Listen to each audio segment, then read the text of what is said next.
you. You're scared. And you should be. This is not your company anymore. Leave the cheek of CM Punk.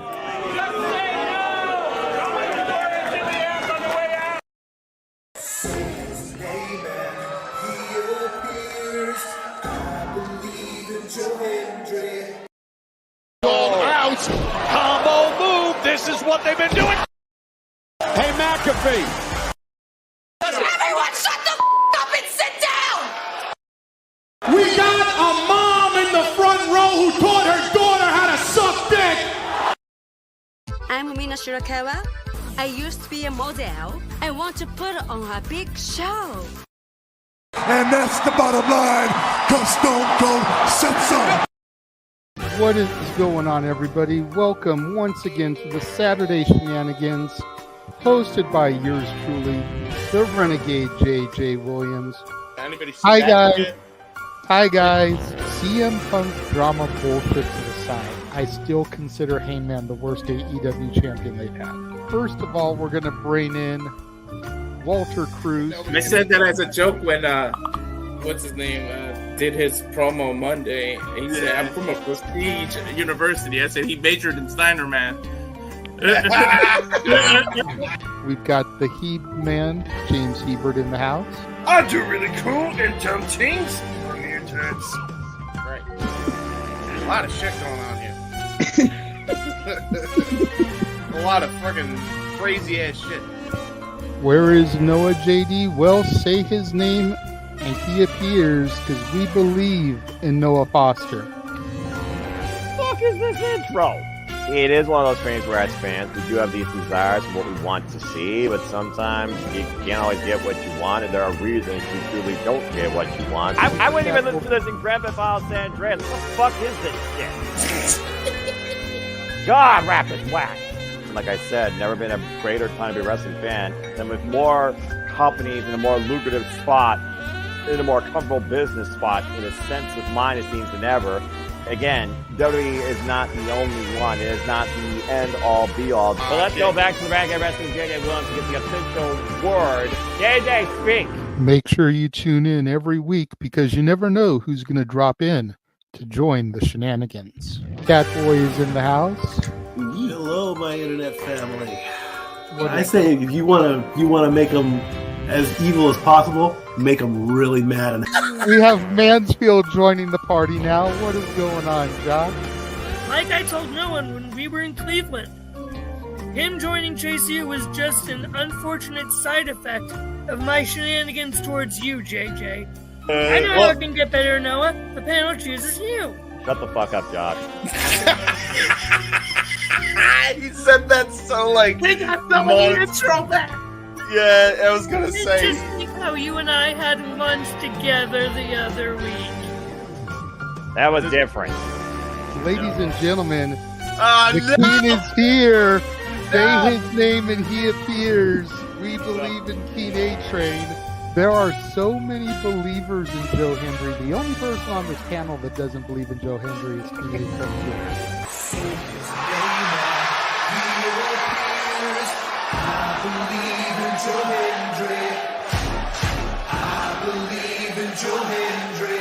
Tell the world why you do not believe in Joe Hendry. The reason I do not believe Joe Hendry is he is Fandango 2.0 in a entrance merchant. I rest my case, Your Honor. Hey! There's nothing wrong with being an entrance merchant. He has some of the best entrances of all time. Teleporting into the command center, all the way from Angel Grove High, Datilla. Oh, yeah. I went to the command center on Thursday. I went to Vasquez Rocks, which is where they filmed a lot of episodes. Somebody actually climbed to the very top of those rocks. I made it halfway. I was like, I'm not going up there. Definitely Toni Storm versus Mariah May. That's the one match I probably am looking forward to the most. I really like the story. I'm familiar with all about Eve, so if it plays out that way, I kind of know how this is gonna go. Say goodnight, Datilla. Good night. James, you did say his name. So he shall appear, ladies and gentlemen. first time on the Shenanigans. Jeff Meacham is in the motherfucking house. Ah! All right, we're coming in hard with the botch. All right, fucking hell. It's good to be back. It's good to have an opportunity to talk to the crowd on a Saturday. If you want to have yourself stomach through it, you can go back and watch when the Main Event Mafia took over Impact. That's what James was talking about. So if everybody just joined us, we're talking about people saving people, attempted murder, boys, and tips. Welcome to Saturday Shenanigans, everybody. Aren't you glad I'm back? Welcome back, Jeff. Cool. Buenos días, mi gente. Buenas noches. Hello, hello. Yes, that's the Spanish saying good evening, everyone. Welcome, welcome. I am the temporary host, Mr. Reliable. Wait for it. Reliable. Here holding it down for the Renegade of Wrestling, JJ, until he's able to get home from work. So there's only one person to bring in for the moment.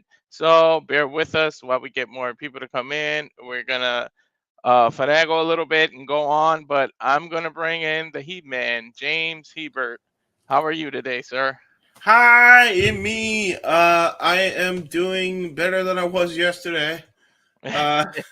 Yesterday was a bit of a rough one, but today I'm feeling better. We got some shenanigans, so we shall be talking about this.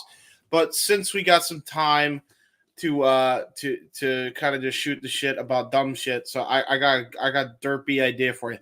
So here it is. Ready? Mm-hmm.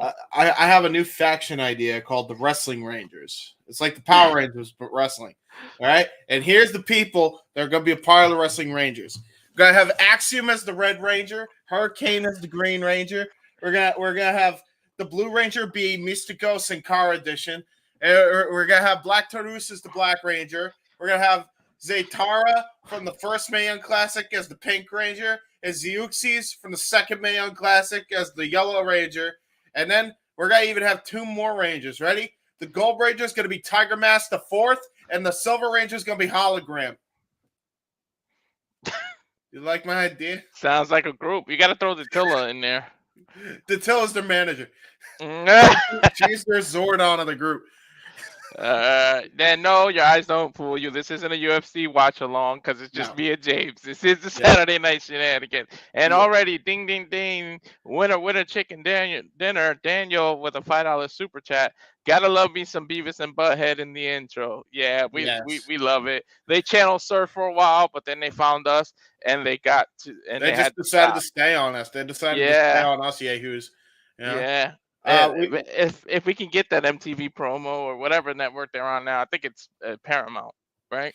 Yeah, might as well. And you know what? Before we actually get to the topics at hand, we do also have a resubscription to the Casa de 18 Studio side of things from Emmanuel Dominguez. With a loss, is it time to stop believing on Joe Hendry? Man, it's been a week, bro. Let me tell you, folks. Hold on. First.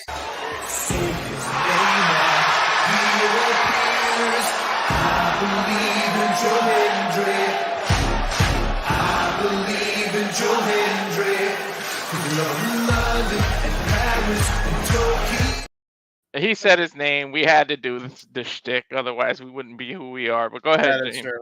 That is true. I was trying to stop it before I got any further and we get clean. But yes, here's the thing. No, I don't stop believing in Joe Hendry. I don't stop believing in Joe Hendry ever. However, if there was two things that brought that damn pay-per-view down, you know what the obvious one is if you know me. Fuck Jeff Hardy. Yeah, we're past the 8-minute mark. We're fine. And what was that booking? What was that booking of that match between Nick Nemeth and Joe Hendry? I don't know. What was it? But you had the perfect opportunity, especially what JJ and Jeff were predicting. You had that. You could have had him cash in and ruin. You easily could have just had him, dude.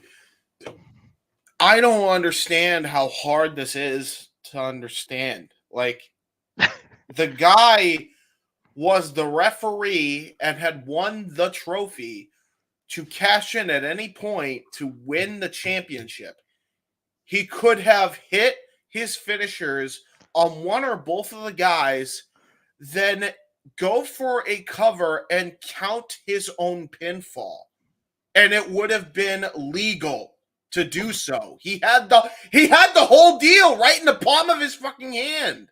It would have been unprecedented, something different. I don't know why we didn't go with the thing that was so obvious. I don't understand it. It was like right there. Like that was Kazarian's moment. Anybody that didn't see that is nuts. Like, yeah. I like this is why I'm saying, like, you really think, and this is why I said don't have total faith in freaking Anthem, because shit like this is gonna happen. Like, they have Joe Hendry and Nick Nemeth, first of all, not even main event the pay-per-view, and then they have the random JBL run-in, and he's just assaulting everybody. Dude, they literally did the Big Show No Way Out 2001 booking of this whole match, where Big Show just randomly came in and just chokeslammed everybody, and then it literally did nothing for the match. Like, literally, there was not a single... It didn't add anything. It didn't subtract anything. He just clotheslined and punched people, and then he left, and then the match continued on as normal, and then Joe Hendry basically got beat clean. It happens. I don't know what they were thinking, but I know someone who's pissed off about that, and it's Noah. Too bad he's not here to rant. He'll be back. I just realized that I still had that white beater. For those that don't know, I was dressed as the Undertaker earlier for a memorial service for my brother-in-law, and he loved wrestling so much they had us dressed like wrestlings. But I have, mini guns, little guns. Unlike what the intro says, I'm not the model. So sorry, you guys had to see that. That's fair. Yeah. But no, like that, and then they made the main event the freaking Hardys thing. And by the way, as if there was any more reason to be pissed off about that match and the way that went down and the whole box of the pay-per-view feed.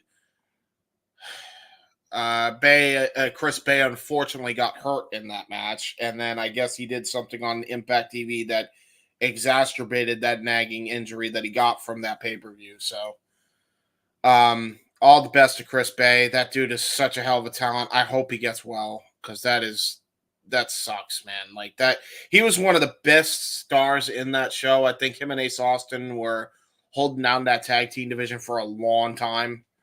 Mm-hmm. And the Bullet Club is now weaker once again. Shock. So yeah, I don't.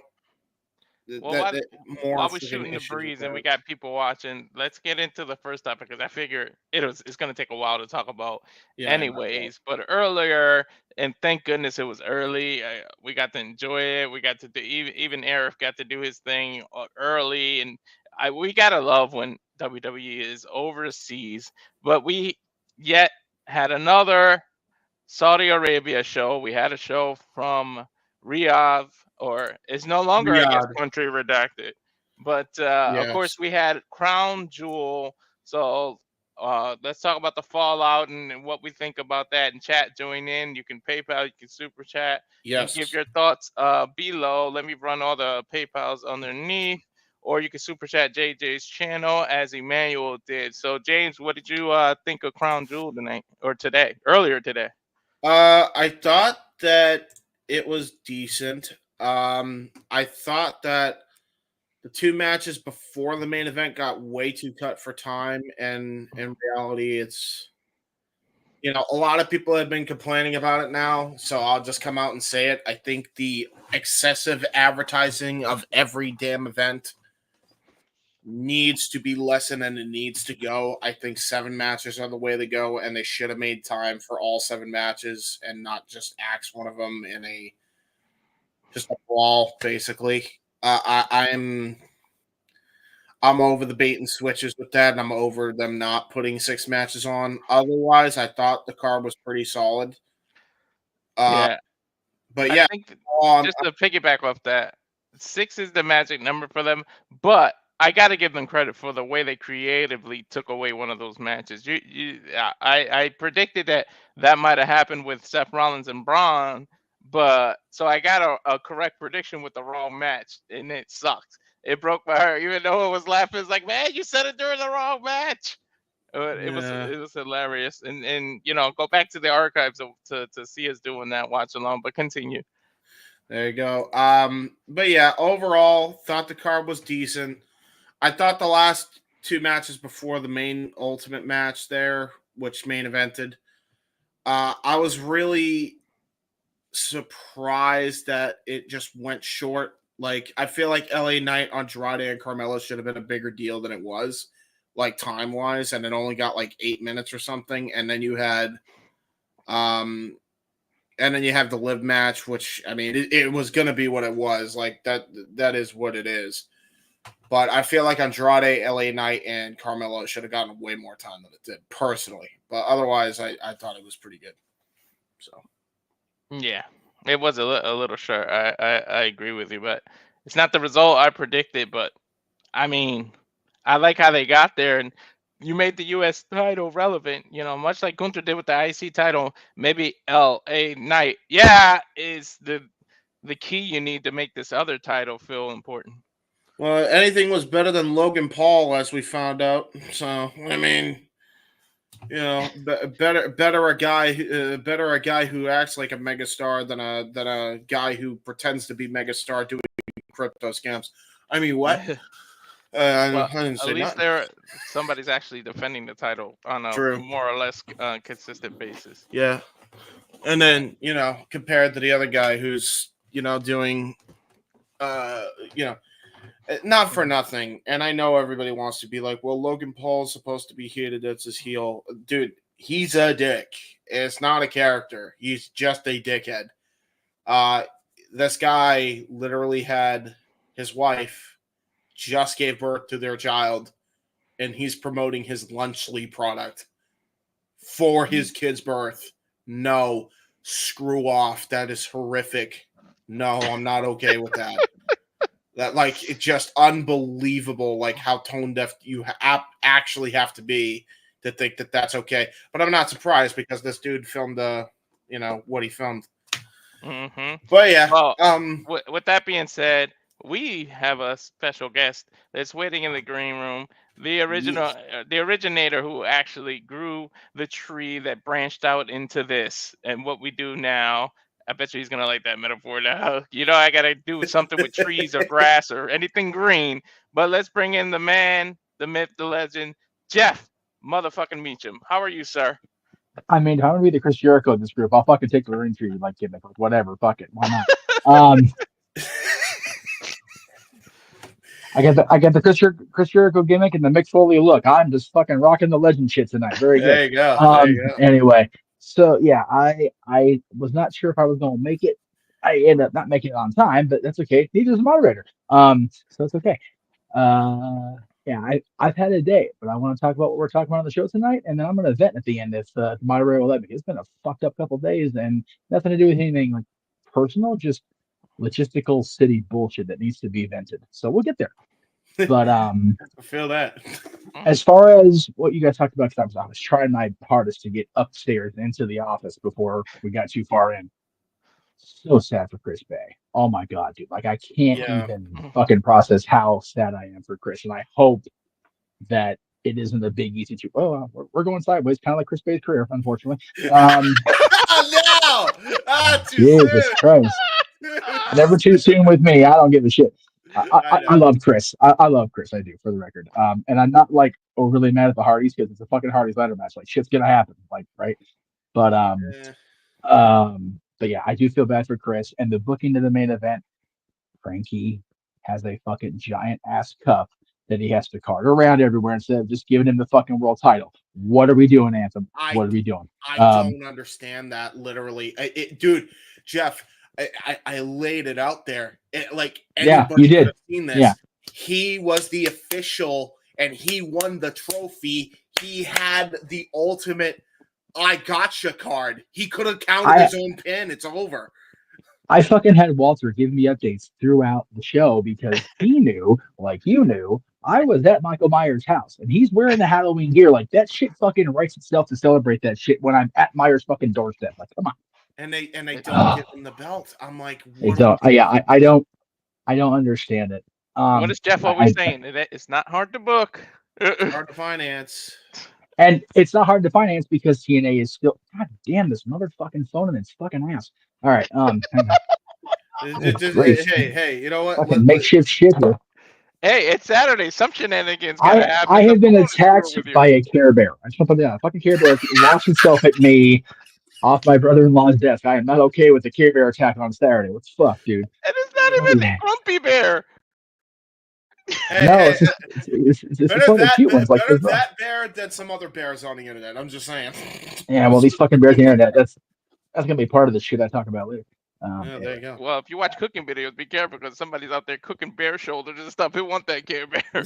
I mean, okay, so here's the thing: we got people cooking bears, we got people eating cats in Ohio. This country's going to hell in a handbasket. I'm just throwing that shit, Jesus. Dude, yeah, it's going crazy. Dude, apparently people are suffering panic attacks because of the election. I know because I suffered a panic attack, but for completely unrelated reasons.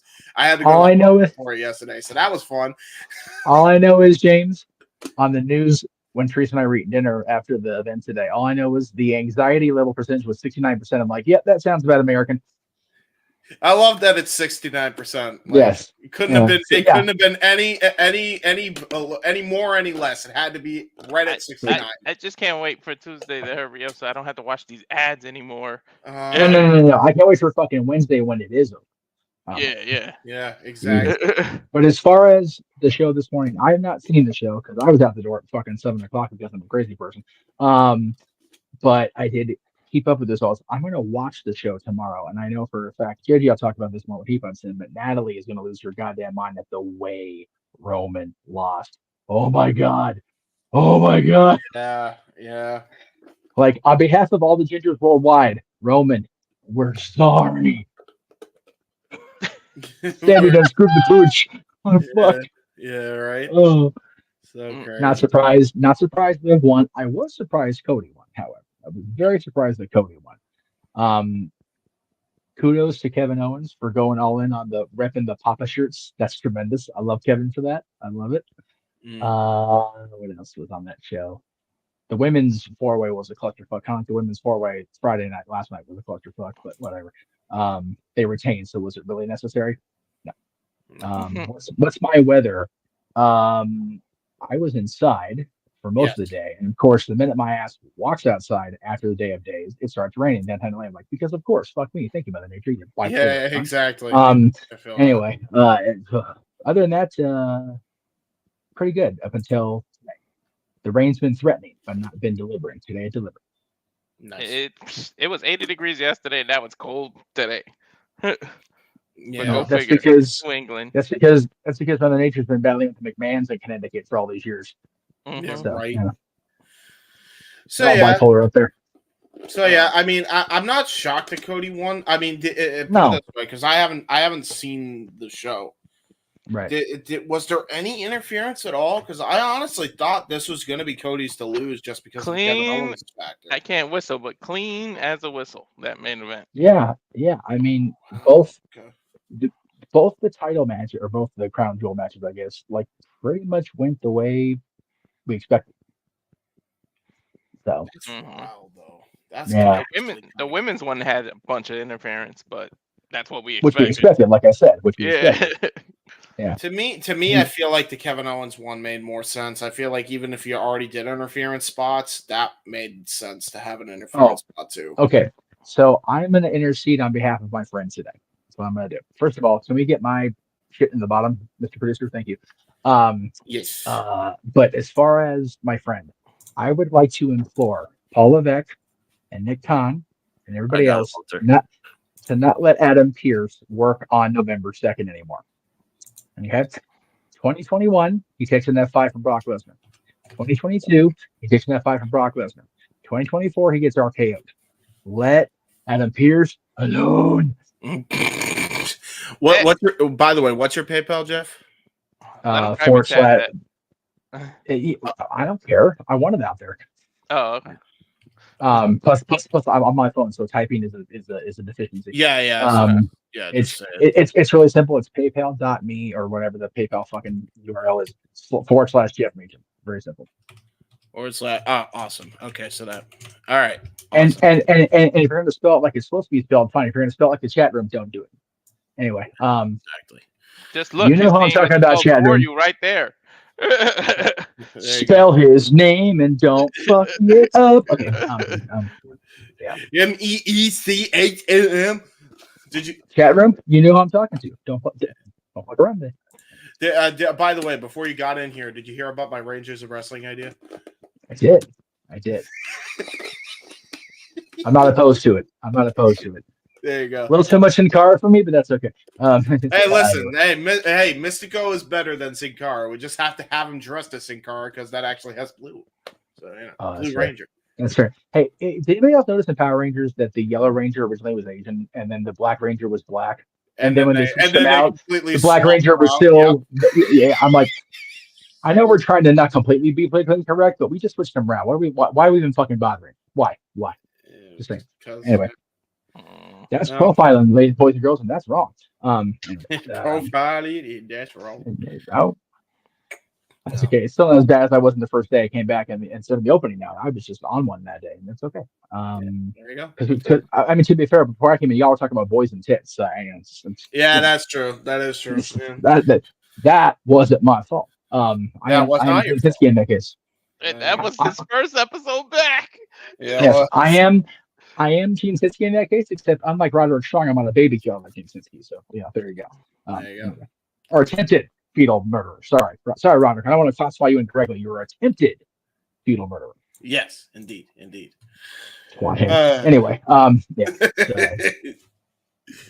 it's been a couple of days. All right, so we got through Crown Jewel. We didn't really talk about Bound for War last week because we didn't have a show last Saturday because everybody was off doing their shit. Yes. I was seeing the Myers house in the movie. We got some time to waste, so go ahead and talk about Bound for Glory. Well, I finally got to watch it back because my ass couldn't afford it because shit, I ain't working. But I got to see it. It's one of those, like James said, other than the main event and the unfortunate injury to Chris, I'm like, okay, pretty much went the way it should have went. Did you saw it afterwards, right? Yes, so you didn't see the live feed that absolutely botched the main event that absolutely took me out on doing the call.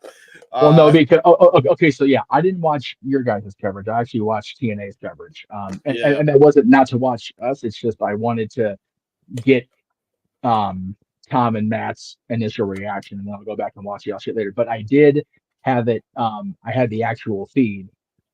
As far as what happened during the main event, because I watched it on one of those Bloomberg websites, so I got the shit broken down. First of all, John Mayfield, what the fuck are we doing? Like, okay, you can hit Nick Nemeth all you want, but you're not, because I don't know why. You can even hit Ryan, because Ryan's a little prick. So just please beat the shit out of him. Fine, whatever. But why are we hitting Frankie and Joe Hendry? Make up your mind, Bradshaw. Yeah. Make up your mind, man. You just what are we doing? Well, this is after, and I literally said they do the back suplex on the apron for Joe on the Nick Nemeth, and then JBL hits a clothesline, and then he punches Joe Hendry, and then he punches Ryan Nemeth. So he literally, we're just doing Big Show spots from No Way Out 2001 just for no reason? No. Because they didn't even add anything to the match. It's just then it happened, and then freaking Nick Nemeth retained clean. If the finish is going to have Nick Nemeth retaining with or without Bradshaw's interference, and Bradshaw didn't really do anything enough to Joe to not have to also have the finish done to him, then what the fuck's the point? Yeah, it was like a LOL TNA finish. I mean, really. I remember those. No, I know. And then I know. Here's the deal, right? So that happened, and then I was already not looking forward to the Hardy match. I didn't expect it was going to be the main event, just because my fucking thoughts on Jeff. I was fine before I was able to get into the match, and then on the live feed, what had happened? You see, what had happened was Jeff. The feed cuts in one of the most important spots, which is that ladder bridge, as we're live. No bullshit. Of course it did. Yeah, and at that point, I was over it, and I had gotten 4 hours of sleep, and I was done. Oh, and no. I then proceeded to be so done with the match that I just proceeded to crap all over the rest of it, and also on Jeff Hardy for almost concussing himself. By the way, because of course he did. I know. Because of course he did, yeah. So and then Walter tried to do everything he could to like reel me back in. Like, come on, don't call it like a golf match. I'm like, I am done. They cut the feet off at the most important part. They deserve every bit of rap they're gonna get. All right, done. I'm done with it. Apparently, they had big, huge Wi-Fi issues. Like Aaron and Noah said, they couldn't even text or do it. So maybe it had something to do with they screwed up the feed because of that. That building has very bad Wi-Fi. Yeah. So James, what we do next time is, if a feed cuts in any of the pay-per-views, we actually put on a golf match, and then take Rob Williams' suggestion to have the soccer announcers call golf.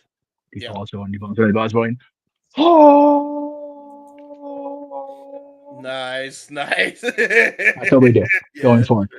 Because if TNA's gonna, and this is not the first time it's happened in a TNA pay-per-view that we've been calling. Yep. As far as like the in-arena signal having fakakama. So it's literally happened. I swear more times than I care to admit. Yeah. So ridiculous, dude. I'm gonna throw a Care Bear at just because. There you go. Okay.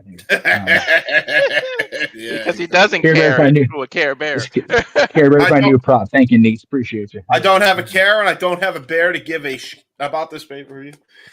Dude, have you ever seen a bear shit? Bear shit like fucking mad. That's just not okay. Hey, listen, when they go into hibernation, imagine how much they gotta release. These fucking bears go into the woods and fucking just don't care. Hey, listen, Cocaine Bear can attest. I mean, I'm sure he took mad shits after having all that powder.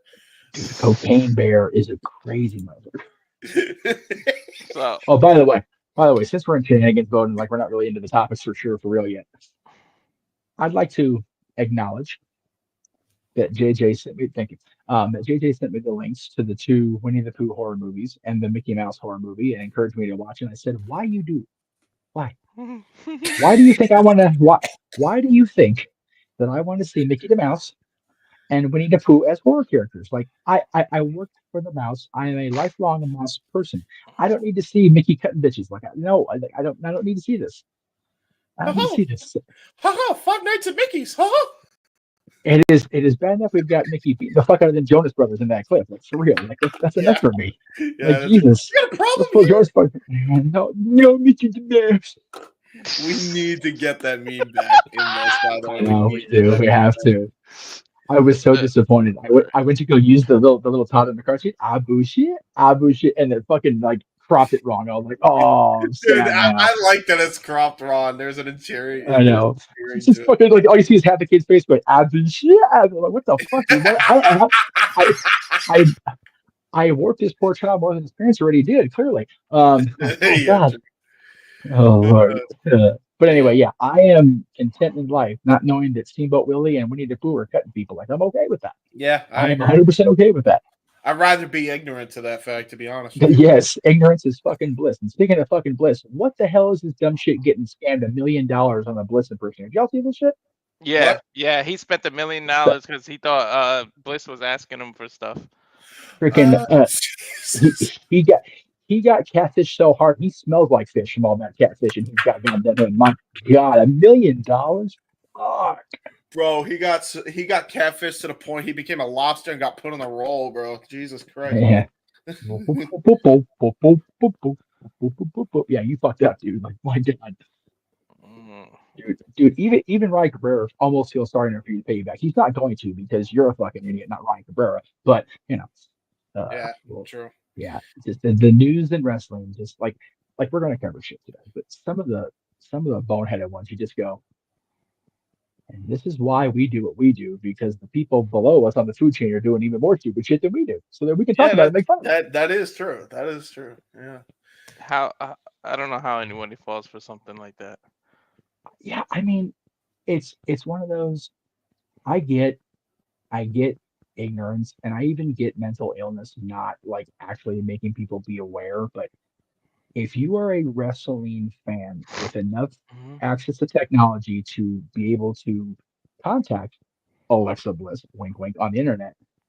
How have you not seen the previous cases that people have been catfished? Yeah, exactly. How are you not seeing that happen and know, like, maybe I ought to vet this for a second? I get catfished by stuff that's free. I had a like by a Booker T and a like by something Lola Vice did, and when I looked, they weren't legit accounts. But at least I knew it. I didn't fall and spend no money. I'll tell you what. I made the dumbass mistake, because I'm a dumbass, of asking Liv Morgan via public Twitter, because I don't DM people, because I don't know these fucking people, you fucktards. But when her and Dom were at the Golden Knights game, I said, "Who are you rooting for, Kings or Knights?" Knowing that they're in the Knights stuff, I just wanted to get a heel reaction out of one of them. I had 10, fucking no lie, folks, 10 different Liv Morgans try to DM me or follow me. I'm like, okay, so here's the deal. For those of you that are Twix ignorant, if you see an account on Twix or the Gram, and if you're already on a Gram when you go on Instagram, that's your fucking decision, whatever. But if you see an account on Twix or the Gram that has a name and then a fuck ton of numbers, you're on the way to Catfishville. See, this is what you should have done here, Jeff. You had 10 accounts that are claiming to be Liv Morgan. At that point, DM all of them, just lol, and then put them all in a group chat together and just see the havoc unfold. Because my luck changed. They're all the same person. Probably. I'm just talking to myself. It's like, well, I mean, either way, then you can find out for real if it's one person, or if at the very least you might get 3 or 4 people fighting with each other. I mean, that would be fun. See, I have taken the approach with these bot accounts and these, like, freaking, ooh, sexy woman texting me. Ooh, yeah, I bet get something. I have taken the Aaron Rift approach. I respond with gifts and memes until they short circuit and block me. Like, thank you very much. Yeah. Dude, they fucking. I remember one of them asked Aaron, like, how much do you make? And he'd be like, about $350. About $350. No, it's like his favorite line. The best one we ever got, and this wasn't like a woman trying to, like, bot us or whatever. Yeah. This dude that was a fan of ours from way back. I can't even tell you his name. If I wanted to, I wouldn't, because he's just that stupid. I don't want to admit he's a fan. Oh no. He asked Aaron if I could lend him money because he knew I was well off. And I'm like, all right, look, if you've been following me as long as you say you have, you know you a lie. It's like, I can't even spank my ass with both hands to afford a fucking nickel to do anything. Like, what the fuck are we talking about? First of all, if I had the money and one of my real ones was in trouble, of course. But you're asking Aaron to ask me. You're already second generation. I don't give a fuck. Yep. And it's like, if you want the money, you may sell this Care Bear. You have to bow my knees for it, but you may sell the Care Bear and try. And then she will take it out of my hand and throw it at you because you a dumb fuck. Yep. There you go. There you go. So what are the topics, Walter?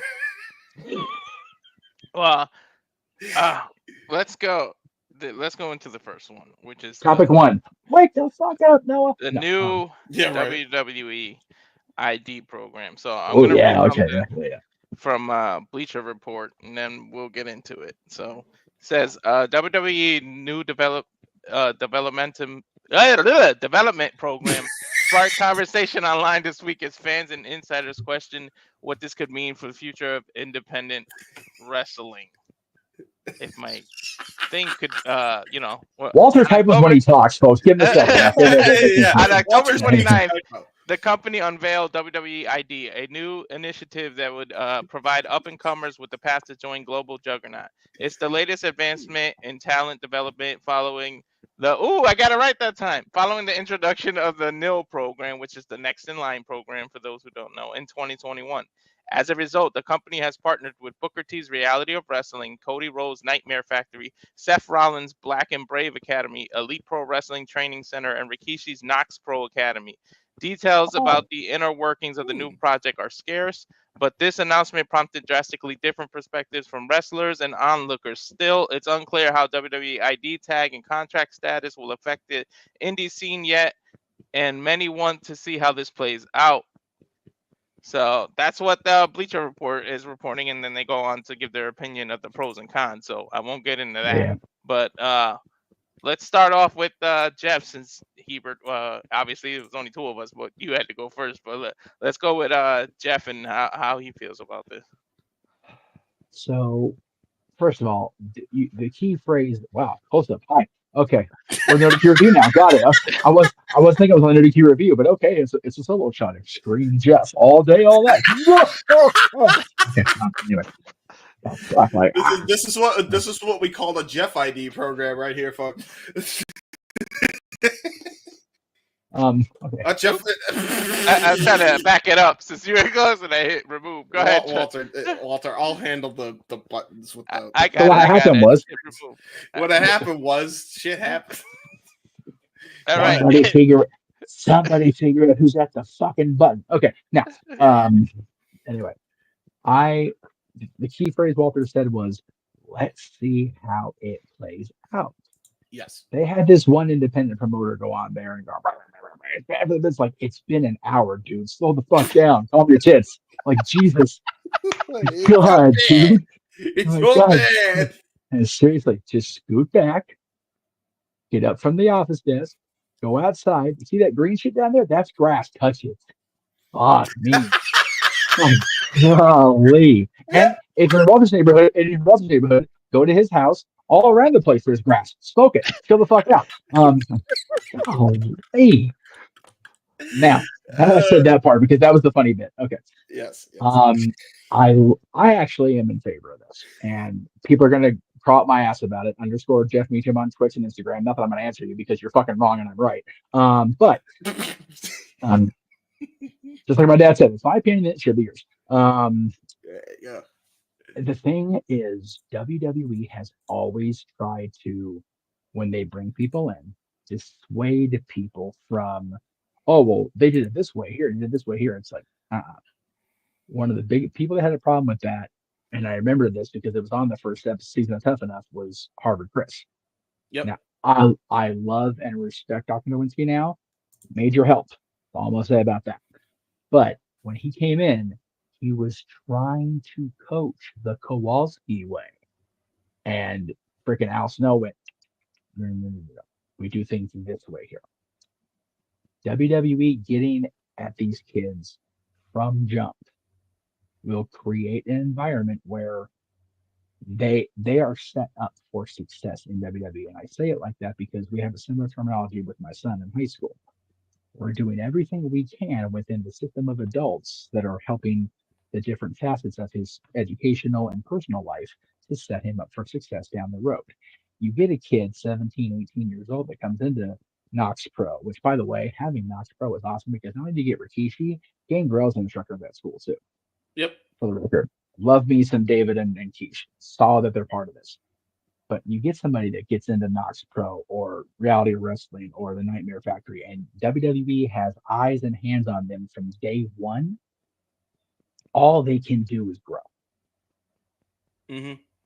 The flip side is, yes, there'll be no more toiling on the indies and feeling like I paid my dues. Like everything else in wrestling, ladies and gentlemen, things have to evolve. What did Triple H say to us in 2003? If you don't evolve, if you don't adapt, you perish. Yep. And yes, is this the potential death of the indies in its current incarnation? Possibly. But let's all be real. WWE is already partnering on many levels with TNA. TNA has recognized the reality of the world. AEW, as long as the fanboy with the curly hair is in charge, they're never going to understand that they will never be anything more than a distant WCW 1993 level number 2 to WWE. Yep. They're just not going to be. And that's not me purposely trying to shit on them. That's the reality of things. They had an opportunity 5 years ago, but they are now in WCW 1993 land. They are never going to get, they might as well be number 22 instead of number 2. That's just the way it is. New Japan, CMLL, AAA, they're not a factor in this conversation unless those people come up into the feeder systems in the United States or wherever they are around the world. So yes, the indie scene as we know it is going to change, not die, because you will have the eyes and ears of the WWE corporate having maybe not their hands entirely in the cookie jar, but they'll be throwing ingredients across the kitchen to help make these kids better. And yes, you're going to get the occasional, oh, well, they're all going to be cookie cutter WWE superstars. Just because they have eyes on them the first day does not mean they can't evolve into a person who, when they go to NXT and get that character development started, and they have those promo classes and those other instructors by other people, they can't evolve into a Damian Priest, a Finn Balor, Roman Reigns, Seth Rollins, a Kevin Owens. If you'd have talked to me 10 years ago when Kevin Owens finally made it to WWE and Sami Zayn, I'd have been like, maybe Intercontinental, maybe tag together, but it would be world champion. Kevin Owens is world champion in 2 years. Yep. Sami Zayn was involved in the biggest storyline of the year tonight. He's going to be a War Games. It's going to be a thing, and he's been involved for almost 2 years, over 2 years now. And he's competing for the world championship, even if he's competing for world championships at a major pay-per-view in his hometown. He got the pop of a fucking lifetime for it. And the next month, he was teaming with his best friend in front of me and 80,000 of my closest friends, beating two other people I adore, the Usos, in the main event of WrestleMania. Yep. That's what this system is going to be. Yeah, and not just that, too, but he also, the next following year, even if it wasn't a world title, they revamped, restored image of the Intercontinental title thanks to Walter. He dethroned Walter in the semi-main Mania the next year. So I mean, that's right. He done beat the Stoners. Oh, you mean Gunther? I'm sorry, not this one. Okay, sorry. Fuck with you. Yeah. There you go. Yeah, and that's the thing. AEW doesn't have to suffer as a result of this either. Let's be clear on that. Yeah. They can realize the flow of the wind and just be like, okay. Yeah. But they won't. But my point is, the people out there that are saying, oh, this is going to kill the indies, it's going to make everybody be a cookie cutter WWE, it's been a week. What did the Cheetah say? Let it cook. Yes. Tag. Yeah, to add to your point as also, because I want to make it very clear for people that don't already know this. This has already been a thing for the last 3 years. It's only now been named, but the ID program has already been a fucking thing. That's the bottom line. It hasn't. Like that. There you go. It hasn't. Oh shit. Yeah, you're fine. Don't be glare. It's fine. Heavenly Jeff. The spotlight. Wait, hang on. There you go. Good evening. You know who I am. That's your chance, Jeff, to go in the year 2000. Oh no! In the year 2000. We're old folks. I think only me and Jeff know what that is. That said, yeah, you probably are, because I'm lost. I'll be honest. I'm the no. Conan O'Brien. Oh, okay, now I get what you're talking about. Never mind. I like Conan. Conan and Andy together. Yeah, anyway. There you go. So no, this has been a thing for the last 3 years. It's just now being announced. So your indie darlings are still gonna be wrestling wherever the hell they want to wrestle, and they have been already. And they're going to continue to do that because that builds experience and grit and determination into getting into the WWE system, because you want to learn these other skills. That's been the case for a while now. So this isn't going to be something that's going to screw over the independents. If it was going to screw over the independents, it would have already by now. So people jump the gun immediately because they assume that WWE wants world domination. And trust me, There was a time where that was the case, but at this point, they're making money hand over fist, and I don't think they want to jeopardize that for any reason, especially with public relations nightmares. They don't want that. So trust me, I think we're good. I don't think the indie scene is going to be blown up because of this, because this isn't an NXT UK situation in fairness. Plenty of guys have been on that and like ID program already that they have looked in. Jay Malachi was one of them, and he was like the biggest star in DPW. And now he's wrestling under Javon Evans, who, you know, just had a match with Randy Orton. So yeah, like, we're gonna be fine, guys. It's gonna be okay. Okay, as Jeff said, go touch grass and smoke it if you need to calm the fuck down. It's drink a little drink, okay. smoke a little smoke. Yeah. Oh, and another thing too, for those who are going to be like, well, WWE, they're doing this and they can try to blow up the industry. Blah, blah, blah. AEW just had an agreement with their partnered promotions that if you go to one of our events, you cannot go to WWE within the calendar year. How about we talk about that? You want to do, but no, we're not going to talk about that because, you know, we got to hold one company to a freaking standard and not the other company. Like, listen, if WWE starts blowing up the indies, we're going to be the first one to tell you it's bad. Okay? Because we have before. For years now. It could be both and, or it could be one or the other. It's very simple, folks. Neither company is perfect. Do you own a stake? I sure don't. Stop it.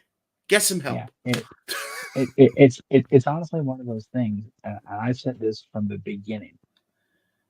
You guys at home, we at home, the fans at home, the fans in the arenas, make their decisions with their wallets and their ability to maneuver a remote control.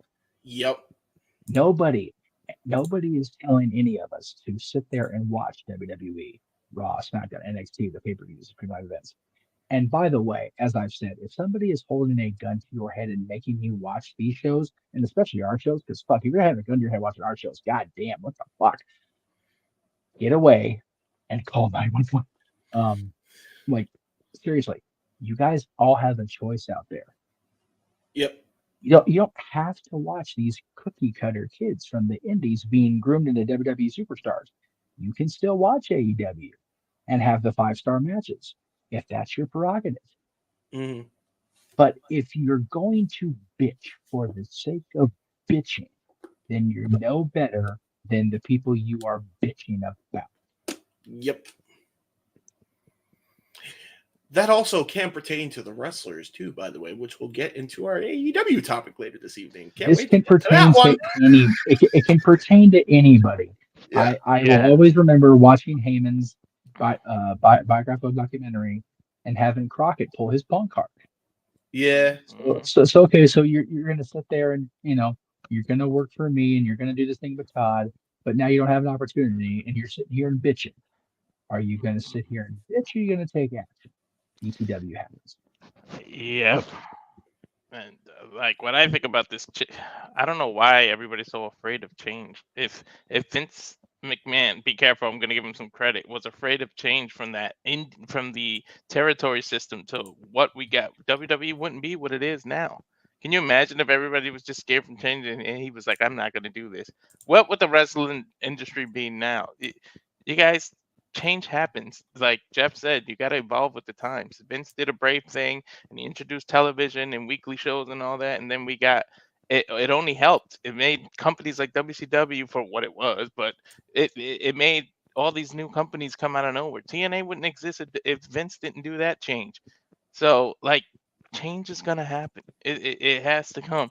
And besides that, why is everybody losing their shit when there's no details of coming on? Like, how do you panic and you don't even know what the hell this is? Yeah. Like, and also it benefits NXT when you think about it. If people come from there and go into NXT, they're already television ready. they're not going to be so green. And then when people botch and mess up or are green, you get the other internet bitching. Oh, why is he on TV? He's too green. He's messing up this. Botch this and botch that and botchomania. It's like you can't have it both ways. What do you want?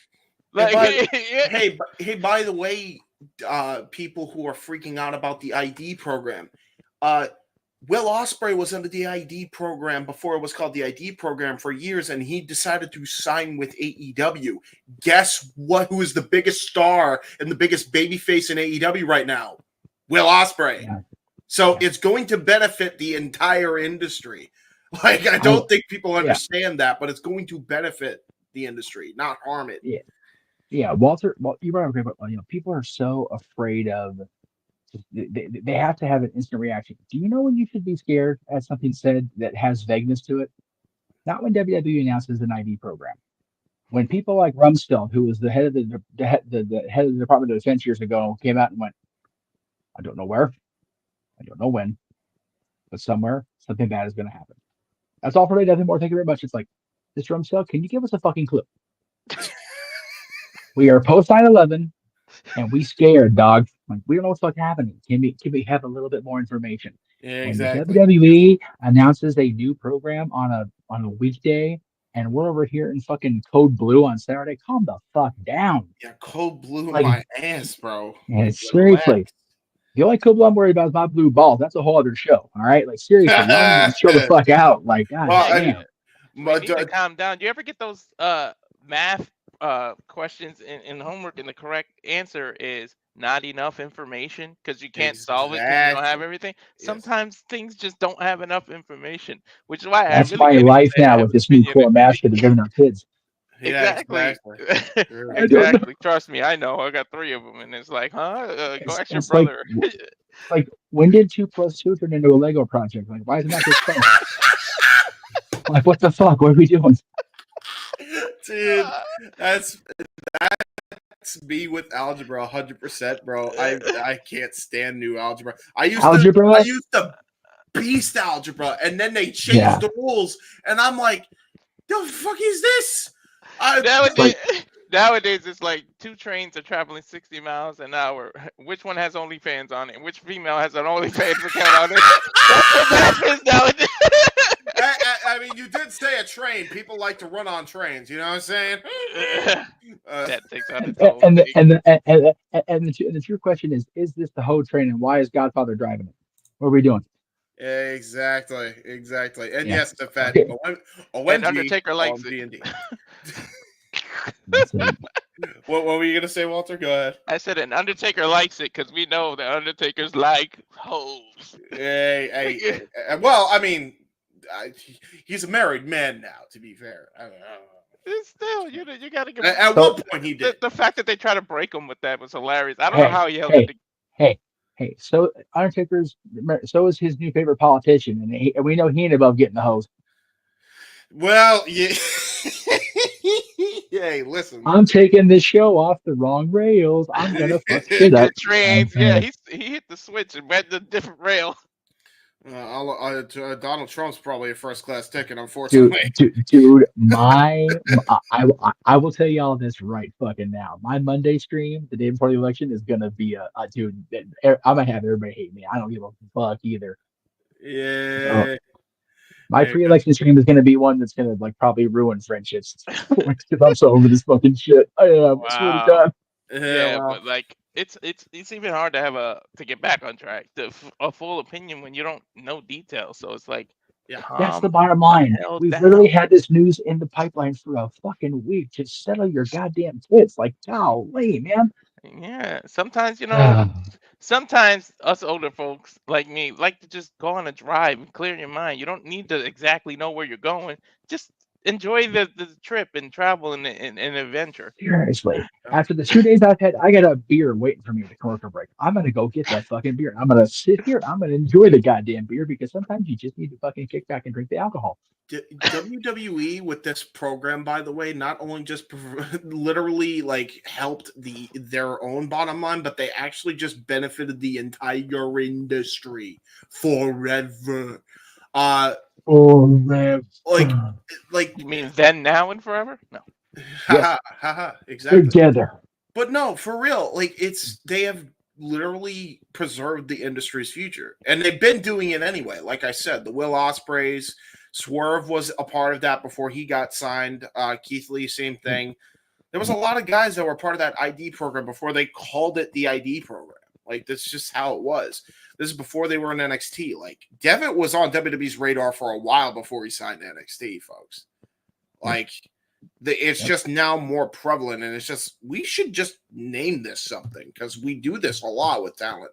And we always tell them, you're doing great, keep doing what you're doing, and endorse guys. We should just give this a name so that way the independents that use them can use them as WWE ID'd star is coming into indie, and then it's like you could get a WWE versus AEW crossover in like a local indie fed. We've been getting those a lot with the GCW stuff, you know. So I'm just hell.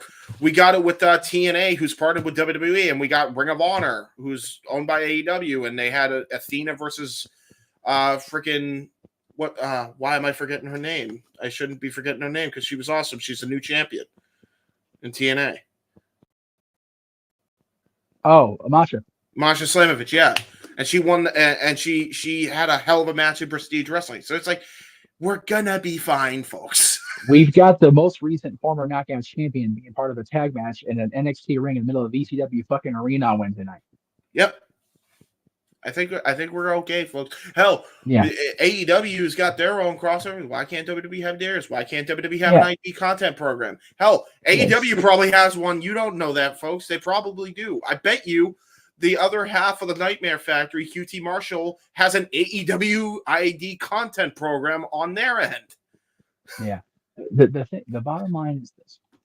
We just need, just like everything else in this little internet wrestling community dirt factory, to just let it things cook for at least 2 weeks. Like, fuck. Yes. But, you know, a lot longer would be preferable. And yes. You know, this ID program, rather than exist in the shadows like the fucking mafia that the wrestling business has been accused of being for a century, let's just have things be transparent. You want You want people to think that everything is everything. You don't want people to be tinfoil Alex Jones types. Oh my god! When someone tells you something up front, and then you're like, "But wait a minute, why are you telling me?" It's like, damn it, what? You want it both ways? Like, what the hell? Yeah, I mean, well, again, like, there's more of a future with this content ID program than there is with the AEW storyline, which we'll get. Yeah, well, no, the thing is, with the old developmental system, OVW was ran, you know, like a territory. Fucking the besides the graduating class of 5 of 2000, whatever that fuck that was, 2002. The biggest story I can remember off the top of my head of OVW was the fucking fight between Cornette and Santino. That's just not going to happen in 2024. Yeah.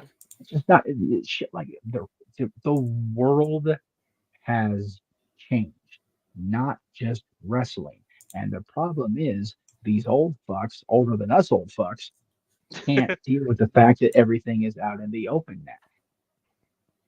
They don't like it. It's breaking kayfabe. Dude, kayfabe died the fucking second that WWE got that tax break in New Jersey. That was in 90, 91. Get the fuck over kayfabe already. Like, Jesus Christ. Well, yeah, exactly. Break, you just said break. So we got another one. The voice of the voiceless, the simple man with a spectacular voice has joined us, although it's via avatar, man. Let's welcome in Noah Foster. How you doing today? Daggum, freaking fall back, wake up. I was sleeping good. You brought me into this. I should still be in bed. Man. I try. Well, to be fair, you still woke up late when I tried to call you. Yeah, I know it's on my phone. Damn it. Anyway, I'm all right. I'm priority before passion. Sometimes you need rest. You need rest. But no, we're talking about the WWE ID program. But feel free to go back to give your thoughts on Crowd Jewel, because we just waiting for the real host the Renegade JJ. So we do need to shoot the breeze anyways, and we got time to use. So if you want to go back, give your thoughts on Crown Jewel, and then we can get into the WWE ID program. Yeah, and before you give your thoughts on the ID program, to add context, we have already gone over that the ID content program, before it was even named, has been around for a while, and Will Ospreay was a part of it, and he opted not to sign, and he's in AEW now. So it's not going to affect the industry like everybody's fearing. But anyway, go ahead. I just wanted to add that context for you. I'm sure you already knew this, though, so there you go. Considering I don't follow the news, because I just enjoy what I see in the ring on my screen. I mean, thanks for that context in any case. Why people fear in the state of independent wrestling scenes and independent wrestling schools, and WWE becoming the end-all, be-all to everything. WWE becoming more brand-worthy than Trump.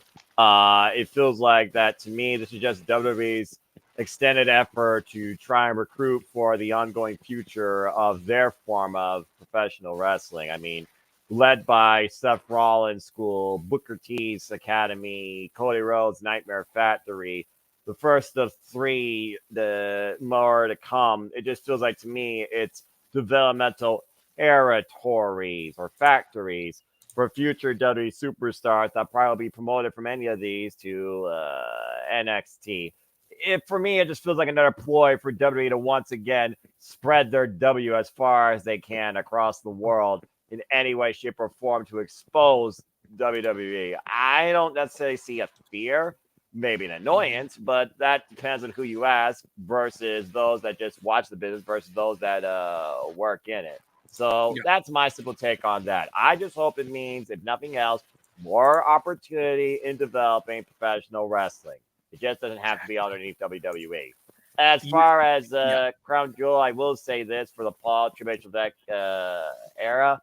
This arguably was the most comfortable, enjoyable Saudi Arabia show I've ever seen associated with the letters WWE. And that goes to the degree of work that Paul Triple Deck has put into restoring that trust in the fan base to the letters and the company WWE. So kudos to him, who's not even 1 year into this genesis of the new era, if we forgot, since the start back of WrestleMania. But dadgum, freaking see TNA Bound for Glory live last week, freaking Halloween Havoc NXT under the new banner of Silver and Gray Sunday, freaking see Dynamite Fright Night live Wednesday night, and now you freaking see a WWE PLE Saudi Arabia show. All four of these shows delivered. It's been a wild ass freaking 7 days for the wrestling industry, to say the least. Yeah, I've been a loved good every minute week. of it. And now, and we're going to cover NXT at the ECW Arena on Wednesday, Noah. What the hell? Right? Well, I mean, Crazy.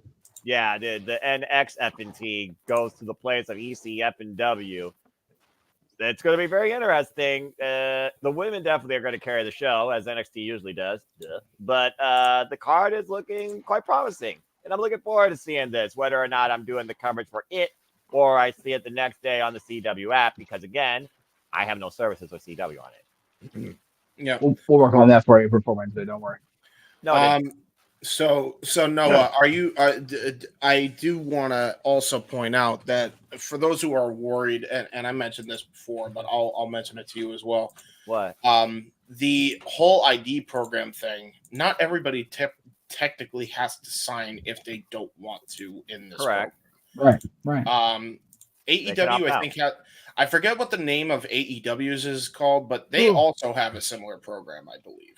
I just don't know if there's a name to it, or if there is, I don't know it off the top of my head. But it's a scouting program, like that. This is what they do. Yeah. It's a scouting program that every wrestling company goes through, and they let them travel any independent they want. I mean, yeah.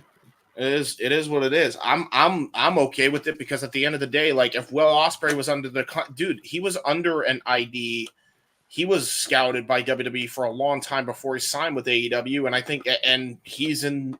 If he worked with WWE talent, look at where he is now in AEW. He's one of the best in the freaking world. So, I think it's going to not just benefit WWE. I think this is inadvertently going to benefit the industry long term, I think. And I think people are definitely freaking out a little bit. James, I don't think it's inadvertently going to help the business. I think WWE, if you believe the press release, they are trying to help the entire industry. Yeah, true. I don't blame him. He has a face. And just freaking found what I wore. I mean, like I said before, just think about how much or how better the product will be when people who come out are actually television ready when they're out of developmental. They're going to actually be television ready because of their previous experience. So, and bottom line, what we all said is we don't know enough to be angry. So calm down. You're asking the world to calm down. Walter, you're foolish.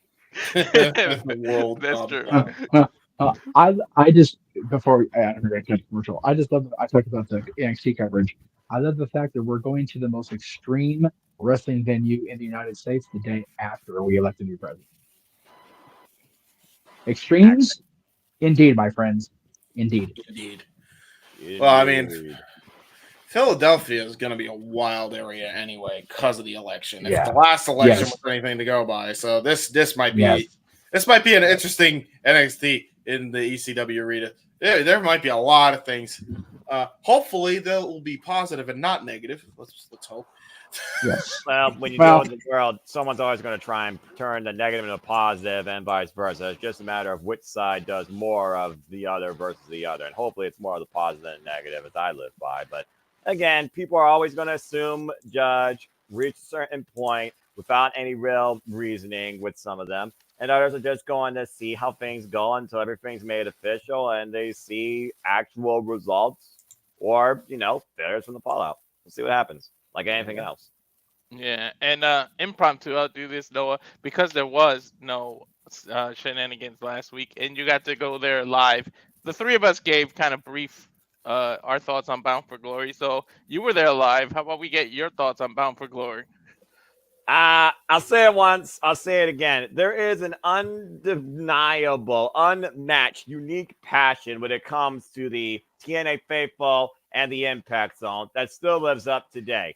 That little field house of 3,000 plus people felt like a stadium, and they were stomping and bumping away on the bleachers. You couldn't find a bad seat in the house. I've never seen a more unified front than when Joe Hendry came out and everybody's singing because we all believe. It was an atmosphere like anything else. I absolutely loved the show. TNA Bound for Glory, not even just as a bias standpoint, it was my show of the month. And that's saying a lot considering I watch all forms wrestling. Shout out to IW family. But it was a phenomenal night. I thought it was very humbling, the honoring of Rhino and Bob Ryder. Great speech by Eric Young and Detroit's own Rhino, sporting a red jacket for the Detroit Red Wings. Go figure. The color shot gauntlet, it was what it was, but it was a fun little way for people to count down all the way from 10 to 0 and do their own buzzer noise as Aaron and Caitlin have ambitions to get to the actual Royal Rumble. I wish enough of the best on that because that's a hell of a ticket. I think also, again, between the TNA Knockouts World Championship match and the X Division Championship match, those were matches of the night. I mean, again, the X Division always sets the bar so damn high. And for a while, it was pretty close. It was pretty mild. I enjoyed the grudge matches and the Monsters Ball. It's a Monsters Ball. What do you expect? And as far as the TNA Knockouts tag, I kind of wish there was more that came out from the Winnie True and Rosemary dynamic that night. I know more came following the tapings, but I was kind of surprised with how easy it felt like that Spitfire got the win that night. And then, of course, like I said, things truly picked up in what they call a triple main event. Again, the TNA Knockouts, despite them not having the quantity that they used to, the quality is still there for the most richest prize across all women's wrestling. Sorry, Roxanne Perez, it is what it is. TNA Knockouts World Champion on the line. Masha Slammer is going to a different level with the Avalanche Snowplow beating Jordan Grace. Mutual respect, of course, to both following that, hobbling on one leg. That goes to the testament of how much Masha and Jordan Grace have grown as both incredible individuals. I love that match. Talked about one of my greatest women's matches I've ever seen live. And then Joe Hendry and Nick Nemeth testing who was the better man in the ring, only to be completely thrown to the wayside with chaos from Kazarian or John Layfield. Ryan Nemeth laid out. Joe Hendry surviving the Danger Zone, only to fall the Danger Zone a second time. Damn it, damn it, damn it, damn it. And then, of course, I could realize why later it was the semi-main because it was a fever dream from Jeff Hardy's head. That was the closer of the show. Even had callbacks to WrestleMania TLC, Jeff. If you know, you know. And I thought it was very fun seeing my first ever Full Metal Mayhem match. The Richter set with the retractable ladder. Who knew they could start using retractable ladders in these matches? Maybe it's a thing to come. And again, it was ABC and the Hardys for the most bit. Nice shout out, though, by Brian Myers with the spear off the ladder, though, to a swinging Chris Bay. I thought that was a pretty cool move. Watch out for that spear versus watch out for that tree. And again, the Hardys got all the redemption they needed, wiping out the system and deleting even Alicia Edwards. Long overdue. I really enjoyed that show and atmosphere top to bottom. I kind of wish I was part of the tapings, but again, priorities were passions. And the following day, I had a fellowship activity with great lunch and an AT Woods outdoor experience. So it was really fun overall. Like I said, these last week, I've been insanely busy traveling and engaging in professional wrestling. Catching up with Aaron and Caitlin Riff was nice too. And seeing TNA live with my best friend Paul from church was a nice nod. Some people recognize me from the Cleveland show because, again, I've been Cleveland bound to AEW ever since AEW started to go into Cleveland. 4th time consecutively now. 5th time. The 4th time was the greatest one to date. So, but TNA just came into TNA, and everyone got, of course, commitment towel. These were given to literally everybody, and they were swinging them proud. TNA Bound for Glory was truly one of my greatest live wrestling experiences ever, and it definitely surpassed Summerversary 2021. I was looking at my VIP banner, and I love it. I really don't have no sour notes, except the fact Joe Henry's not TNA World Champion, but I still believe that he can be. No, we went off about that. Yeah, we did go during your call. Well, we all. I myself went off on Jeff Hardy because the pay-per-view feed cut out for us live when we were doing the call. So I had given up and I had gone golf commentary mode, and it was actually rather funny. Yeah. So, a couple things, and then I'm gonna. If you guys are take a break, great. If not, I'm gonna go down and grab that beer real quick. But no, we're taking a break. Okay, cool. You mentioned okay. So the first question I'm gonna ask with Kazarian, however you feel about it, the character on TV and all the things that happened, with him holding that cup, do you see it finally happening for Frankie? Without a doubt. Without a doubt. I mean, you got to consider he's going to call his shot. Like Moose wants to call his shot now with Option C. He's going to challenge Drew for the President's Championship. That's going to be a unique first number one matchup. But the fact of the matter is, Kazarian's long overdue. Again, he is a TNA OG. He felt humbled to be part of the evolution of TNA through all of its in and outs, worst ups and downs, including the Memorial era that we don't talk about. It's one of those things where I do think Kazarian is overdue for that big championship moment. And now he literally can control for the next year when he calls it. I was literally expecting him to call his shot that night live. I was expecting that to be the ending thing. Joe Henry wins. The whole place goes bananas, ballistic. We don't know what's going to happen. Kazarian whacks him with the trophy. And then everybody starts throwing stuff in the ring. As Kazarian wins the championship, gives us a real reason to hate him. But it buys into what we want to see next on TNA. This is a whole different direction where, again, we still don't freaking know the John Layfield agenda because he took out Nick Neva's own brother. Yeah. But yeah, I thought that Kazarian was going to call a shot, and now I think he's guaranteed to be TNA World Champion within the next year. I honest to God hope they do it and they wait until TNA returns to the show. Because I got to see that shit live. Now, I figured. I gotta tell you, I gotta ask you, Noah, because I mentioned this to these guys. I'm gonna mention it to you now. What? Frankie Kazarian was a legal, official that night. Yeah. So my question is, why didn't he cash it in and have the ring announcer announce it? Because he is a designated official that night, and then hit his finisher and then count his own pin. All part of the bigger plan, brother. But I don't make sense to me because the bigger it's right there. I just don't think that a even registered special guest official can count his own decision in a match that he chooses to make official. You can't basically wear two different hats. So he threw away the referee banner to try and become the competitor, and John Layfield wiped out with a clothesline from Hell, Michigan before he could call his shot. That's why I predicted that there was going to be some sort of bump where Frankie is taken out, which brings out another official. And while that official was out there, that's when Frankie would do it. That's why I predicted that part. But Yeah. wasn't meant Other to be. than the immediate, like, oh, he did it and we called it and whatever. Now there's an opportunity. Frankie is the puppet master for a full year now. Yeah, That's good true. shit for Frankie. That's job security for Frankie. That's also fair. Yeah. The other comment I wanted to make before I go grab the beer was you mentioned the Hall of Fame. I found out this information this week that I didn't know about in the history of wrestling.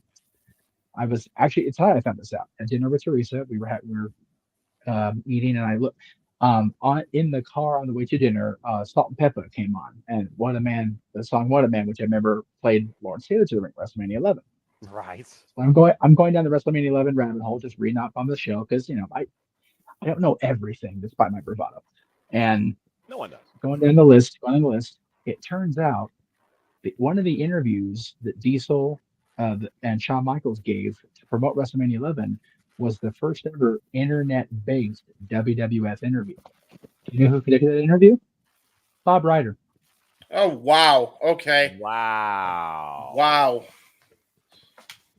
Man. Bob Ryder. I wasn't part of the Down for Glory broadcast. I didn't get to speak my piece on Bob. In a time where Aaron and I and our co-host at the time was just trying to get anybody to throw us a fucking bone for an interview. Bob Ryder was the guy at TNA that kept throwing us the bones. Jeff Jarrett, Dusty Rhodes, Frankie, different people within TNA. Yeah. Years we were. Yeah. Well, no, AJ and Chris we got later on our own. I'm talking the first 2 years we were doing just audio, and we were just having people call in to do the interviews, where we weren't going live to. Oh, okay, yeah. Right. Bob was our point man because he was the internet guy.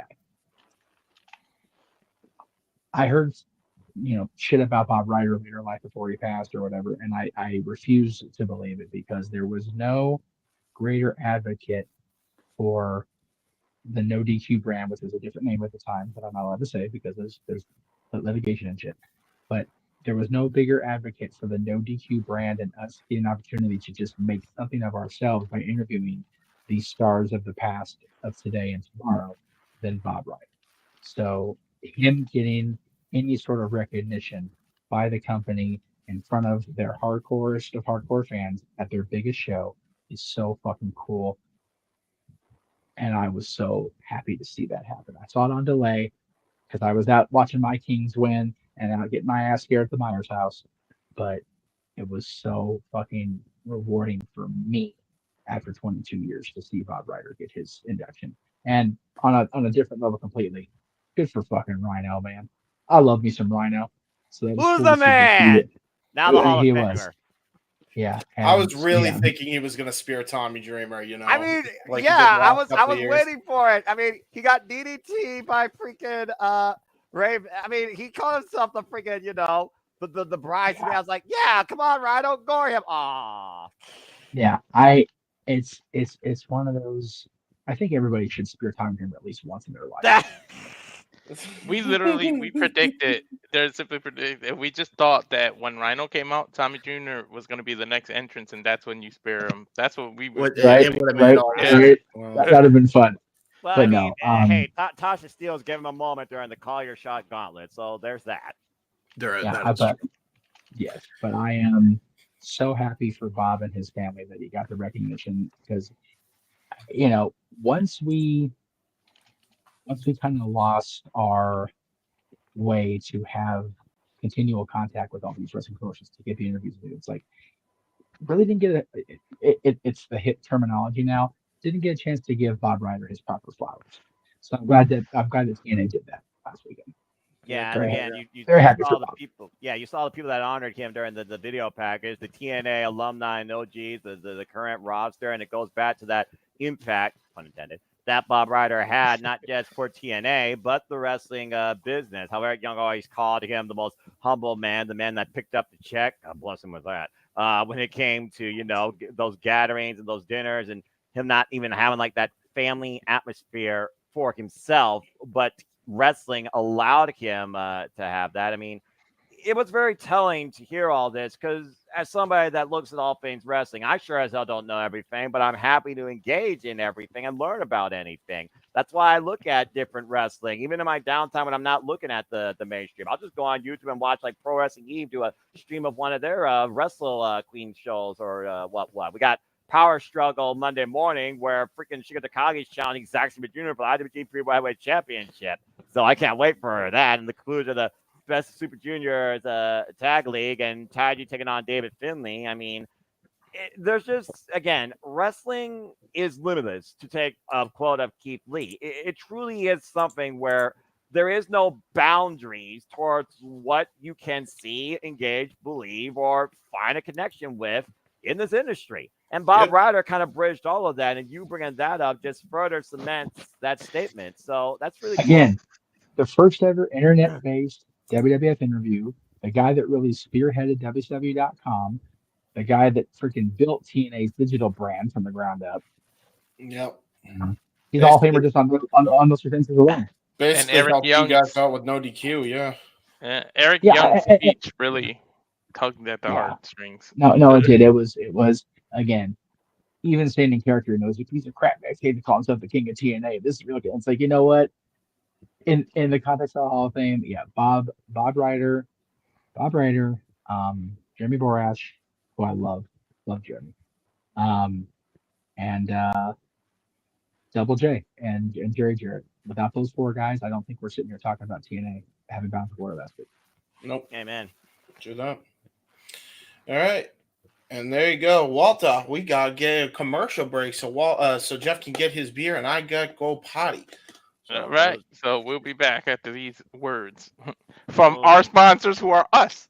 And we're sponsored. This is weird, but okay. We are. No, it's everything you can catch here in the Simply Reliable Studios. I don't host this. I don't host this outside the anniversary. Don't look at me.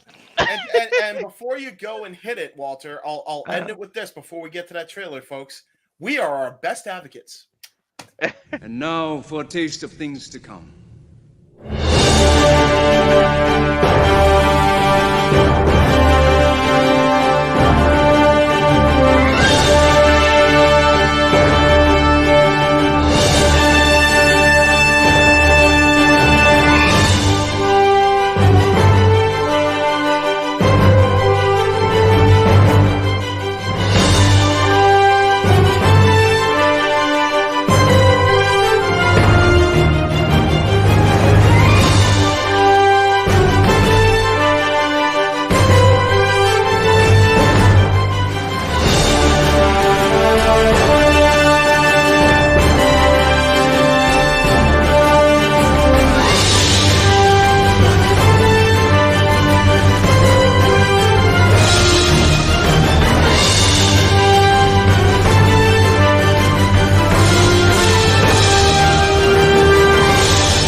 And as always, here at the Super Reliable Studios, while I don't host, I will always endorse what we encompass here, and that truly is, even in a tired, fatigued state, all the wrestling, all the wrestling, all the wrestling, all the wrestling, all the wrestling, all the wrestling, all the wrestling, all the wrestling, all the wrestling, all the professional wrestling.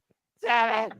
And other forms of combat sports and other sports. Again, congratulations to the Dodgers winning the World Series. I was listening to that all night at the bar I was at in Cleveland after AEW Dynamite Fright Night. Damn good shit that show was too. It was. But anyways, getting back, I'm gonna do an impromptu topic and put you all on the spot. Since we're waiting for JJ to come in, because I know he wants to talk about the topics we got, so I don't want us to go past him and then we're almost ending and the host, the moderator, doesn't get to be here. All right, we're 11 months into this year. That means we only got 1 month to go. I know there's still a couple of PLEs, but I'm going to go around the horn. I'm going to ask each and every one of you. This can be from any company, but I'm going to put you all on the spot. What pay-per-view/PLE is the pay-per-view/PLE of the year, and why? You are crazy. Yeah, let's start with Noah since he thinks I'm crazy. You don't have to go in depth though, but we do trying to waste some time to get JJ some time. But Do you uh, know who I am and what I watch? All the Do things. you? Yes. Yeah. AEW is a way of life. It is my family for a reason. Shout out to the entire family. I look forward to engaging with King once again with our next All Elite Watch Along, which will be next week Wednesday because we're covering that. But I mean, dadgum, where do you fracking begin when it comes to me and all things wrestling? You already had WWE Inception with Marigold and Pro Wrestling Noah. You had fracking WrestleMania 40 that reset the entire identity of WWE and made WWE interesting for all fans. Once again, after a decade and a half, you had fracking AEW blow it up completely every month, where we always talk about Madman, Tony Khan, but when it comes to pay-per-views, he doesn't miss. We've called Sting's last match, for Pete's sake, this year at Revolution. We called Bryan Danielson's final countdown, his final moment, and his final scene in All Elite Wrestling. We've called the entire birth, Jeff, of TNA, starting with Hard to Kill, and for them reaching Bound for Freaking Glory. We've seen the growth and development of possibly the next best women's division right now on the Western Front with NXT, who's morphed now into the black and the silver. And Ring of Honor is a sleeper, even if it's only been shadowed by everything. James, you've had a blast on both those calls. It's one of those things right now where you can't pick a show of the year. It's subjective based on your scope of the wrestling business. I'm not undermining anybody. I'm not overshadowing anybody. And the last thing I'm going to do is try and develop an ego, despite the fact this guy wants to bring out NAF for me to criticize the worst things about this business. But between everything I freaking watched, not just domestic but internationally, hell, Zack Sabre Jr. finally winning the IWGP World Heavyweight Championship. Wasn't even a pay-per-view, but it was the freaking finale of the G1 Climax. There's been so much good out of this fracking year across the damn board. You can't pick a single show. If I was to pick one show, it'd be one show from each company, and even that is difficult. I've seen the best women's story in a long damn time, best women's wrestling match since Bayley and Sasha Banks with Mariah May and Toni Storm back at freaking All In. Again, I can pick moments, countless moments from everything. You can't pick one show if you're the type of To be fan fair, that if you I want, am. you could do one from each company. Oh, well, in that case, that's still difficult as fuck, considering, again, I just map out what I watch. How many shows have I watched so far this year? Ladies and gentlemen, this is Pro Wrestling, and thank you for coming to Noah Foster's TED Talk. Damn it, James, you! Actually, that's kind of accurate. What the hell is Walter creating here? Creating chaos. Oh my That's why we God! call it A Shenanigans. You know what I'm creating? Shenanigans. Walter. And I went to SummerSlam Live and TNA Bound for Glory Live, my time, my you. You know what? You know what I just realized? Well, that's good beer. I said, this is Noah Foster. Thank you for coming to his TED Talk. Look at the lighting around him. TED Right, Talk all day. Right. Damn it. Bro, Okay, look like... well, Noah, now you can say the James line. Yeah, I think that one is officially approved. He got Yeah, for sure. James, you freaking idiot! There you go. Okay, very good. Did you hear my? You didn't hear my Wrestling Rangers idea. Then you would have really called me an idiot there. Oh, fucking for sure. There's gotta be some sort of freaking monologue of every time I said, "Damn it, James, you freaking idiot!" Somehow collabed with a bunch of clips like a collage because James has had so many dumb things on the internet. It would be an entire Shenanigans show. We have to do a fucking thing that whole week. Yeah, right. Run the clip. Now listen, Noah. Here is the idea that I had in mind. Oh, See, God damn the it. Wrestling Ranger. These guys already know, but I'm gonna run it down for you again because you weren't here. So, the Wrestling Rangers are like the Power Rangers, but in wrestling. Okay, so you take Axiom as the Red Ranger, Hurricane as the Green Ranger. You got Mystico, Sin Cara Edition as the Blue Ranger. You got Black Taurus as the Black Ranger. You got Zaytara from the second Mayon Classic as the Pink Ranger. You got Zeuxis from the first Mayon Classic as the Pink Ranger. And we're going to add two more Rangers. Ready? We're going to have a Gold Ranger, and that's going to be played by Tiger Mask 4, and the Silver Ranger is going to be played by Hologram. Okay. So James is literally off his rocker tonight. Good to know. I'm making sure everyone hears that. I mean, you're definitely making sure everyone's aware of your craziness. When I look at AEW, I got two pay-per-views right now that are the most memorable for me. That's AEW All In and AEW Revolution for two completely different reasons. So that's why I put AEW. As far as NXT, it's a little bit more tricky, but again, I still believe that the NXT PLEs have still surpassed my passion this year, particularly than the main roster PLEs, and there's been 6 of them. I think right now, though, I'm going to give it to NXT Heatwave because, again, Ruka and Kalani Jordan gave a fucking callback to Ricochet and Will Ospreay that is highly underrated, and both those women deserve that, damn it. And I think that show was a complete card, well-built and delivered from everybody. Hell, I endorsed Chase U that night from having an incredible effort for the freaking Tag Team Championships, though losing. So that goes to JJ's brand, growth and development. TNA, though, again, they set the bar for the entire year back at Hard to Kill. Jeff was an honor to call that with you, by the way. Look forward to our next call. But every single TNA show we talk about before, it's had the best balance. It had the best run of the card. And it's honestly that show that doesn't feel like you're either getting too much or not enough. We've already called an Iron Man match with Josh Alexander and Nick Nemeth. We've seen the downfall of the system and the reboot. And again, I now have seen TNA Bound for Glory, which I will take forever. If I was going to pick one from TNA, though, that's a little bit more tricky. But I think I got to go with Hard to Kill just because, again, it restored the spirit of total nonstop action in its greatest form with those letters. So I think I got to go with Hard to Kill right now just because, again, TNA has not missed a beat.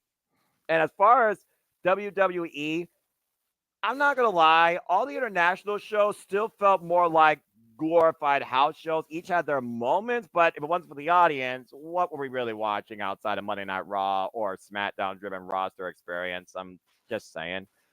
I think for me, though, it's got to be WrestleMania 40. Again, it's the reset. It is the genesis of WWE for anybody that wanted to see pro wrestling and inter wrestling in the same sentence in this company, not associated with 3 former letters, which will be a topic when the Renegade Wrestling JJ Williams gets here for a different purpose. But I got to give it to WrestleMania 40. Again, complete top to bottom card, 2 nights. Each thing I feel like definitely served its purpose to a degree. There's a couple matches like, why is it here? Why is this a WrestleMania? Why is this card on this card? And why are we doing with the 49, the fuck football? I don't know that team. Anyway, it's one of those things where I think WrestleMania 40 really restored a lot of faith in me as a fan of WWE, especially with JJ getting to call Cody finishing his story. And I will never take that moment away from him and I that we are allowed to do that night. So as far as the main companies, I think that's where I stand. If I were to go on everything else, you probably would be here for another 25, 35 minutes. Okay. All right. Well, thank you for that, Noah. I guess I'll go left and then that way make some odd shape because that's not even an X. But let's go to Jeff next. Yeah. Oh, okay. Perfect. Okay, so we're going back to the left. Got it. Okay. Screen. Anyway, recalculating route. Slide to the left. Rerouted. To the right. We are not doing the cha-cha slide. Shut up. Anyway, go ahead, Jeff. I can do the cha-cha. No. I can do the truffle, I can't, but nobody wants to see that. Fuck all the way off. Anyway, first of all, they don't sponsor us like the watch launcher that does. We sponsor our fucking selves. But I will recommend Belching Beaver Brewery. We're in the Honey Blonde Ale. This shit's good. Anyway. There you go. And yes, it does say Belching Beaver, and I belched while I was muted. So there you go. Anyway. Interesting, but I'll stick to Mountain Dew. Anyway, please continue. It's somehow less lethal for you than Mountain Dew because Mountain Dew is just diabetes in a bottle at this point with caffeine. It's crazy. I'll deal with that when I get there. Well, I mean, you're safe, Noah, because you got the freaking greatest metabolism on God's green earth. I don't know how. And we hate you for it, but we love you. Anyway, damn it. All right. I'm a fat, fully looking flannel motherfucker with my beer drinking. I don't really care. Anyway, hey, listen. I'm glad I'm tall. Is all I'll say. Because damn, I'd be like this, like this size if I was any shorter. How tall are you? You can't be taller than me. 6'1". You are not 6'1". I am 6'1". Fuck. Okay, well I'm gonna stop drinking. So was Noah. Because I feel short. Now I feel short and fat, so I'm gonna stop drinking while I talk. Anyway. All right, let's give Jeff the stage now. I want to hear his best take so far on Wrestling 2024 because it'll be far less. I think it'll be far more smarter than the. No offense. No DQ. Some of you fans right now need to really open your eyes and do your homework, bro. Especially after last year's awards. I'm just saying. Anyway, go ahead. Oh my God! Don't get me started. Yeah, I'm gonna keep drinking now that Noah said that.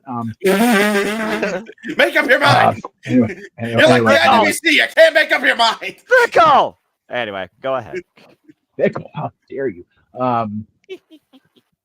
So I'm gonna make it WWE right now. I mean, it's if anything top WrestleMania, it has to be Survivor Series, but that hasn't happened yet. So for me, it's WrestleMania for now on the main roster.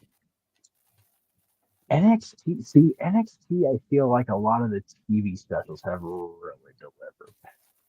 Some more in the PLE. So I'm gonna reserve that. I'm gonna be a cop-out pussy and wait until after Wednesday to give my NXT answer. Because I think NXT 2020 is gonna be fucking bomb. Like I really do. I agree. AEW, I have to go with All In for very personal reasons, but I also thoroughly enjoyed Revolution.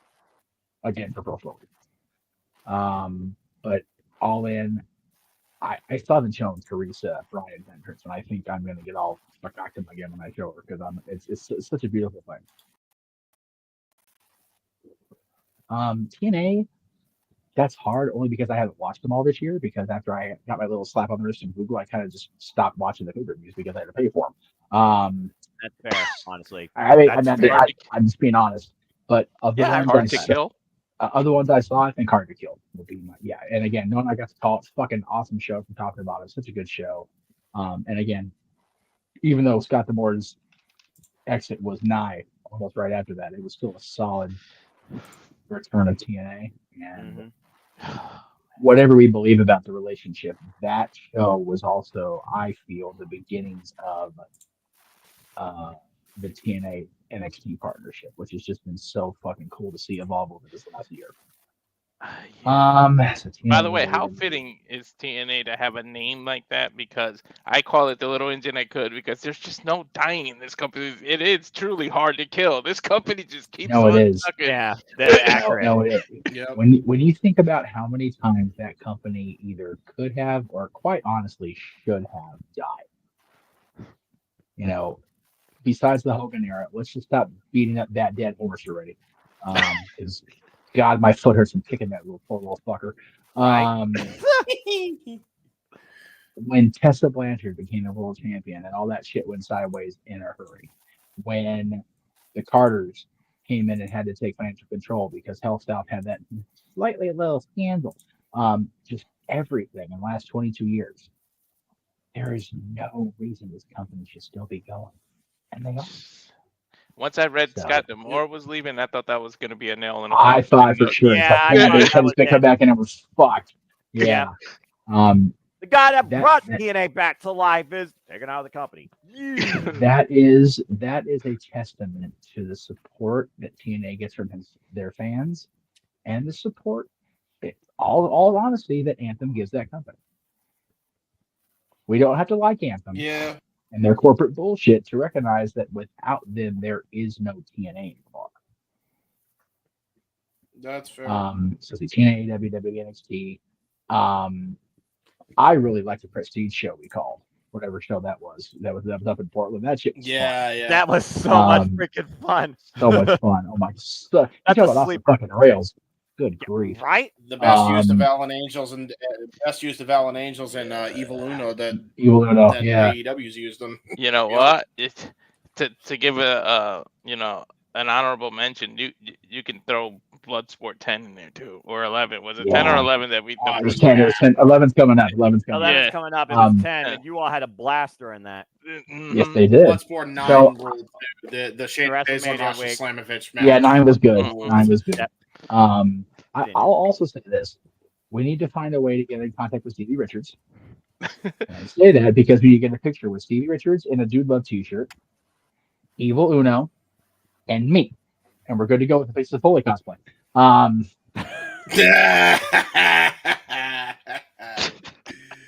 True. You ain't My wrong. fucking brother, he's in his spirit roll behind me, leaving the arena today. He goes, if you had longer, darker hair, you could look like Mick Foley. I'm like, thank you for pointing out that my baldness is the only thing keeping me from looking like Mick Foley. Thank you, Patrick. I love you. I appreciate that very much. You could have just told him have a nice day. Yeah, right. And I'm like, well, what was really funny, he goes, I think Mick weighs more than you now. I'm like, you know what? I actually think he does, but that's not because of anything I'm doing. Ain't that the truth? In lifetime, we just got to see when the light bulb actually goes off in James's head. Ding. He went, ah! Yeah, it's actually crazy. Yeah, it's good for me. James had a very breakthrough kind of year.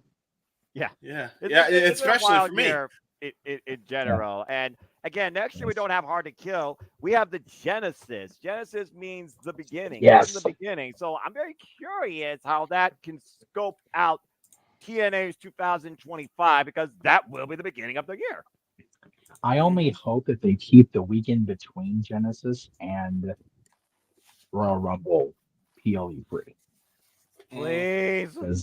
I'd like to have that be like our karaoke week or our special week, just to have something different. If we don't, we don't. If we have to do AEW, then fine. Like, what the fuck ever. I mean, I'm crazy. I'll cover anything. And yeah, a sleeper also that we did one time for Independent Wrestling. We covered Mission Pro's Midsummer Blast, where Izzy Moreno became the youngest ever Mission Pro Wrestling champion, and still is. Hi. Hi, guys. Anyway, oh, no. Jeff. Okay, wait. Here. Let me switch voice. How? For me, How? I'll go quick, James, because I'm literally going to take seconds because it's going to be obvious what mine is. In general, it's WrestleMania. Why? Because it's my first one I got to see in person. So, what the hell? Yeah. Can't argue that logic. Yeah, exactly. But James, you can go because that's all I'm gonna say about that one. You're only going to tell me you're not going to do any of the other ones. You're just going to do like a WrestleMania. Yeah, it's the one I saw. I mean, pop out. I mean, to be fair, WrestleMania is mine too. For the WWE side, keep in mind, I have not watched. Have I watched an NXT? Did I call an NXT event this year? I don't remember. Yeah, I think you did. I think you did. Oh, did he? Okay. Nope. I've called a lot of stuff with James, but not NXT yet. Oh yeah, okay, yeah, right. Okay, You're so right. okay, that's fair. I loved Mania. I thought that was the best Mania since 17. I stand by that. Hard, Jeff. But again, is he really wrong? Yeah. No, and I'm sorry to cut you off, James. I apologize. It's one of those. It really feels like the 10s are the reset button.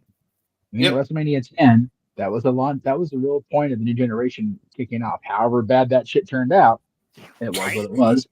20, where it all began again, where the freaking little clone of Vince McMahon, little did we know he's a clone of Vince, was in Shane McMahon's arms. If you look at Declan and you look at Vince at that age, tell me I'm wrong, folks. And then WrestleMania 30 with Daniel Bryan. Yes, it wasn't the fairy tale ending for Bryan, but WrestleMania 30 felt like a passing torch. You started with Hogan, Rock, Austin. You ended with Daniel Bryan beating Evolution. I mean, that just felt like a moment. And now this one with 40, the first full Papa H WrestleMania. It's where it all has begun again. I love it, dude. I love how Star talked about WrestleMania 30 or 40 being in March. I don't foresee that not ever happening. Like, WrestleMania is going to be on March. It's going to be a thing. Yeah. It's got to be. Yeah, Anyway. What's hilarious about that too is like it feels like not only is like 40 or the 10's the reset button, but then you get like the 7, 8s, and 9s. Like they're always like, what a weird time because like you see in the roster change to that reset point. It's kind of interesting. Because you think about 7 was like really starting to show that Hulkamania was starting to taper off. Yeah. 8 he stepped away for a while. 9 was 9. 17, as you mentioned, the greatest until this year. 18, solid show. Could have been laid out differently. Yeah. If you think about it. Yep. 19 is the one I really regret not going to, if I'm being fucking It was honest. so good. I still hold good. 19 up as probably before 40. I still hold 19 up probably as one of my most favorite WrestleManias ever. Yeah. 19 was going to be the first one that Team No DQ attended as a team because it was just up the road in Seattle. And like we could have gone and we just didn't. But yeah, 27's touchy, right? Well, 28. yeah. 28 I feel was really good, but it only really had two like moments with the Hell in a Cell and the main event and the main event. Well, to be fair too, like 27 had that Ruthless Aggression roster, which sucked. Let's be real. Or the Ruthless Aggression PG roster. You know, that was the remnants of crap. Yeah, it was mostly. Let's be real. Yeah. It wasn't great. Wrong. You're not wrong. And then 28 was a little bit better, and then 29 was even a little bit better because the Shield 30, and all that. 30 hit the home run. Yeah. And then 30 hit the home run. Yeah. So yeah. 29, remember, was the last WrestleMania where Undertaker was undefeated. That's right. Which was big in hindsight. And 30 caused a lot of people to drop off because of said incident, only to anger them further when Undertaker was brought back for a couple of redemption spots. And then there was 33 that most people don't talk about for reasons. But no, 29, if you think about it, the set was awesome. Yeah, I loved 29's John's story with 29 because, you know, as much as I could talk about it, the story from 20 to 29 was so much more fucking real than people realize. Like, oh my God, like his life went to hell in a handbasket. It wasn't just The Rock beating him, it was everything. And him getting that title back in that Jersey crowd was a fucking redemption. It totally was for him. Yeah. So that anyway, then you had 37, which was the first Mania to go back outside. Yeah, which was just huge for people reasons. Yes. Right. Yes. 38. Again, 38. The one in Texas again. Texas, AT&T Stadium. The first it was one the first we WrestleMania that we called here when we established this internet community together. Which was a good, solid show. Yeah. 2-day show, and then 39 I will be forever biased because I was there for both of those nights. And it led up to a really awesome 40, probably the best one. And 39 people will shit on the ending. Let's all remember the post show with James. But right. I felt it was a good 2 nights of wrestling, a 2-night WWE show. Yeah, it was. It definitely in hindsight, it was, it did its job. And again, the thing we talked about earlier as far as the ID thing, let it play out. The problem with the Cody story at the end of 39 was we had let it play out for a fucking year. We felt like we got kicked in the nuts. Yes. That's what that was. But 39, top to bottom, beginning of night 1 and night 2 was still a solid 2 nights of fucking WWE. I mean, this year's WrestleMania was the 2 solid nights of wrestling. Yep. Damn it. Yeah. Anyway, and Snoop Dogg on commentary and some random football players being part of it because that was fun. That was fun. I was having a fun time with that one. The MVP of television this year, not just WWE, not just anything. The MVP of television this year is fucking Snoop Dogg. I will die on that hill with a blunt in my hand. Yeah, amen. With amen the Olympics, with everything. The only bad thing that motherfucker's having so much fun. Yeah, way too much fun. Yeah. Seriously, I will say too. My 2 favorite Mania matches from that entire time was specifically, I think the last 2 things that Vince booked that I really enjoyed was obviously Bianca Belair and Sasha Banks, and that triple threat banged. Roman Edge and Roman Edge. Yeah, man, like that was unfreaking real. That honestly, and I still consider it like as much as I love Danielson and everybody, I thought it's the best work rate wise, the best triple threat match of all time. And it's one of those things like it feels like that match like exists in another like universe now. Yeah, right. Because the other two, Roman pinched him to AEW. Oh, no. Fucking Roman stacked him and jacked him. It felt like he fucking toe tagged him and sent him out to Jacksonville in the process. It was like, whoa. To be fair though, without that being the case though, Danielson wouldn't have had that year. We would not. No, he wouldn't have. Let's just put it out there. We would not have had the fucking American Dragon back in professional wrestling, giving us some of the greatest moments we have seen since ROH 2009. I still don't put this know. out there, Dane. Go ahead. Are you ready for this? Brian Danielson / Daniel Bryan. On the first run before he got hurt, last match was against Seth Rollins. Yep. On the second run, last match in WWE was on Roman Reigns. What was his last match in AEW? John Moxley. The Shield. The Shield destroyed Daniel Bryan's career. He really like it. He's like, hey, this is how I'm gonna end my career. Can all three of you just beat the shit out of me real quick? He's a glutton for And think punishment. about it. And think about it. Who did Triple H send after Bryan the night after SummerSlam 2013? Papa H wins again, kids. Papa H wins again. Yes. You son of a bitch. Now I will You son of a bitch, Triple H. But no, You seriously, bastard! You rat bastard! guys, I'm serious. Like the Danielson run of 2021 is the greatest run I have ever seen.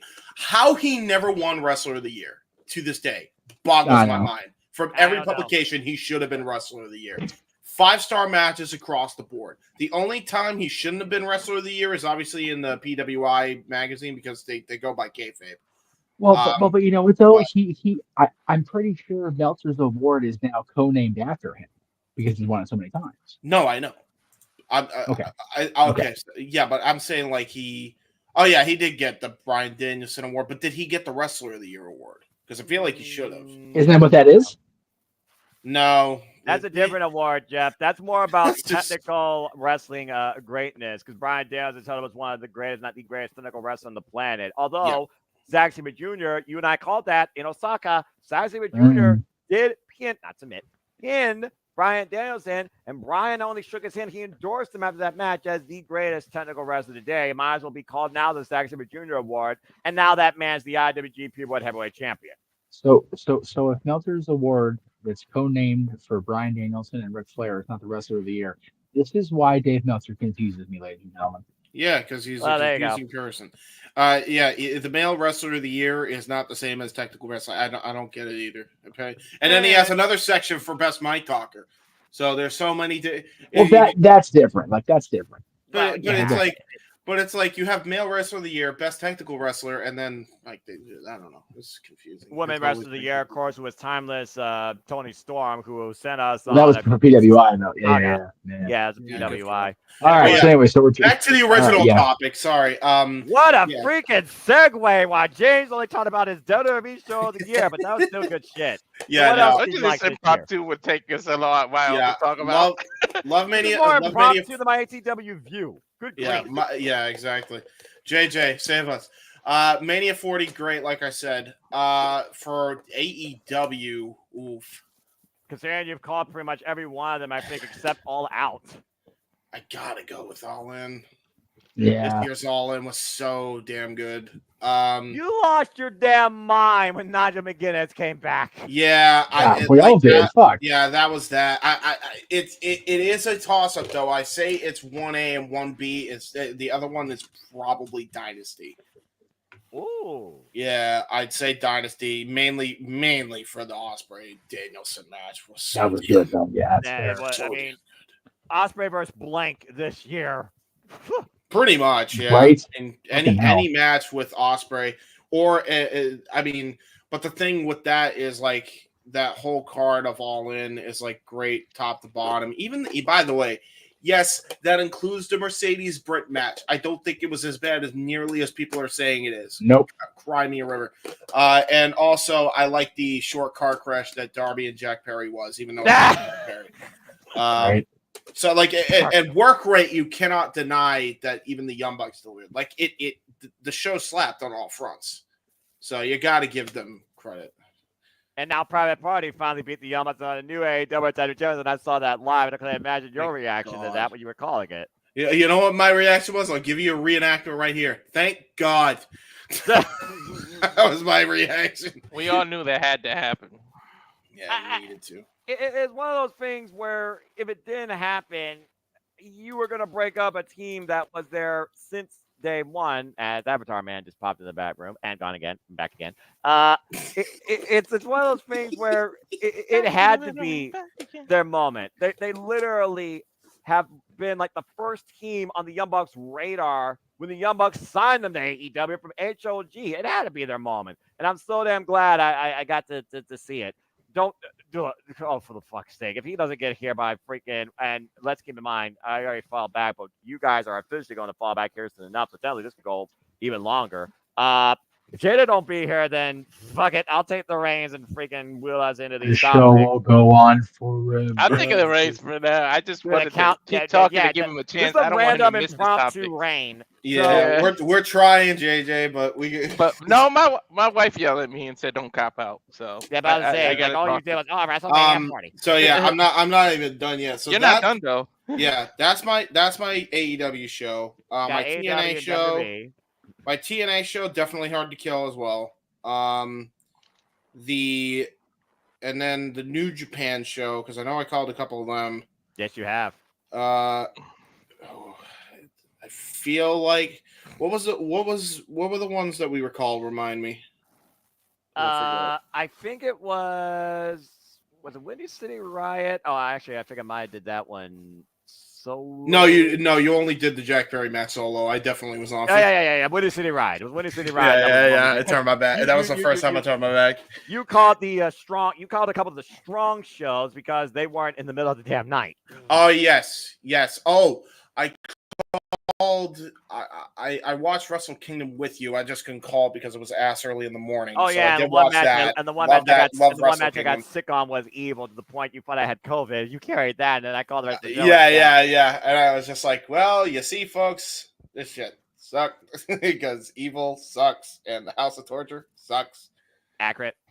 So yeah, there was that, and then I think that's every. Oh, Ring of Honor and Bloodsport 9 is my favorite Bloodsport. I like the other Bloodsports too, but 9 is my favorite one. And then Ring of Honor.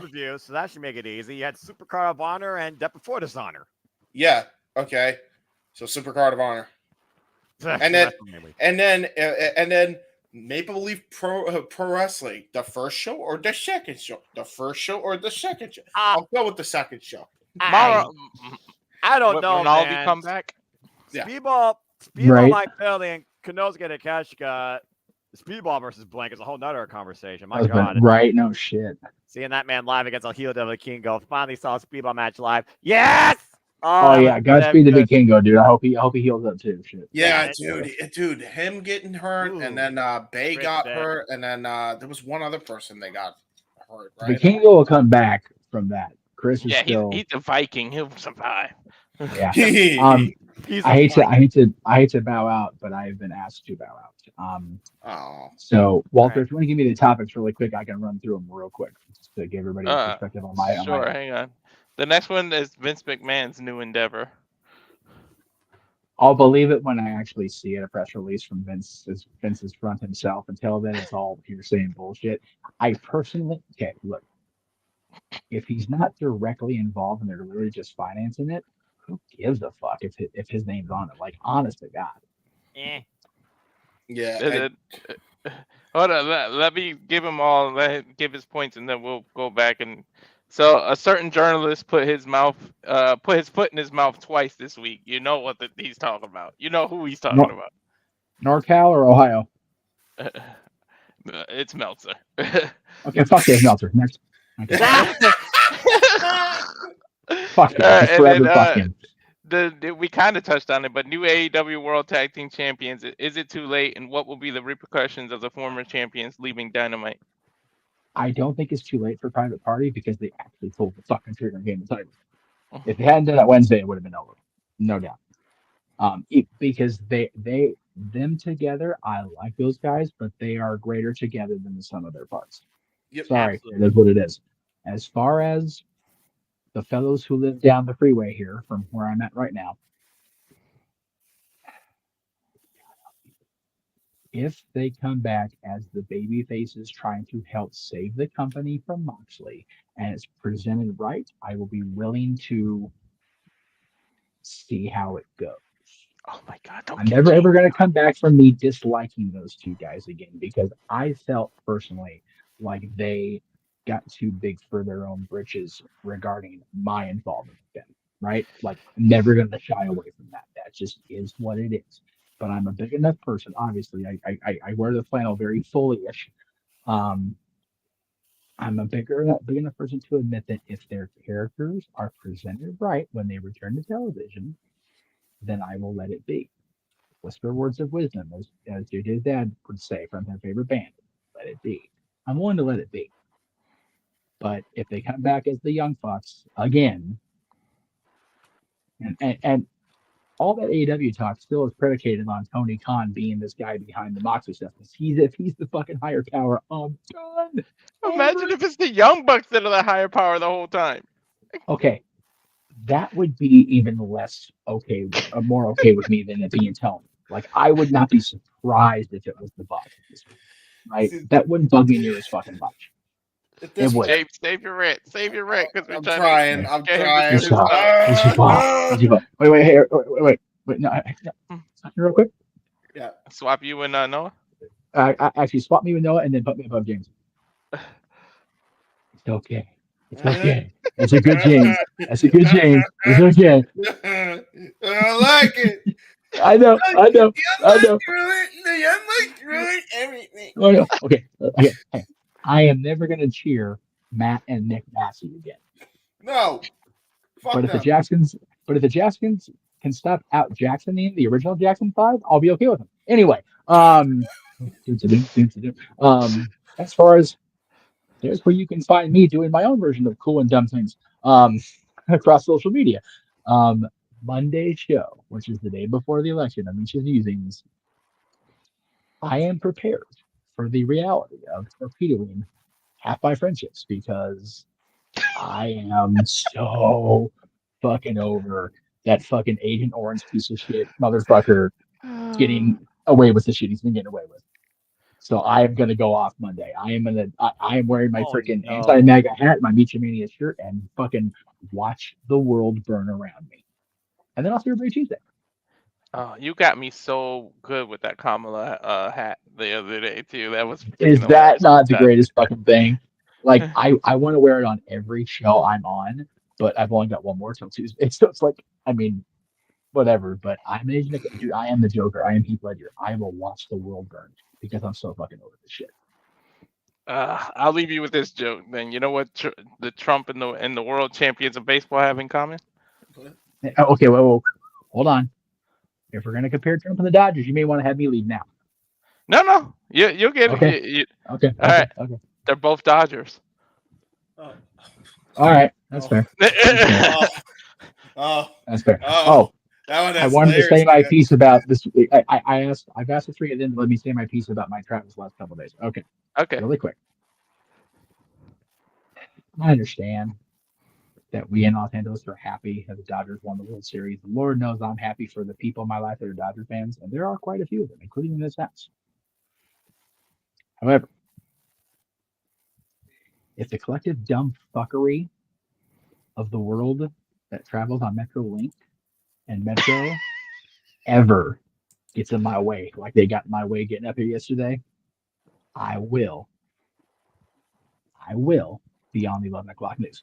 Now, as far as today, I'd like to publicly, verbally thank Answers Entertainment Group, the Peacock Theater, the folks at NBC Universal, and the organizers of the Days of Our Lives anniversary event today. Because the collective dumb fuckery of you four entities made this the worst day of days ever. There was line cutting without repercussion. It was so disorganized. I thought sure the Kings were actually running the event for AEG. And I was brought to the point I hadn't been brought to in nearly 15 years. I was about to hit a woman in her face. because this bitch line cutted me and had no fucking qualms about it. No, and the Karen energy. Dude, I would have called Karen Jarrett in to de-escalate me. This bitch was about to get got. All right. Oh. So I'd like to thank the 4 entities I mentioned for collectively just screwing my pooch today. Thank you for that. Appreciate you.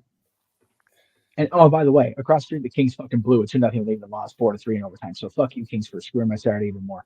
On the other flip side, thank you to my dear sister for a wonderful island dinner that I helped pay for and for this awesome beer. Go out to your local grocery stores and buy Belching Beaver, must be the honey blonde. This shit is good. There you go. And with that, I will see you Monday. JJ, I'm sorry I missed you. More importantly, I'm sorry you missed all this shit right here. This shit right here. So have a wonderful rest of your show, kids. All right. See you, Jeff. Bye.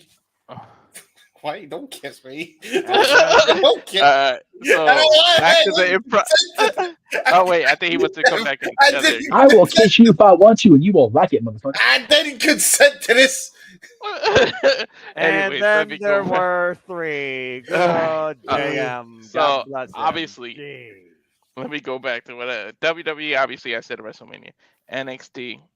I got to give it to Heat Wave. Heat Wave was very, very good. I think I don't think any of you mentioned it either. So I got my own one. Heat Wave. Oh yeah, you did. That's right. Myself. Yeah, Heat Wave. There was just nothing on it. And then the other two, I'm just gonna agree with what you guys said. TNA, Hard to Kill. It was just freaking awesome. And then for you did Bloodsport 10 for GCW. Yep. And now AEW's next. Yep. AEW, like, what else can you say but All In? I mean, but I gotta give it AEW. They just hit on all cylinders on every pay-per-view, to be honest, except every for the damn time. Except for the little ending that we know. I'm not gonna get into it, but we know they refer. But other than that, the pay-per-view itself was still awesome. And then like AEW may not do television perfect every week, but damn it, they know how to throw on a pay-per-view, and every single pay-per-view was worth the $50. Like, I don't care what anyone says. Yeah. I mean, again, I put All In as one of my favorite calls this year with you guys. That was such a tremendous fun show, and I loved our chemistry. But yeah, it's just one of those things where, again, quality versus quantity, your aspect of those two terms in what you watch in and out of wrestling, it, sways the wallet. Even if you're having trouble with it, then again, they're trying to get Ring of Honor a TV deal using the Nueve now. So again, it is what it is with that. But yeah, I mean, again, Fright Night, you guys called Fright Night, just to continue going segueing here. Again, JJ, we're going to give you a countdown at this point. If you don't show up, bro, because we're going to fall back here in a moment. It's still going to be 1 o'clock. Yeah, remember, we're falling back.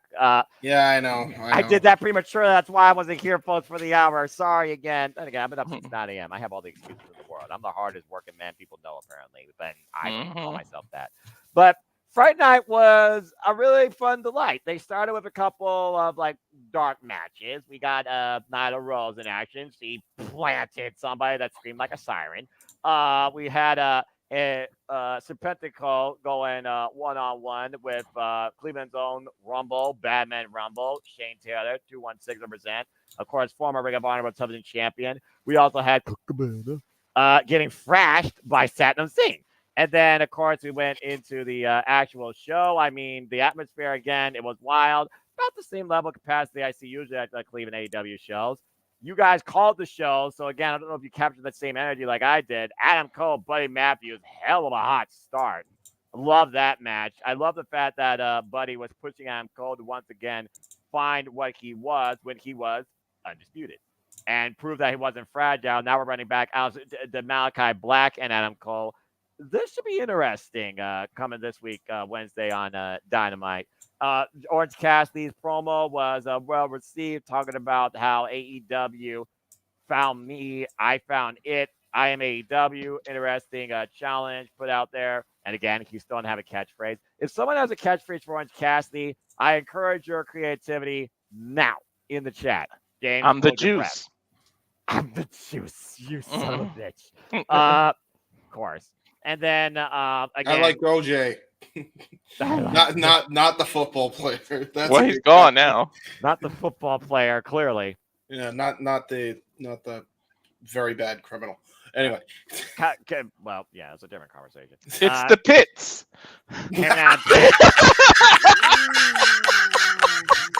Oh, Jesus Christ.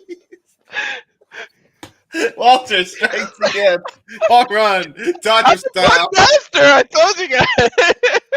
Get him, Walter, you freaking idiot! Hey, we both got one. Yeah. Oh, I'm surrounded by idiots. Why am I not at the top here with both these buffoons? I'm stuck in the middle with these two loons. Since I'm the only mature person on this stage, well, I guess there has to be two people on the top. Hi, James. Anyway. I know. All right, back where you belong. Anyway.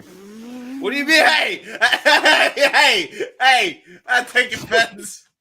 I keyed. I go back to where I am because I stand on my own level. Anyway, him and that page, very interesting message to JY talking about how there are no wins, no losses, just consequences. And I don't know, honestly, if this is going to fall 50-50 booking. They're kind of giving that suspension of disbelief.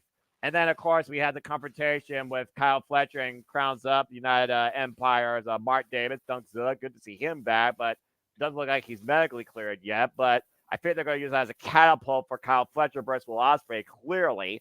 And then we had chaos ensue when John Moxley entered the building, and all hell broke loose as Orange Cassidy and the AEW roster, including a descending from the rafters, Darby Allin, went to war with, let's call them what they are, I guess now, the Death Riders. John Moxley saying that Orange Cassidy didn't challenge me, I challenge you. John Moxley trying to bring out something out of AEW. I still don't know what the fuck what. But I thought, again, John Moxley, definitely one of the most conveying promos right now you can hear. And, again, keeps me guessing. And then, of course, we immediately segue into Private Party versus the Young Bucks. 4 or 5, I lost count. But it had to be their moment. That place went absolutely ballistic when they fought the EVP trigger, ended Private Party altogether. It was that moment we felt like the Private Party was truly going to win. And we were glad that they did. And everybody stood up in full adulation. And kind of weird seeing the Young Bucks give that nod of respect. And might I add, they won clean. It was clean win for Wrestle Dream, for the Bucks, clean win for Private Party at Fright Night. So I have to appreciate that. It was a clean transition. So maybe the Young Bucks did put them over this way for a reason. We'll see how Private Party does now that they are the champions. And then, of course, following that, the Battle of Power. I needed to see Camille and Chris Statlander go longer. That was so freaking good. A Vampire Chris Statlander, apparently, versus Gladiator Camille, as always. As Chris Statlander looks to get back towards the TBS Championship, Chris Statlander countering Camille's power and putting her down with the Saturday Night Fever. I thought it was, again, women's bout. I wish it went a little longer because I think both still had a lot more to offer, if I'm being perfectly honest. And then, of course, we prepared for the main event. Can someone explain to me how Shelton Benjamin looks like he still wrestles in his 20s while he's 49 years old and hasn't lost a single damn step? Bro found the fountain of youth, and he's like, I ain't giving this back. I told you guys that him and R-Truth are they both drinking the same water or something. I don't know. Something, clearly. He and Swerve Strickland put on an absolute damn clinic. The amount of countermeasures. No, you forgot your stick. You said the word. What? Something. Oh, right. Well, it's not TNA, but I'll do it once. Dude, come on. Keep with the companies. But again, something! That's the only time you're going to hear that when I'm not talking about TNA because Walter asked for it. Anyway, again, the countermeasures, that roll through flatliner into the... How many times did Shelton Benjamin suplex Swerve Strickland? Jesus. Mm-hmm.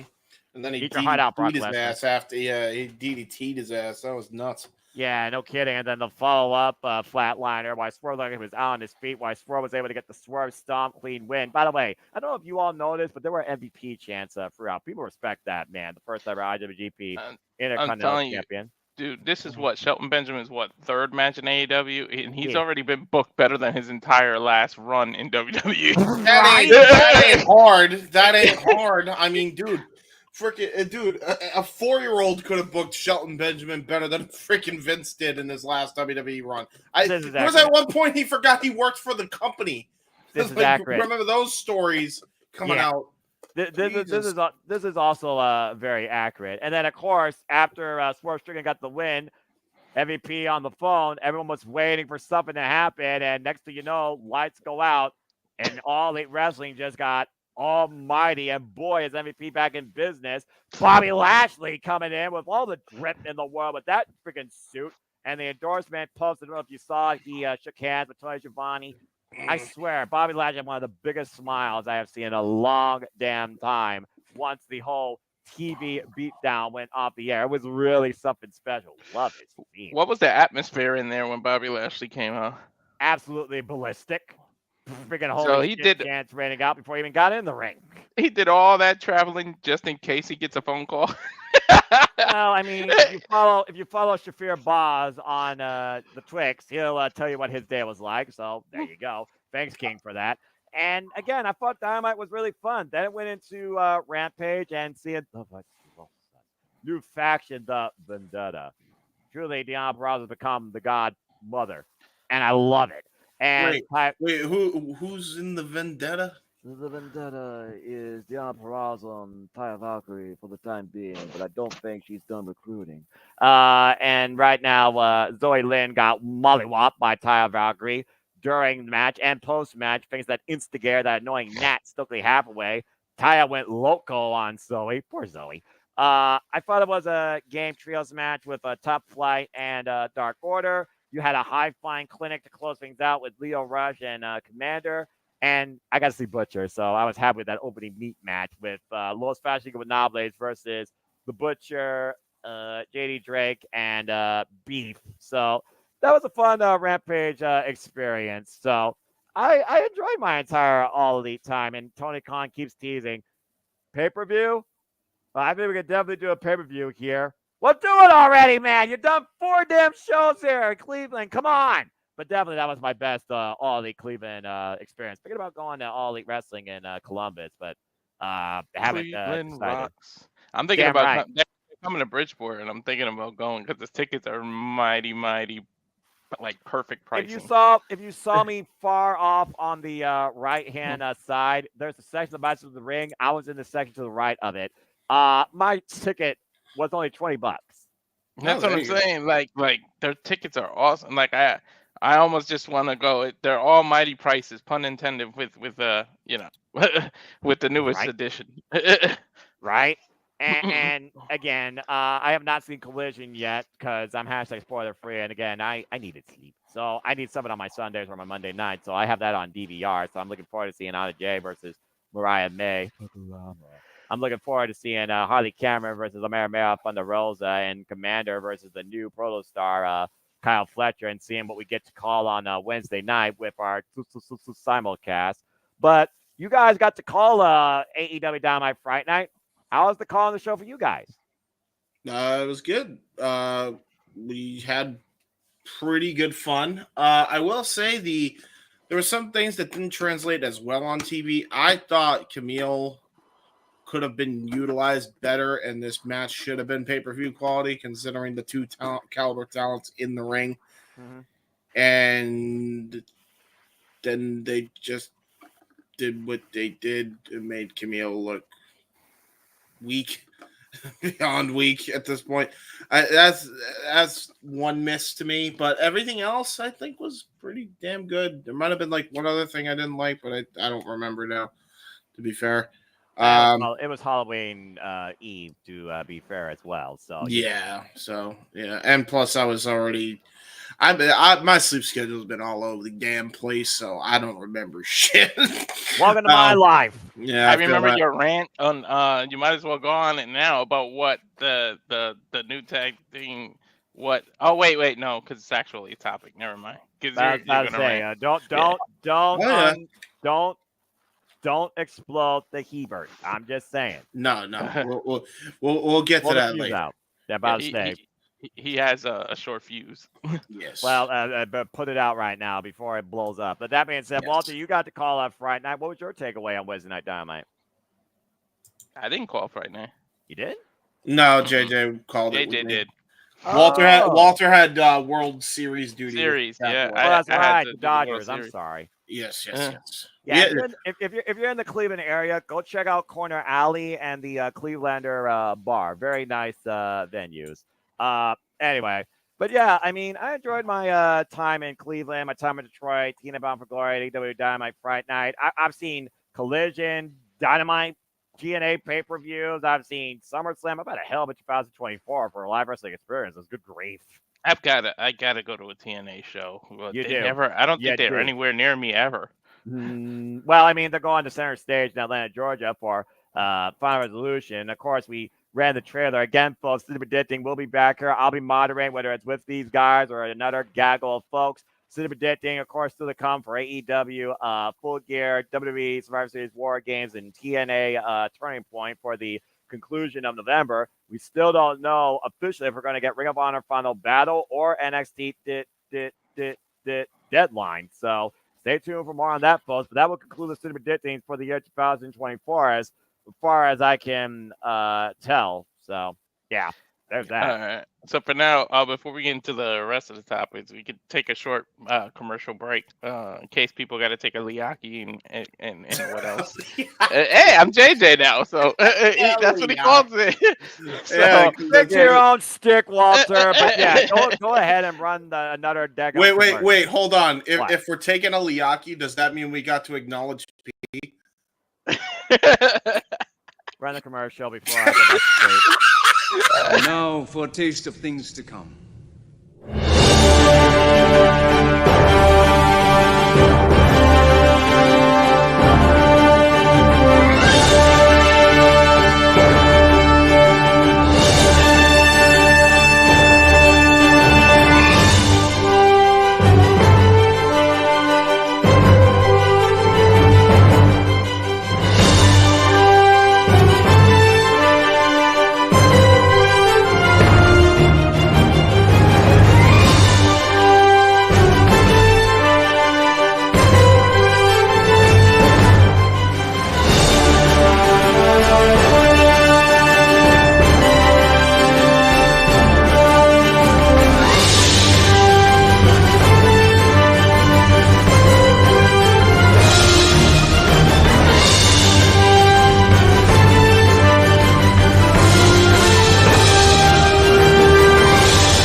Again, all the simply put,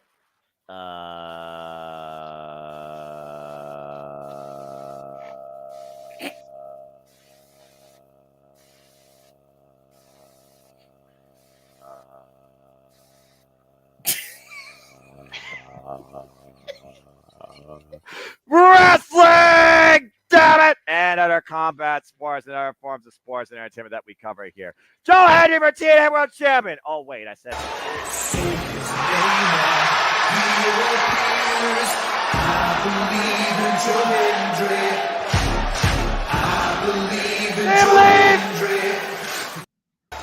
Seriously, do you not?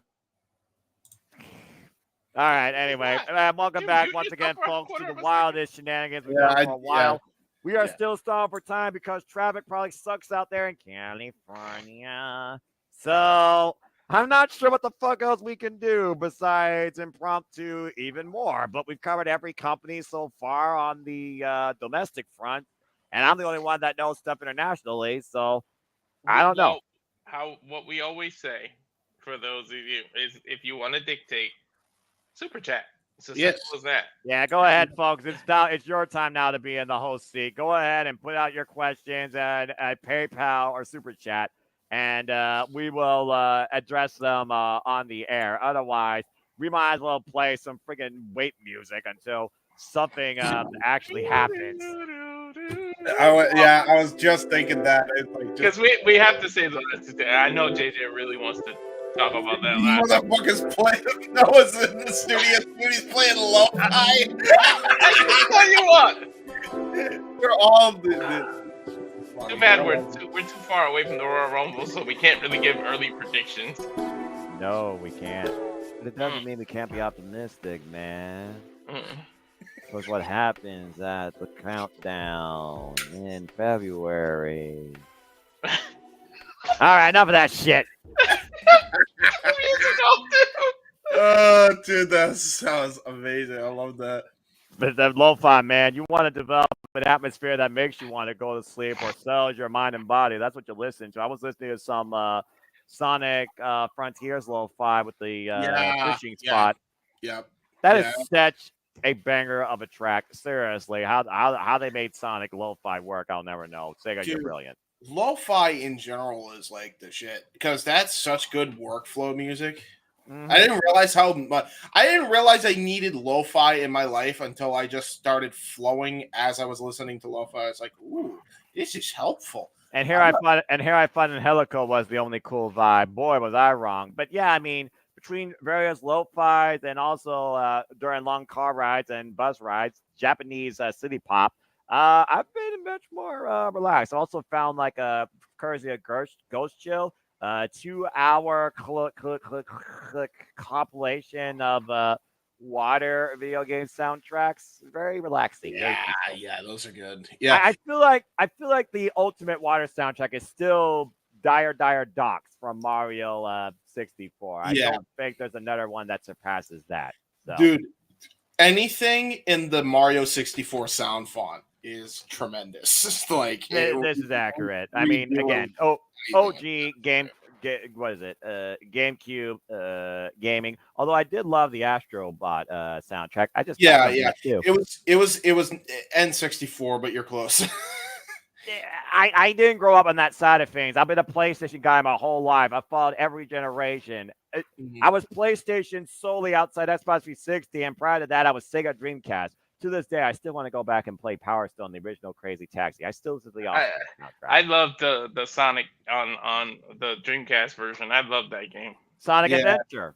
Yeah, and of course, they made a couple of Sonic Adventure tracks for freaking Sonic X Shadow Generations, but this economy fucking sucks, and I don't have that type of money. So it's like, and everybody who plays 2K and loves those games, Dreamcast started that. They were the original people that started that. Yeah, that's fair. I mean, I have WWE2K24, but I have not even played it yet. I just downloaded it because I was a PS Plus member, but I haven't played a WWE wrestling game or a wrestling game since freaking SmackDown vs. Raw 2010. I kind of fell out of the series when the 2K thing started. I'm surprised you didn't like 11. 11 was a really good game, actually.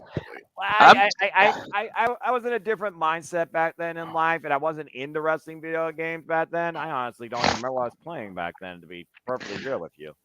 I'm trying to download the WWE game, but I need some more memory on my PlayStation. Well, here's what you do. You need to go ahead and back up your save data to cloud storage. You need to look at your game library and figure out which games you've already played enough times and remove them. It's not that difficult. And the thing about it is, I love the PlayStation 5 because 0 load times. You got to consider, again, how much speed and processing power goes into today's consoles. I do play the classic Nintendo games. Nintendo Online. All these systems have this backup archive for a fee, and it is cool going back for that nostalgia. But I think for me, the biggest thing I appreciate about it, the freaking rewind button or the save button, because I don't have to go all the way back to the damn beginning. Now, truth be told, does it eliminate the challenge? Yes, but we've all been through that. We wanted to get to the end of those games we never got to, or freaking, go back through and maybe find those endings for those ways that we didn't, I spam that rewind thing on Mega Man when you have to beat that big yellow guy. I spam the hell out of that rewind so much. Absolutely. Yeah. I wish I had that with Mega Man 11. I don't know how I finally beat that game. That game was ridiculous.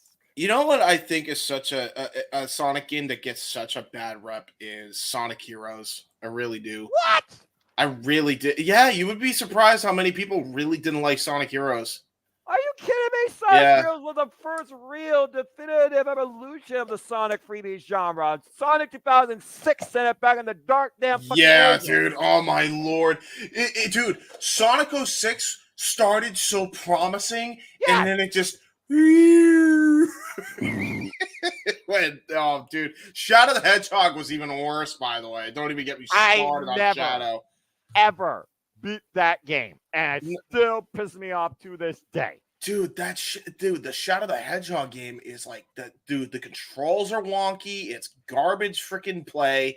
The right stick hit never every 2 works. seconds. Yeah, by any enemy known to man. And like you thought Sonic Heroes was bad with those enemies. Dude, you ain't seen nothing until you played Shadow the Hedgehog. Jesus come Christ. on. Sonic Heroes was not that damn difficult. I beat that game easily. I enjoyed it. I think the redundancy factor was probably the biggest, downfall to it because you were playing the same stage 4 damn times just to get to the final story where, spoiler alert, you beat friggin' Metal Sonic as Metal Overlord with all 4 teams. I enjoyed that game because it gave me a different dynamic of the 3D Sonic where I could play all the characters, even though there was 2 teams. I was like, why do these teams exist? Dude,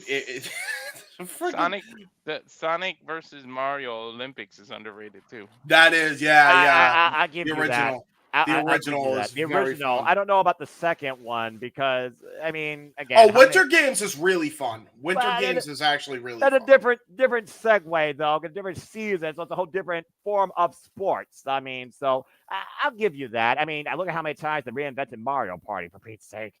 Yeah, dude, Mario Party. Mario Party to me peaked at 7, the one on the GameCube. That was like I got kids, so I love Mario Party. Well, you got kids, and so far your kids don't hate you. Apparently, you must not stolen stars from them. Oh yeah. No, we do it. We do it to each other. My kids love stealing stars from me. On Sonic Heroes, the Team Chaotix was like my favorite, but that Amy team is ass cheeks. That Amy team was for babies. Are you kidding me? Bro. It was. I mean, it was the easiest one, but well, that's the whole point of it. If you want to get the Chaos Emeralds, you play Team Amy, Team Rose, whatever the fuck that was called. Team Rose. That is fair actually, because that's the only way you could in the Sonic. If there was one downfall of that whole thing, dude, getting the Chaos Emeralds, even with Team Amy, was a pain in the ass. Yeah, being down that tunnel trying to get to the damn emerald on time, like you fucker, mine. Whatever happened to the old school way of getting a Chaos Emerald where you could just tilt the map and then you just land into the emerald? It was just so much simpler then. To Safet's comment though, the classic Nintendo. I don't know why this isn't on a lot of stuff. Yeah, my favorite Nintendo game, and people don't, is Legendary Wings. I don't think it gets enough love. I don't know if you know what that game was. Is that an RPG? Just to describe it.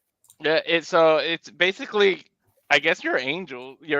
Literally, you're flying, and it's like a shoot 'em game, and then you get into these weird levels. It's like an alien took over. It's basically Contra before Contra, and it's in the air, and you're angels. Gotcha. Pretty good game. Yeah, very underrated shout. As far as classic one, by the way, always support emulation, folks, because emulation is that's the truth. You can play any game if you know how to use an emulator on a computer. Any game. Seriously, God bless it. If you people don't support it, I don't know why. Because you support museums, support emulators. They're the digital museum of video games. Dude, how many people use the Dolphin emulator to stream freaking Nintendo games on Twitch? Not me when I'm telling lies. I love Dolphin for Sega Genesis too. A lot of people don't know about that game. It's Echo the Dolphin. Echo the Dolphin. Oh, that's a throwback. Hold on, real quick here. And Vector Man. Notice. Can you tell which one's the oldest out of the 3? We're talking about Dolphin emulator. He's talking about Dolphin for the Sega. Dude, that Golden Axe. Golden Axe was the shit. That's my favorite Sega game ever. Yeah, that's fair. I mean, Sega, to me, look, I'm just going to put it out there right now. I might start a little bit of a rivalry, but it's a battle as old as time itself. You're either Team Sega or you're Team Nintendo. Sorry, folks. I'm Team Sega for life. Dude, Sega had the problem with Sega. It was very much the ECW of video games. They got big way too quick. Yep. Because they had so much good. They had innovative shit that a lot of games gave. Man. I love that game. I like the second one because I like that skateboarder dude. That skateboarder. Dude, I think they were the original home for King of Fighters. I mean, Terry Bogard was a freaking huge mainstay in Sega. Yeah.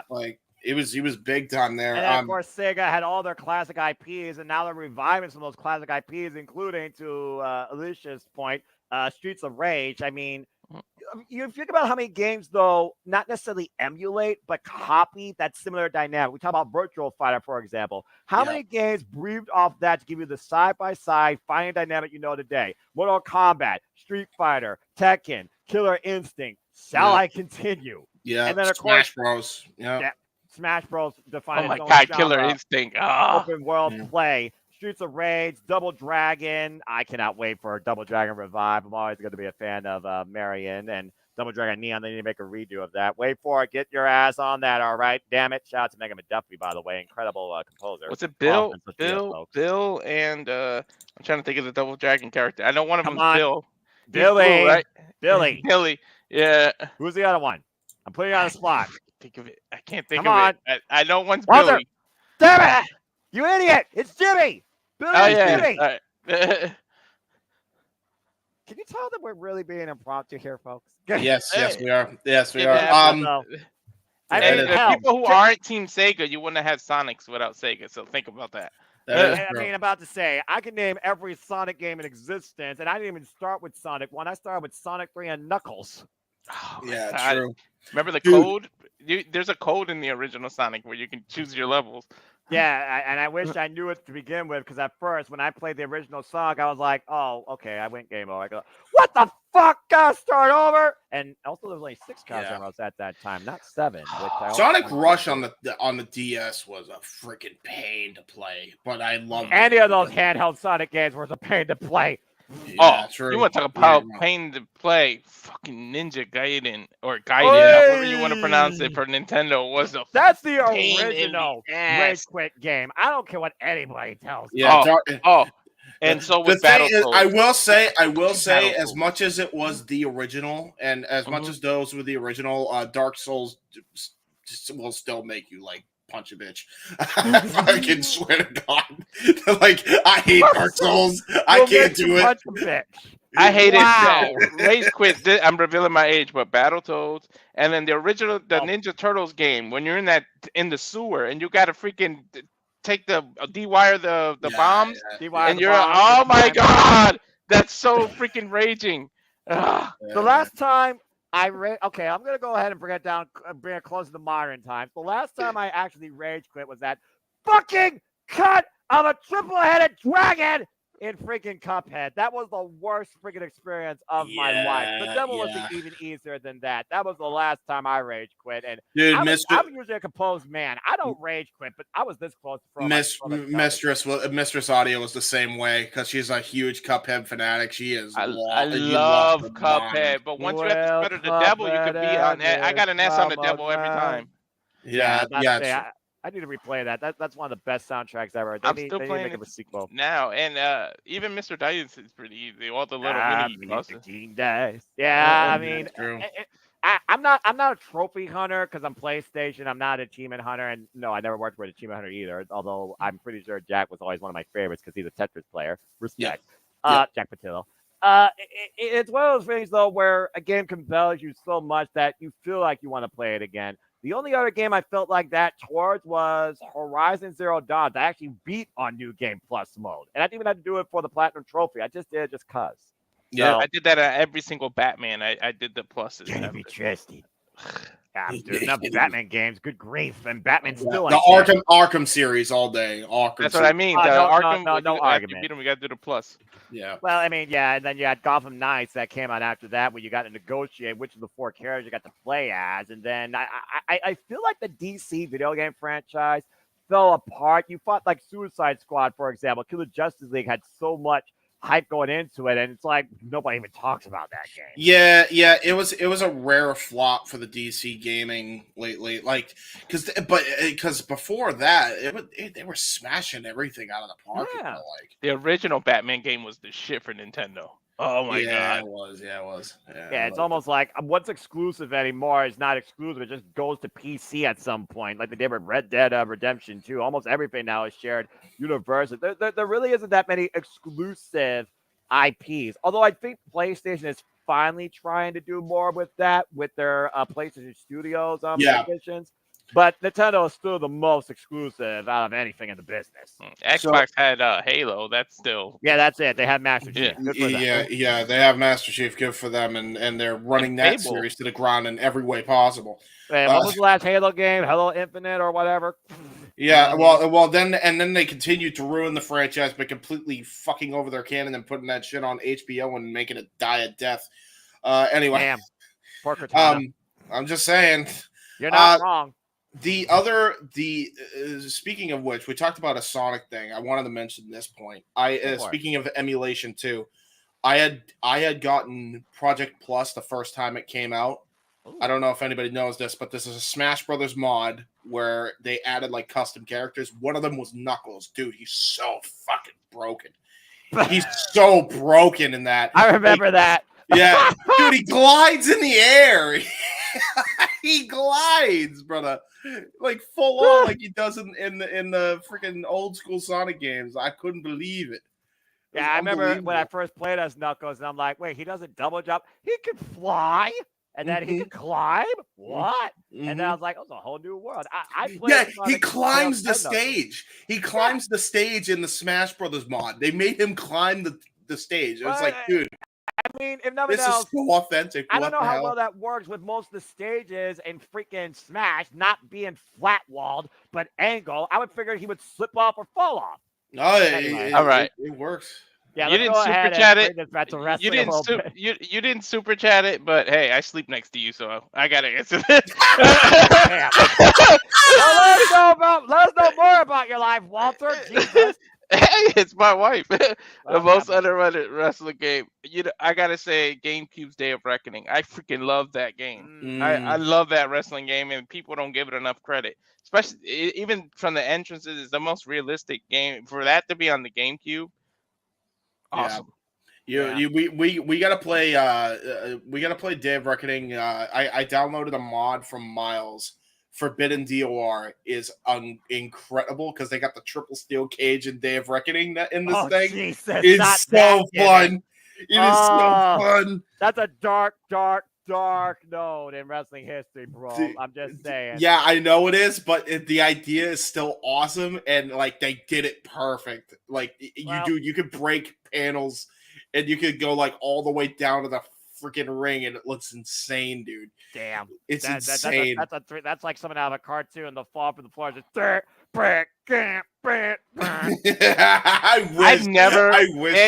never played Crush Hour. That was like the WWE racing game, right? I never played. Oh my lord, it was. People extremely rarely ever talk about that because you don't put racing and fighting together when it comes to professional wrestling. Then Mad Max existed, and then you really blur lines between deathmatch and racing. So I mean, but most underrated wrestling game, that's tricky considering my first wrestling game. I don't think I played in the underrated ones. I think I still play one of the GOATs of all time in SmackDown. Here Comes the Pain, but on PlayStation 2. Yeah. But WCW versus the World. Yeah, I did hear things about that, but again, I didn't grow up on WCW. I grew up on WWF because my mom was a fan of that back then. So, dude, when you hit the Z button, you used to be able to steal stuff from the crowd. That was like the first time they made it. No Mercy is a great shout. Here comes No Mercy's nostalgic gold and GOAT. Yeah, I love them. I love Here Comes the Pain, but I do agree with you, Walter, that I think the WrestleMania 19, Day of Reckoning 2 are such underrated gems. Like, it's actually I'm a little bit upset I never got to play WrestleMania 19 because I'm a guy that appreciates nostalgia. I don't collect or let it get our dust. I play and engage in it. Hell, I still play the original Frogger from Konami when Frogger he's back. What's that freaking game on PC? I still play WrestleMania 19 and the Day of I have the GameCube, the original GameCube. I have it with the memory cards, all that. I still have it. Yeah, hey, as long as it works, I still miss my PlayStation 2, my greatest system of all time. Oh man, my game archive from that, I tell you what. Yeah, dude, the amount of mods that are on like No Mercy alone is nuts. What's not modded at this point?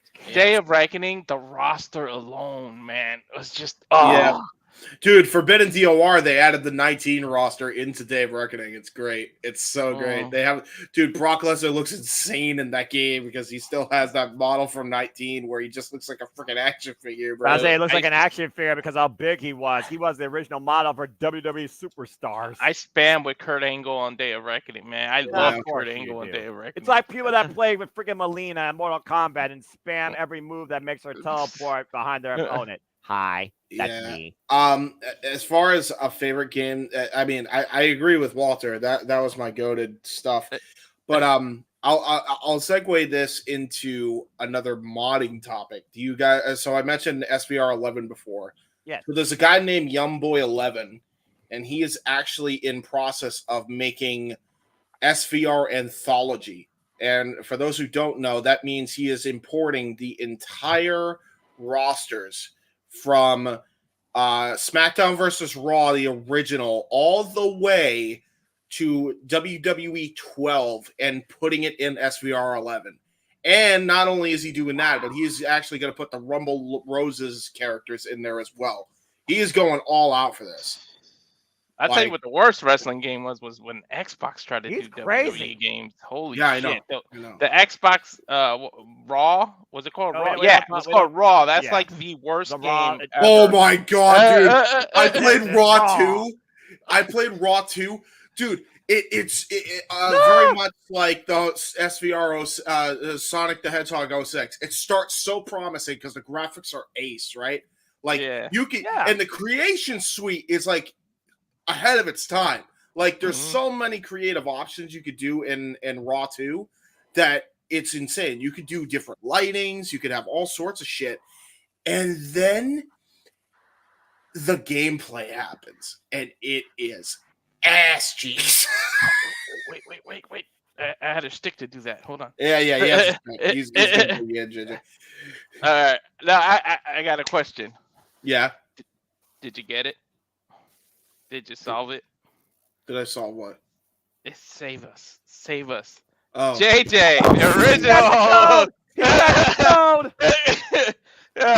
You're right. You're not going to believe this. We somehow. That was weird. Oh, yeah. Is that like? I don't know. Hold on. JJ. JJ, do a testing 1-2 of your mic real quick. Check 1-2. Check 1-2. Okay. JJ, get out. Yeah, you're re-row. Come out and then come back in. You sound like a robot, yeah. You are a robot too, as he says. Beep boop bop.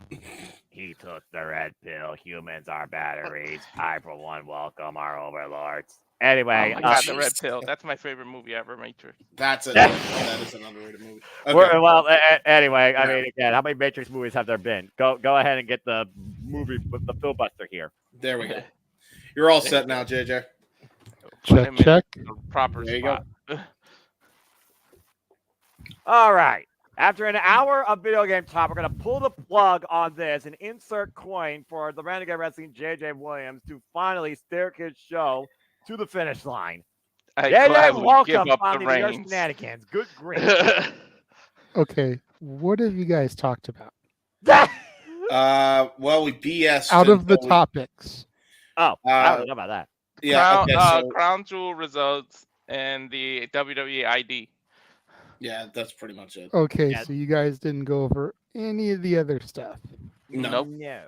I knew you had a lot to say about it, so I didn't want to get into it. Yes. Okay. Yes. Okay. We were waiting for you because we wanted you to have your thoughts on those three specifically. Yeah, moderate your show, damn it. Okay. Yes. Okay. Crown Jewel, I thought was a solid show. Yes. Highlight for me was the women's tag, if I'm being honest. I was really looking forward to that match from the jump. I made that more than clear on Simply Predicting yesterday, and I thought they delivered. I thought Lash and Jakara specifically really proved that they deserved to be in there with the main roster. Yep. I get that. I was doing really good up until the first Crown Jewel Championship match, and then I started to suck ass. Because I was 3-0 going into that match with Nia and Liv, and then I lost that one. Same. I told Then you. the KO Randy Orton one had no finish because it never got started. Whoop. Imagine how I felt that I called one of those kind of finishes on the wrong freaking match. Right?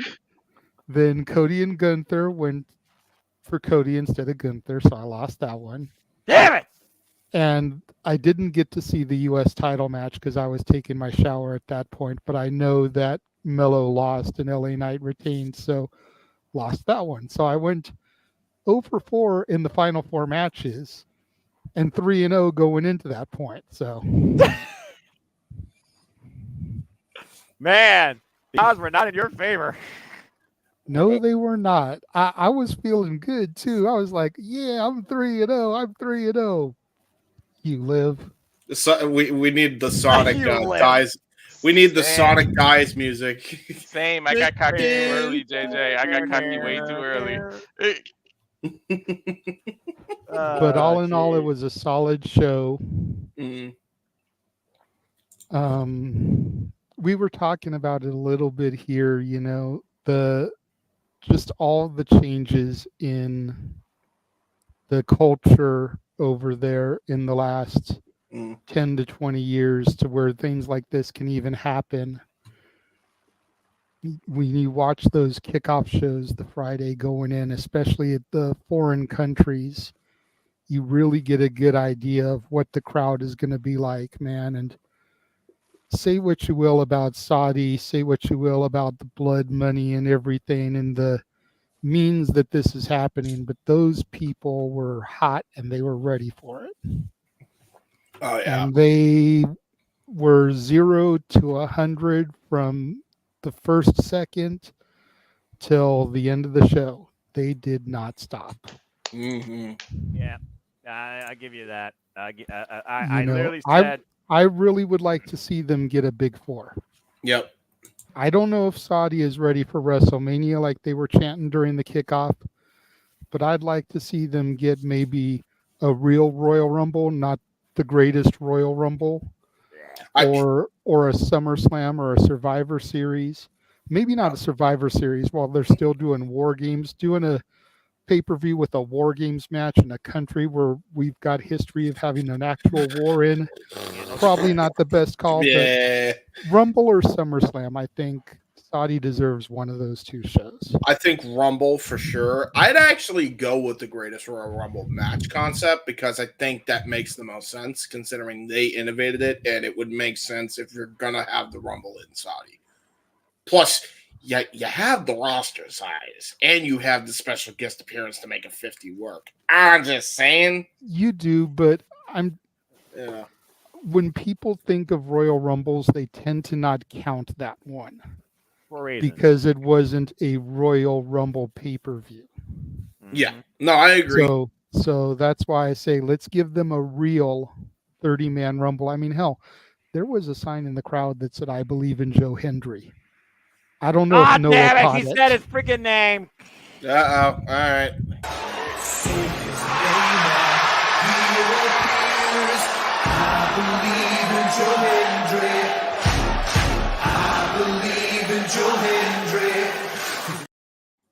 Nice. I didn't do it for the cheap pop there, but my point is that the Saudi fans are knowledgeable about more than just WWE. I'll give you that. If you watched the kickoff, they wanted NXT to come to the point where Triple H said, "I'm going to have to talk to Shawn." And they wanted WrestleMania. And then there was the sign in the crowd for him at the show.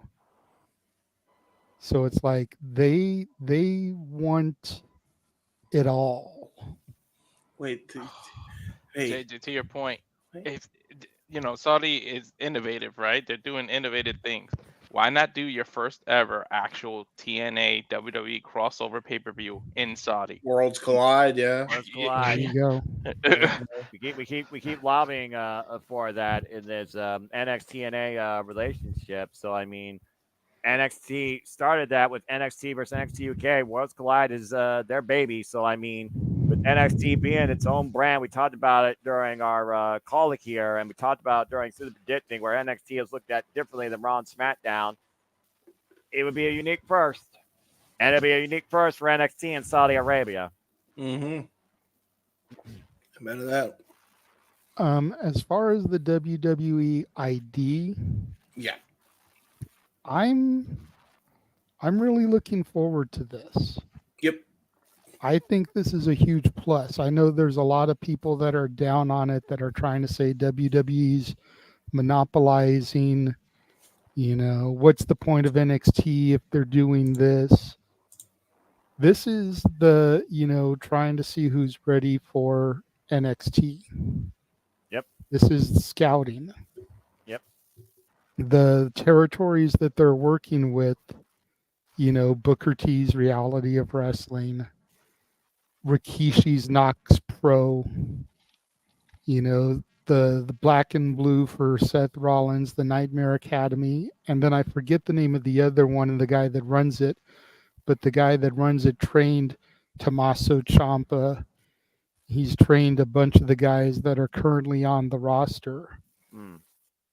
So it's like his pedigree speaks for itself.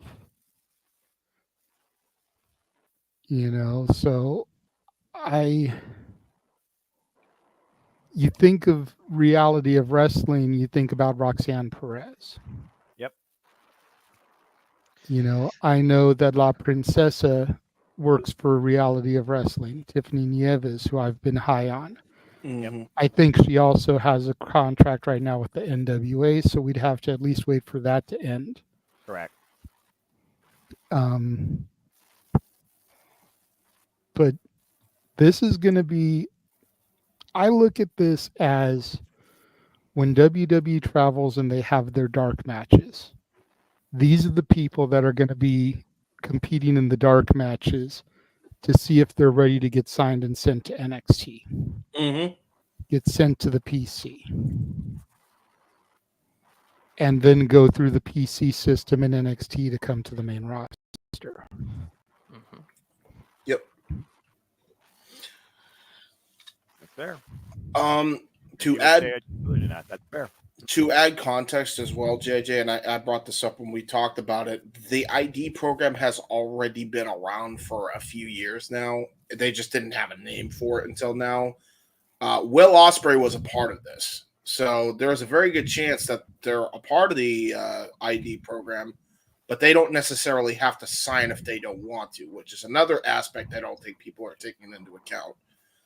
Which means if what happened, that we know why Will Ospreay is one of the best in the world now, because it makes sense that he was a part of the ID program. If that is the case, that's going to be a net positive, not just for WWE, but for the industry as a whole. So I think people are overblowing the ID program as being a killer for the industry. This isn't an NXT UK situation, folks. Relax. We'll be okay. It's going to be okay. It's not global localization or WWE worldwide domination type tactics. If that's what people are trying to conspiracy theory about. Continue. No, it's very much a throwback to the old territory system. Mm-hmm. Yep. Oh, I brought that up. And it's the same thing that NWA is doing. NWA is getting a bunch of companies, granted, ran by the people that worked for them, EC3, Kenzie and Kylie Page, etc., and making them NWA territories. Yep. I told you guys, JJ, and I think alike. Yep. Daniel, don't count on it because Mission Pro is owned by Thunder Rosa, who's contracted by. If anything, it would become a developmental for AEW. Well, contracted by Arena Empty Wrestling. Oh, oops. Oh, Jesus Oh, Christ. cut that out, Walter. We'll get to them in a little bit, but I tried to get through the WWE stuff before getting. I was going to actually end with AEW. Yes. But in fairness as well, I actually agree with Daniel's assessment, and I only say that because Thunder Rosa has things going on with the NWA as well. She sends talent over there, as well as to AEW or whatever. So there is that. Booker T is I infamous. just feel like it would be a conflict of interest. It very well might be, but that's not going to stop them because I know Booker T, he's like the biggest WWE supporter ever, but he is definitely, I think he's definitely got a working relationship with both companies, especially considering a lot of the guys that have come through reality of wrestling, including one Sammy Guevara, they've all been through that system. A lot of those guys came through. Ember Moon's from that system, and then you have Roxanne Perez is from that system. So I think he has I think AEW has something similar. I just don't know what the hell they call it. But the point is, this is nothing new, folks. It's nothing new. They just have a name for it. WWE found a name for it. Yeah, Ring of Honor had the Ring of Honor dojo. WWE finally has given their own identity, and then there's the underlying identities of the rest, whether it's mainstream wrestling, NWA, TNA, etc. TNA had like the boot camps, for example, British boot camps, and then you got all these other independent wrestling promotions that have their own little niche ways of shaping out the future of the business. In my opinion, it feels more so about the independent wrestling, the smaller, less funded parts of the business that need it the most. We talk about all the time, support independent wrestling. I think they might feel the pressure on this more than the big companies, and then I just think it's fans that are blowing it out of proportion. Yeah, for sure. But yeah, good stuff. Yeah, I definitely said they need to relax. There's not even enough information out there to even cause all this panic. Like, relax, people. Yeah, exactly. Yeah. Everybody needs to stop expecting Izzy Moreno to go to NXT, just like everyone needs to stop expecting Moose versus Obafemi. Hey, Moose versus Obafemi is an actual possibility. Shawn Michaels. You're the one that keeps telling people to stop on that, to give up the dream. Let's call him work. He might be working us. We're talking about Shawn Michaels here. He's the chef. You're a chef. Let it cook. It could happen. Hey, you're talking to someone who still won't give up on Naomi joining Bloodline. No, that ship's long sailed. And if we're being real, again, I would rather see Izzy go to AEW. Yes! That's where Mercedes is. Follow That's where the long-term story is. Yeah. Don't need to say anything else. Yes. That is true. Like, even if it's only for a year deal or a 2-year deal so they can work her up to Mercedes and then she can leave and go to WWE to be with Bayley. Like, we need to get Izzy versus Mercedes now that Izzy is a legitimate wrestler. Exactly. Wonder what the progress of Brody Lee Jr. is. You think they're going to do a weird love angle storyline with those two? Wrestling's done weirder. James, Yes. what the fuck, bro?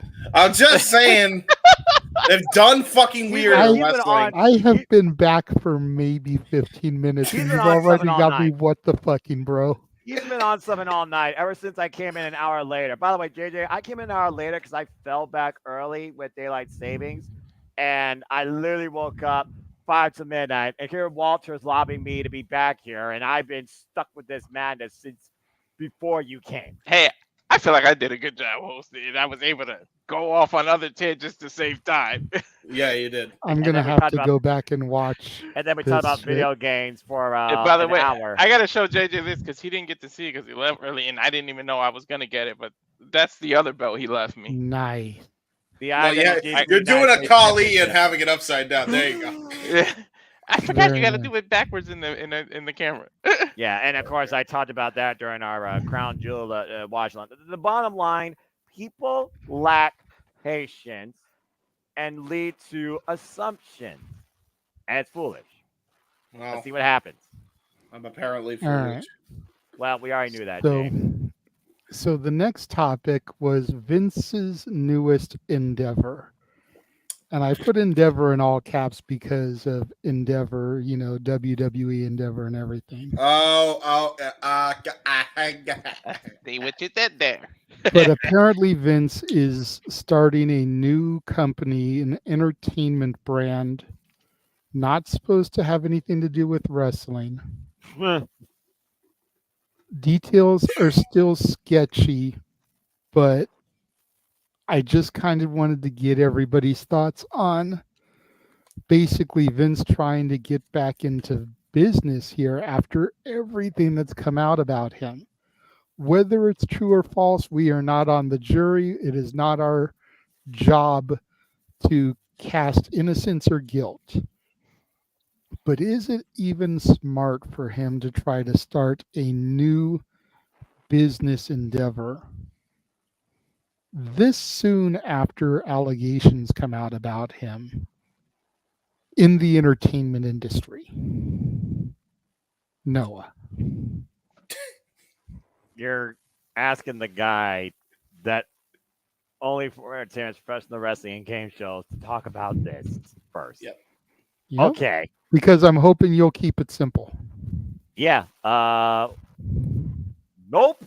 Not a smart idea at all. I mean, you want to talk about putting yourself out there in the public eye. You want to keep breathing controversy. You want to put the word business before common sense and even your own family. Nope. But this is Vince McMahon. What the hell do I know? This is what the guy's lived on now for 70 plus years. Yeah. I agree with Noah. It's unanimous with me. Nope. It's not a smart idea. It's not smart at all. Very, very dimmy.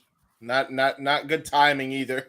Regardless if he's innocent or guilty in the court of law. I don't know what you're thinking trying to start something where literally there's the Diddy thing that's happened right now, and look at how well that turned out. So I'm just saying, why you're caught up in a scandal and then you're like, I'm going to start an entertainment brand. When literally there's an entertainment scandal that happened, which you, by the way, are connected to in some way, shape, or form, even if it's by a small, minute thing. Yeah, because that's a great idea. No, not a smart idea. Between Jeffrey Epstein, Harvey Weinstein, and Diddy, why would you do this? No, exactly. Why would you go and invent there? At least, geez, I see if you were acquitted of everything, then yeah, I don't care if you do it the next day. Hey, by all means, you got the money, do what you want. But the timing is just bad timing, dude. Yeah, I mean, I'm not watching anyway because everybody knows how I feel, regardless of court of law. But yeah, no, it's not a smart idea. Oh, but I thought you would be the first one to sign up for this, James. No. What? Sign up for what? What the hell is he gonna freaking show? A bad sitcom sketch? Oh wait, we saw that with Monday Night Raw between 2017 and 2019. I don't need to see no more bad comedy sketches. I'd rather lose one first. Can you imagine? What if he starts some kind of streaming service and then AEW gets the contract with it eventually down the years, 5-6 years down the line? That'll be hilarious. If that happens, I shit a brick live on stream, okay? Quite literally. There's no way in fuck that's happening. I would be shocked if that actually were to happen. No way.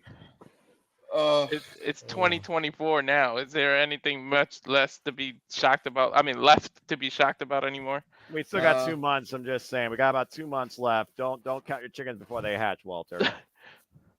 Chickens. This is very fair. I want especially with what's coming up Tuesday. Yeah. Oh, let's not get political, even though we're actually getting political on that day. Well, I know 2 chickens right there in the political spectrum. Sorry. Oh, jeez. Yeah, dude. I don't do politics. Anyway. You sure about that? Yes. Well, we are going to touch on that briefly at the end. Yeah. It's not an official topic, but we are going to touch on it briefly at the end, much like we did for Simply Predicting, Noah. Pretty much going to say the same thing. Okay, but that being said, what do you have to say now that you heard everybody else? Did they give you a nope regarding this endeavor? I definitely agree that it's interesting timing, bad timing. But, and here's where it may be a bad pun, but I'm kind of willing to give the devil his due here. If he's not going to be dabbling in wrestling, I'm curious to see what his endeavor is going to be, what the terms and conditions and, what kind of properties he's looking into trying to create. WWE had its own film studio. Is he looking to try and start his own film production? WWE had their own music for years. Jim Johnston creating stuff, John Cena putting out albums. Is he looking to try and branch into music and sign, start his own record label and talents? Is he looking to just be like a talent agency, and represent people?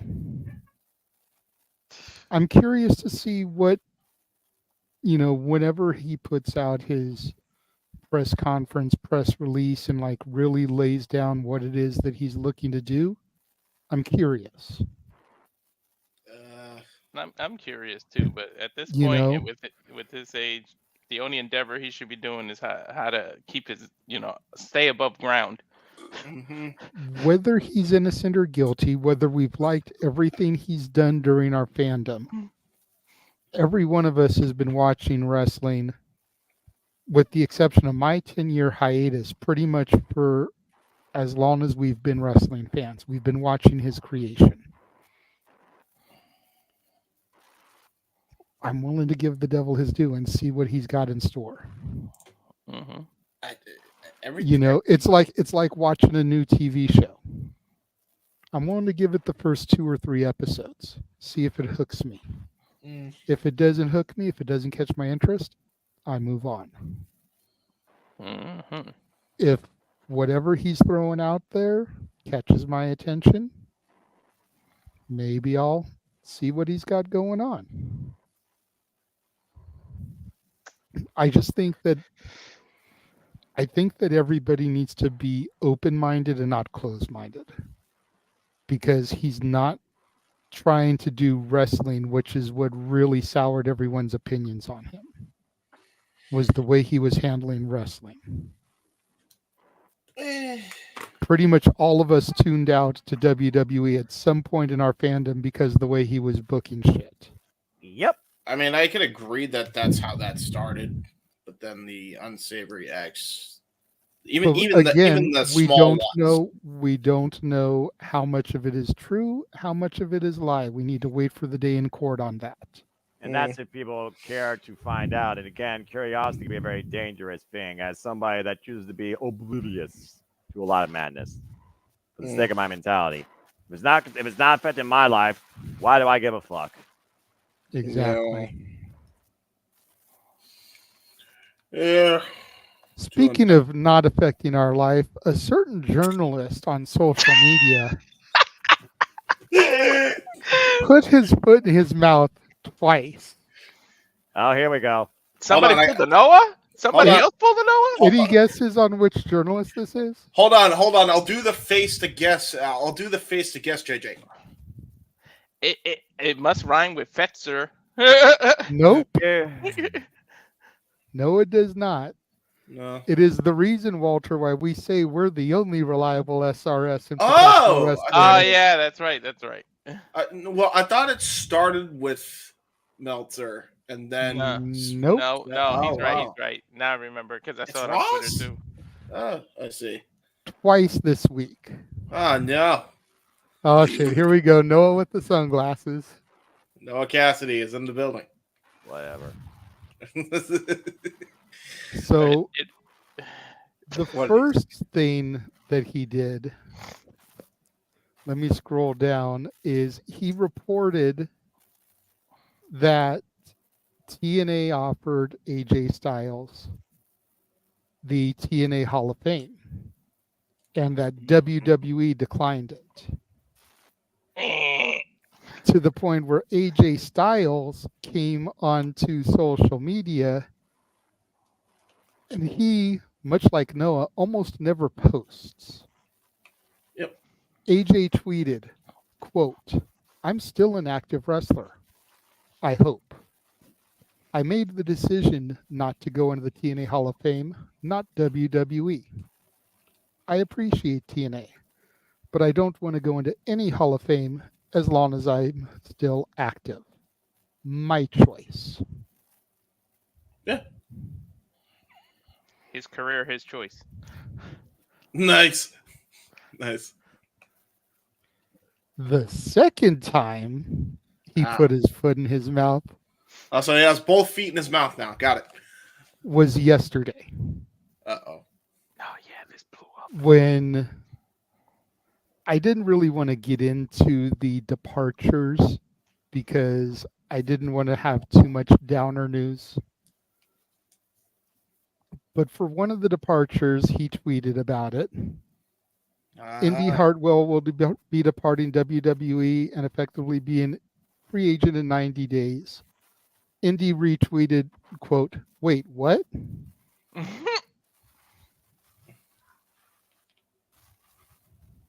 Nice. Wait, so she's still as if to say, I'm the talent and you know something before me. Get the F out of here. Wait, so is she with the company or is she just gone still? I have no See, idea. here's the thing. He's trying to claim that she's joking. But pretty much everybody is saying that she found out that she was released because of his tweet.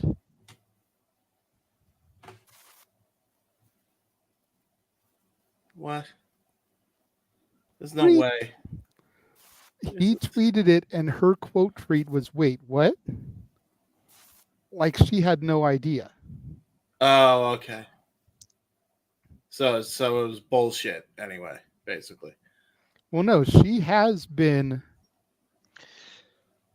cut, released, her contract's not being renewed, whatever the situation is. Right. And he's trying to play like she knew about it, but the tweet makes it seem otherwise. In other words, he probably didn't do his due diligence And research considering first. the fact that he's already put his foot in his mouth this week, yeah, people are more apt to believe that she had no idea than to believe him. Okay. From what I also gathered from that blowing up of that tweet or the couple of tweets, it turns out Baron Corbin was also mentioned in this, and I forget Tegan Knox was mentioned in this. All of them were not renewed; they were not released. Yes. And Sean which is why I made sure to say it the way I did, because a lot of websites are talking about, oh, these people have been released. No. They weren't. No. Their contracts aren't being renewed. Yep. Big difference. Since Triple H took over, I have yet to see him release a talent. Yep. That's true. He just lets their contract expire and doesn't renew them. That way, and we've made this reference before, if their contract expires on a Monday, they can be on Dynamite that Wednesday. Mm-hmm. They don't have to wait 90 days. Hell, if it's a tape show, they could pull a Rick Rude. Right? like yesterday. Could you imagine if Rampage had been live and she had shown up on Rampage and she had a taped match with Candice LeRae tag teaming against Bayley and Naomi? Let's not get ahead of ourselves, JJ. They need to get over 200,000 viewers first before anybody gives a fuck. I'm just making an example. Sorry. Yeah. We already see Noah with his "don't give a fuck" glasses on. Okay, let's not rag too hard. I'm just making a point. SmackDown last night was canned because they taped it before going to Saudi. Indy was on the show. Indy and Candice teamed up to take on Bayley and Naomi. Mm-hmm. So if Rampage was a live show, then technically we could have had a Rick Rude situation. Mm-hmm. True. That's the point we're just trying to make. But Rampage No, was also taped. Rampage was taped when Noah was there for Fright Night Dynamite. Yes. How were those matches, Noah? Good. I'm trying to engage you back in the conversation by getting away from the topic at hand, bro. Come on. He went work off with me earlier here. about that with the Fright Night. He Yeah, was that's so the happy. thing. Yeah, that was the thing. That was the thing. Yeah, he did Damn run it. that card down. Yeah, but I don't mind talking about that again because that actually makes me happy. Fright Night Dynamite was an absolute fucking delight. I freaking love the show. I mean, Adam Cole, Buddy Matthews, Physical Clinic, Swerve Strickland, and Shelton Benjamin. One of a kind matchup. Shelton doesn't age, doesn't do anything wrong in that freaking ring. Ended Dynamite being all 90. The power of the bout of power with Camille and Chris Statler, which was given more time. And I enjoyed Rampage, especially learning about the new faction, the Vendetta, which she truly has become her own godfather. And I want to see how big this Vendetta becomes and how deep it stretches. So I really enjoyed myself. And the dark match was fun too. And by the way, fuck the concierge in TNA. Justin Roberts did justice to Pee Wee Herman. Yes, JJ. Quick question, since I don't really watch Rampage anymore. Who is in this faction with the Virtuosa? Vendetta. Taya Valkyrie. It's Taya Valkyrie and Diana Purrazzo. Yeah, That's it. So it's a tag team. It's not a stable. It is supposed Okay. to be. She may be pulling an MVP in recruiting. Yeah, That's fair. so That's fair. They've been scouting Anna Jay, and of course I haven't watched Collision yet, but Anna Jay, of course, had her match with Mariah May, and of course I need something for Monday night to watch or Sunday night, so I'll watch that tomorrow because I got Power Struggle middle of Monday morning ahead of work, so I got a lot of wrestling still ahead. Anyway, continue. See, and that, okay. I don't want to go down the path of Tony Khan booking, but shouldn't he have put not the Virtuosa, excuse me. We were just talking about Deonna Purrazzo, but shouldn't he have put the Thunder Rosa match that's on Collision on Rampage since Friday was Dia de los Muertos? You would think. Yeah, That's but the problem. Tony doesn't. here's the other problem. Also, Rampage 200,000 viewers, a little bit more on Collision. I think she'll take Collision. More than I'm likely. just saying though, like they were billing the match as a Day of the Dead match. It should have been on Day of the Dead. November 1st. Hi, guys. I am the Learning Tree. The Day of the Dead is honored the day after Halloween on November 1st, while Saturday marked November 2nd. So remember to adjust your calendars culturally accordingly when you figure about those that you lost. You're part of that culture that celebrates that holiday. Thanks, guys. Oh, my God. And just to run with the gimmick one more time since we brought it up, Feliz Dia de los Muertos to everybody except Ernesto de la Cruz. Fuck that guy. If you know, you know. Go F yourself. I mean, I could also think of Pablo Escobar. Is that bad to say? Fuck him too. Have you not seen Coco, James? I don't think he has. He doesn't get it. You need to watch Coco, and then you'll understand. Even I understand that because my little Ella. I was gonna say it had to be something with Ella, dude. Ella is the only time you will actually see the actual light in me. And it is extremely rare that I see my little Ella. So that's why you don't see it that often. So when when you watch these movies with your little Ella, do you sing Remember Me to her? I do not, but there's certain moments during that song that hit both me and her. Or should we just let it go? No.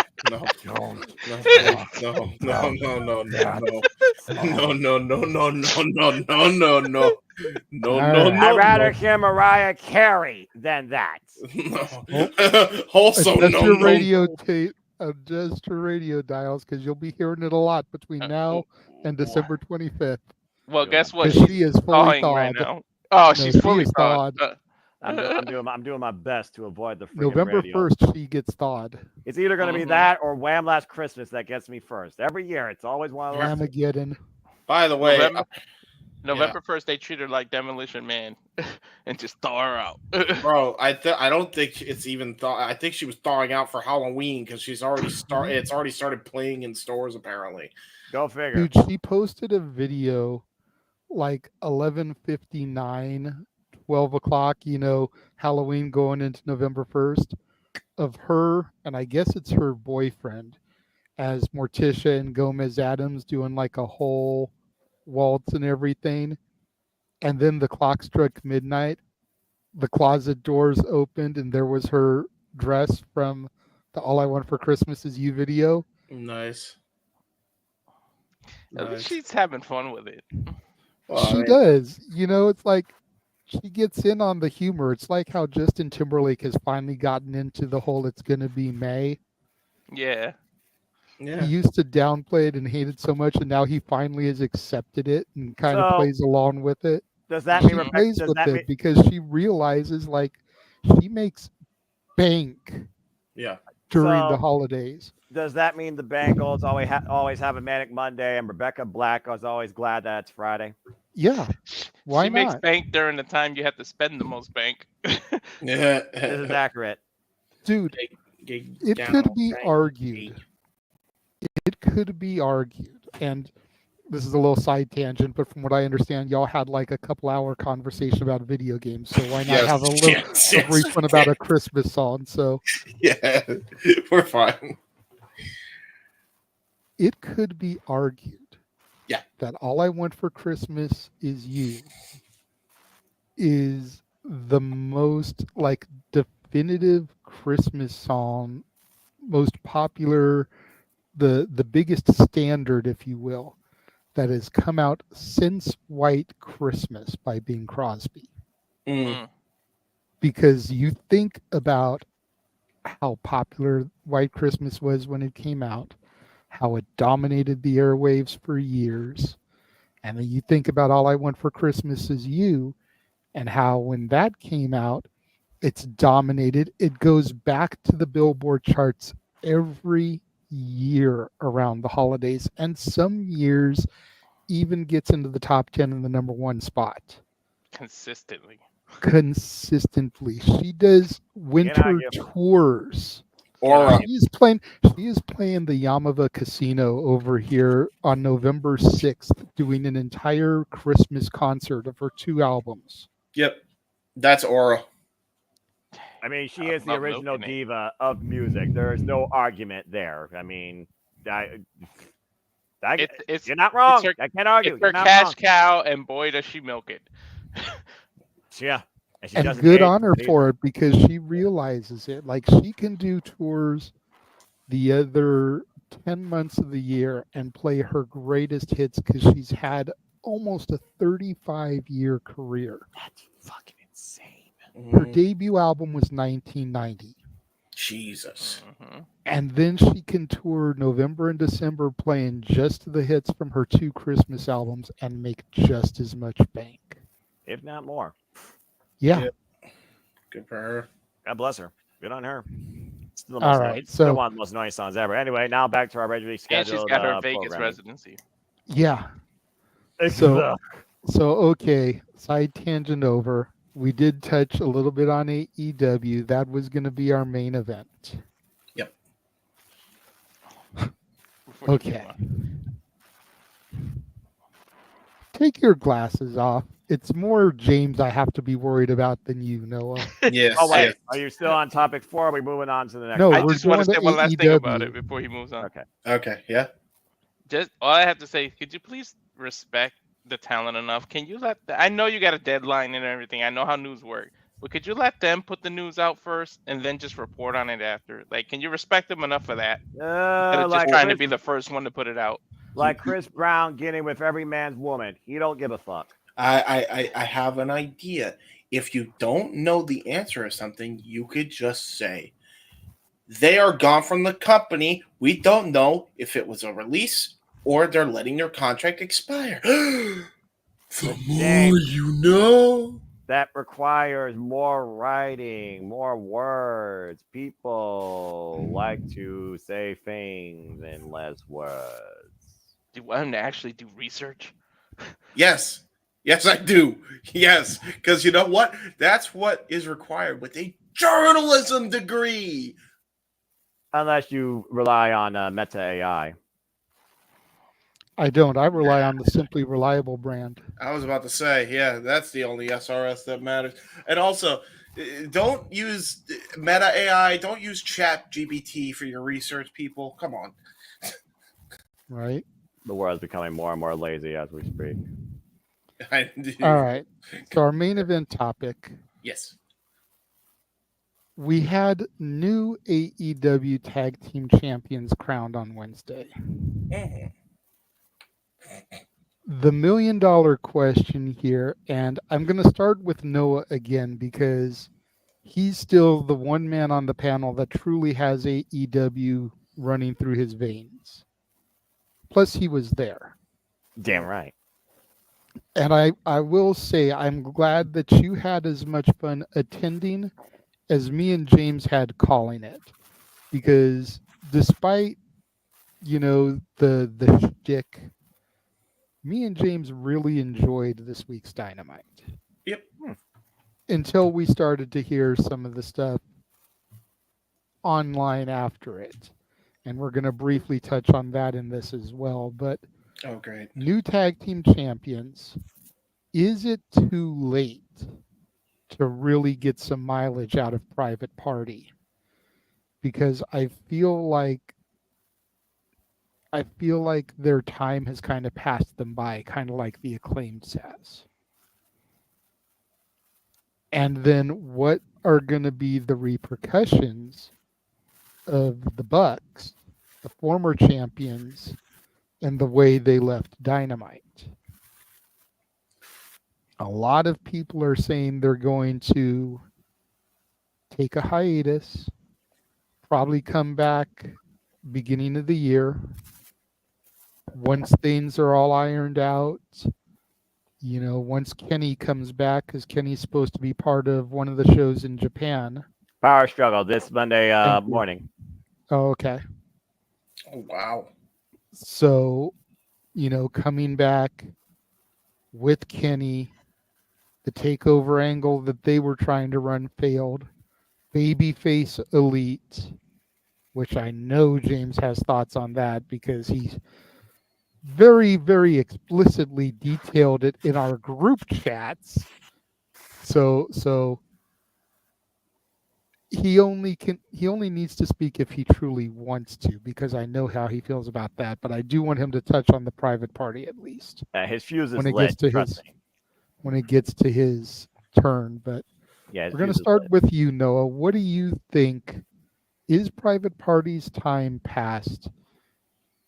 And do you think that the Bucks are going to come back as baby faces? And what will your kind of reaction be if that's the way they go? A little bit of 3 questions there, so I'll keep that focused there. It's hard to say whether or not it's too late for Private Party, considering they said new year, new Private Party. They've already changed the theme. Now, there have been the teasers of the idea of Stokely Halfway talking about the potential of single run for Isaiah Cassidy. But, hey, look what they're doing with the New Day when it comes to Xavier Woods and Kofi Kingston. I don't think it's too late because they haven't had a chance. Why? The Acclaim, they've had multiple chances in both tag and trios, and I think both those ships have sailed.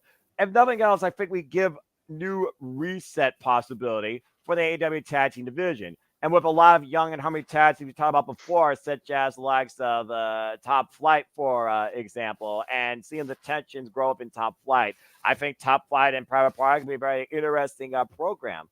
I don't think necessarily it's too late, but I think it's been long overdue to see Private Party finally get the run that they deserve since the Young Bucks endorsed them since day one. The Young Bucks were the ones that signed Private Party in the first place to AEW. And again, Wrestle Dream, Young Bucks won clean. Private Party, Dynamite Fright Night, Private Party won clean. That has to mean something when it comes to both these teams' respect for one another. Well, I think the Young Bucks are trying to endorse Private Party as. So I don't think it's too late, but it's going to be interesting to see how far this goes and if the party ends earlier than it should. At least the party continues. Congrats to Isaiah Cassidy and Mark Quinn. As far as the Young Bucks coming back and the Elite's identity, it's very interesting to consider what that could be, because originally the Young Bucks said they're coming back to New Japan Pro Wrestling for Wrestle Dynasty, January 5th.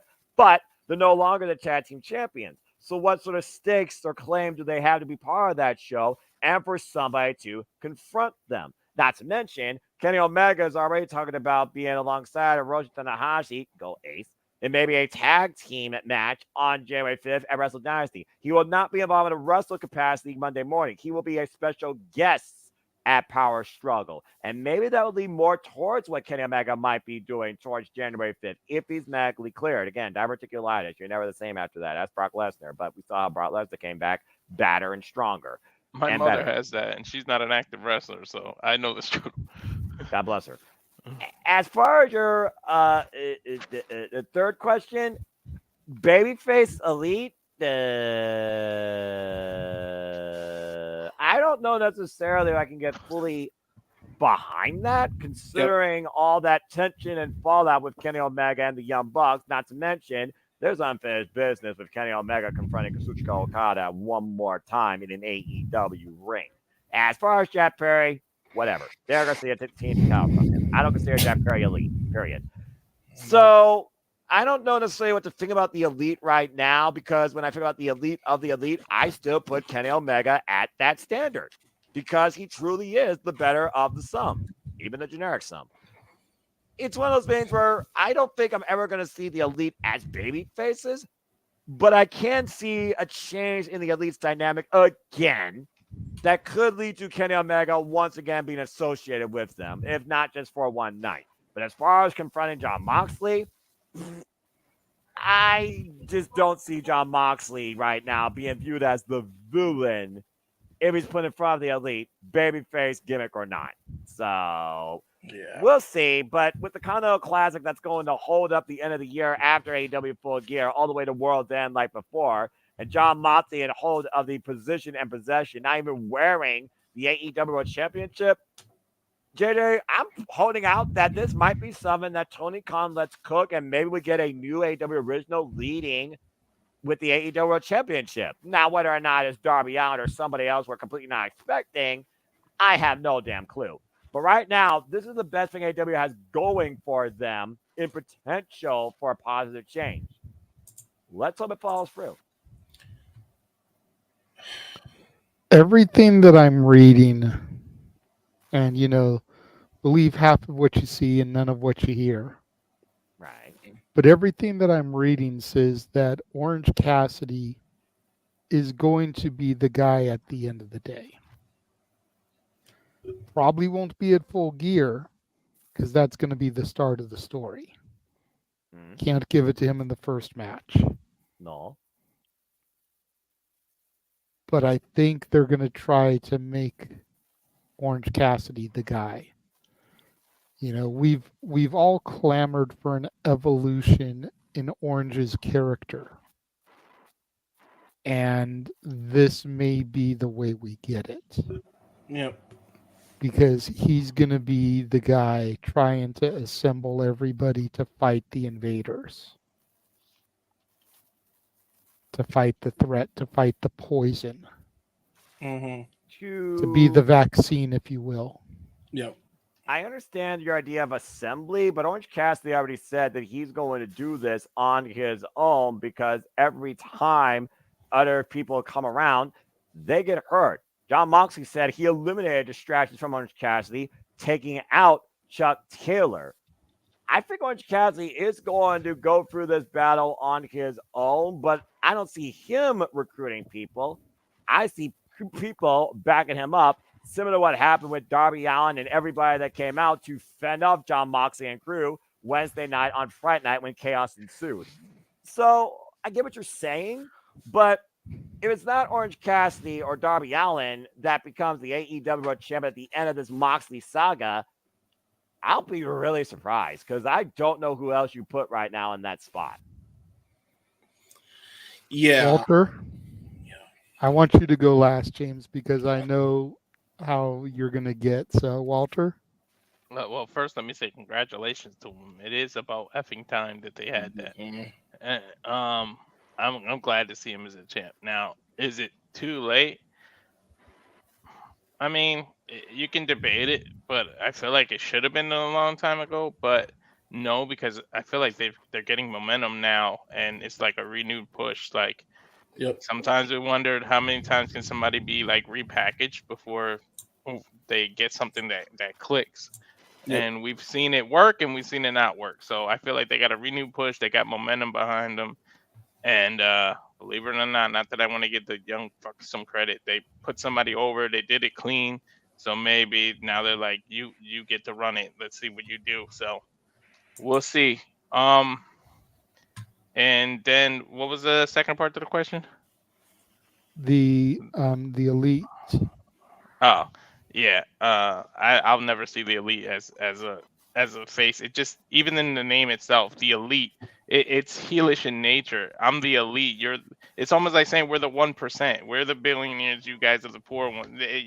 There'll never be that gap. You can't say continuously call yourself the elite and then say you're faces. Like, it just doesn't make sense. And God knows that Hebert's gonna go on a tangent, but I don't see him. Only one of the elite, and he shouldn't be.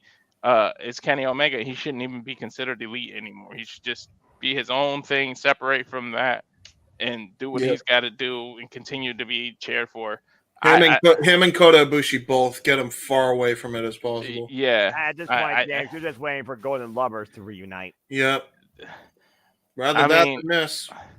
I just don't think. Yeah, as fickle as fans are, I know any of us, you're not getting us to cheer for the young fucks. Sorry. Not after what they did. Don't even try it. Like, I'm just the unbiased play-by-play guy. I look at the monitor, so exactly. We'll respectfully call it, but like, geez, and like I said, it just doesn't make sense with that name. It's already implications in the name, the elite. It's like, we're better than you. So how can that be face? Mm-hmm. That's a fair concept, and yeah, like me and James tried to do the shtick, and then James's computer fucked up. I was so pissed. Yeah, I was so fucking mad. Okay, so you know how James usually does the whole nope and goes off screen during Young Bucks matches? Yeah. I was gonna do it to him to force him to call a Young Bucks match. Yeah. And then his computer started fucking up, so I had to come back on to carry the match. Well, part of it was because I forgot to ask you to renew your sling before you left for the show, so that was my fault. But anyway, for those who are going to try and spin my stuff out of context, they're forcing you to do it. It was my idea for him to do that, so don't twist that, okay? All right, cool. I just want to point that out there because some people are out of their fucking minds in my personal life. Because I told him, I was like, you can't do the shtick when you're the lead play-by-play. And I agreed. You can do it when you're color. Yeah, but when I'm play-by-play, when you're lead play-by-play, you can't do the shtick. And with Noah at the show, he had to be lead play-by-play. I gotta be honest with you, JJ. I absolutely am humbled and adore calling All Things Wrestling with you guys. But being there live, it truly is a different atmosphere to remind myself why I love this so much and encourage why I love calling this stuff with you guys. Again, TNA and AEW live experience have been my favorite live experience this year of wrestling. And I went to SummerSlam, for Pete's sake. And I had so much freaking fun. You saw Gunther win the World Heavyweight Championship, and it still didn't measure to the two shows you saw this past week. It was a moment versus a show, and you're combining two shows. And to be fair, TNA Bound for Glory was a pay-per-view. AEW Friday Night Dynamite felt like a pay-per-view. I've seen moments. And you saw the Hardys and Private Party become champions within less than a week. Yeah, two teams that used to run with each other. Yeah, think about that. And then they posted a picture of the four of them meeting up to celebrate Private Party's title win. There you go. In the span of literally less than 2 weeks, I have seen an incredible conglomeration, a professional wrestling, damn it, from two of my most favorite companies ever. It was so much freaking awesomeness. And we were glad that you were able to, bro. You know, weird. I'm not trying to get you hyped up any more than you already are, but we tell you all the time, bro, you deserve to go to these shows. Yeah. I know you're a frugal, simple man. You like to save. You don't like to be frivolous. You don't like to throw your money away. Or travel. But as much as you have the passion for pro wrestling, you deserve to take a night off from calling the action every once in a while and go to these shows.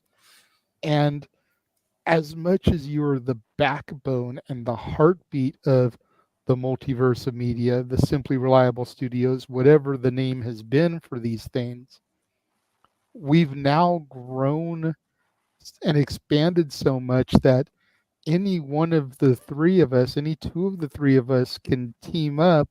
Yep. And it'd be just as good as when you're there. I'm proud of y'all too, and I love that. Me and James had a blast doing Dynamite. Yeah. You know, and I know him and Walter had a blast doing the shit over the weekend when I was gone doing TNA. Except for the main event, because y'all know my thoughts on Hardy. Jeff Hardy. But, yeah. But still, like, and then to see that freaking Frankie Kazarian dressed up as you know who this week for Halloween. That's true. And I will say this about the main event, because this is actually a quote from Ricky Starks, so I'll utilize it here for the main event of Bound for Glory. The ring mat smells like paint thinner and ass. Shout out Ricky Starks. Okay, then. There's a lot of paint in the ring, so yeah. There you go. And Emmanuel, Aaron did enjoy TNA, and you can go check out me and him literally reviewing our TNA live experience on NoDQ.com. So go check out that live feeding archive on the YouTube channel. Say yeah, NoDQ. Yeah. Anyway. And then he did a simple take with Dattila for Halloween Havoc. There you go. Pretty good. I have to ask Noah, because the whole idea of the karaoke night that night was to have extra money in your pocket. Did you utilize any of that extra dough? Did you get you a Joe Hendry T-shirt? Don't play the song just because I said his name. It's No. We don't overkill gimmicks like the old era of WWE. To answer your question again, I am very frugal. I also rarely ever wear a T-shirt, guys. And between my hostel, my transportation, my food with Aaron and Kate and Riff, and my ticket. Well, the ticket actually was covered by Paul, but I still had to pay him back for the team, and I was unable to go to. So between the hostel, the transportation, and the food, no, I did not get a Joe Hendry the shirt. And honestly, I was not going to have time to. Again, like I said, that freaking thing had not even enough seats for everybody. There were people standing alongside the entire outer wall. That's how packed that place was. Did it at least help with those expenses that you mentioned, though? It did. You guys literally paid for the hostel and the bus ticket coming back. So, but thank you. There you go. There you go. So Yeah. again, thank you to all of our viewers for helping fund Noah's vacation, his well-deserved trip to live in his passion. Amen to that. Yeah, y'all nice. You know, he always says priorities over passions, to the point where all of us have kind of echoed that sentiment. But every now and again, it's okay to put your passion over your priority. No. Every now and again. I wouldn't say do it often, because then you end up in debt. You end up in a deep hole that it's hard to get out of. But every now and again, you've got to reward yourself with your passion over your priority, because otherwise, why are you living this life? Yep. Every now and then, make your passion your priority. Yes. I'm trying, guys, and I appreciate that. I'm trying. Now we'll see if Noah takes a bus to Indianapolis for the Royal Rumble. That's a hot take. I want to go to Rumble so bad with those damn ticket prices. Yeah. Exactly. Yeah. Yeah. Crazy. To be determined. To be determined. Fair enough. Well, we've got quite a few. We've got at least 3 karaoke shows between now and then to help raise some money for you. I need money too, y'all. I'm moving this summer. And this is how Noah realizes, maybe singing isn't so bad. It did actually help me get back home. much as I hate to agree with James for once in this freaking shenanigan history, he's not wrong, quite literally, but still, I rather just listen versus sing. So man doesn't do singing, he just does commentary. But then again, the Dominguez is, and my freaking AEW family have changed that dynamic. Yes, they did. Speaking Right. of fun, Shout out to Keen if he ever pops in and watches this. He may be lurking in the chat room. He yeah, probably speaking is. of fun, shout out, Shout out if, to Keen. if you guys can to donate. There's a GoFundMe for Chris Bay after suffering that horrific injury. So Yes, if anybody yes, can do yes. that, Yeah. donate to that Yes. too. Absolutely. Unfortunately, because it was at the tapings, I don't Mhm. even know if they're going to air the match. They may scrap it completely, considering once the injury happened, they cut the show. Mhm. So I don't know if we'll ever be able to see exactly what happened, which is why it wasn't on the docket to discuss. But yes, get better, Chris Bay. Hopefully this won't be a career-ending injury. Yeah, The I nest cried again down. soon, like Soraya and Adam Copeland have proven that they have been able to. But we still haven't seen the return of Big E. Yeah. That's So true as well. that's something It's to coming. think about. Maybe if he goes to AEW, he'll get cleared, just Oh, like they did. Jesus. Why you do this? Why Stop me what I'm telling. He's not wrong. He's not wrong. He could always return in a non-wrestling capacity, but then it Dude. just tease us and make us want him in the wrestling capacity. Dude, Soraya has literally finagled herself into another world championship, and then after her world title run, which lasted about a month, she had Harley Cameron do all the workhorse shit. Like, come on. And now Harley Cameron is a singles act, and I'm loving it. I need more Harley Cameron. I'll say it once, I'll say it again. I dig Crazy Chicks, the Bunny, hey, Allie, AJ Lee, Harley Cameron, Chelsea Green. Those are the premier individuals of the wrestling Who did you just say there? What? The I said Bunny. Who nothing. was the last name you named off? AJ Lee? No. Chelsea. No. No, Yep. no. I did it enough today. I did it during Crown Jewel. I'm just going to address her normal, like a normal person should, outside of watching her in wrestling. All right? Do it. Do it. Do it. No. Do it. Peer pressure. No. If you guys want Noah to say Chelsea's name the correct way, send him a donation to PayPal. Los Dominguez is in the chat. I know you have it saved. No, N Foster 707. Do it. Shut up. Anyway.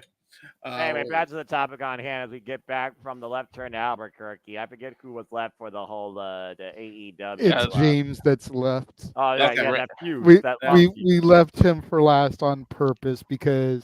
Well, hang on. Again, you don't have to talk about the Bucks portion if you don't want to, because I know how you feel about them. If you want to just address the private party part, And this is after he got the extra hour. You're right. Get the clock back. Well, that's true. What is funny about that is Noah brought a possibility that I did not even think about, which is it could be a new face that ultimately dethrones this hostile takeover group of the Death Riders, and that could be Darby Allin. So that is a possibility, as long as they are not the main people to save this company.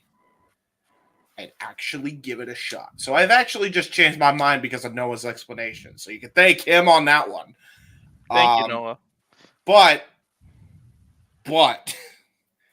I'll get to my thoughts if it is what I fear in a second.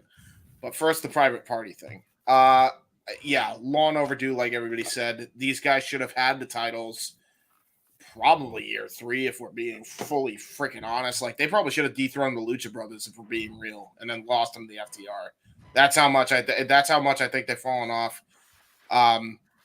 As much as I love the fact that the Hardys and the private party, they get their moment in the sun. Fuck Jeff, as I said.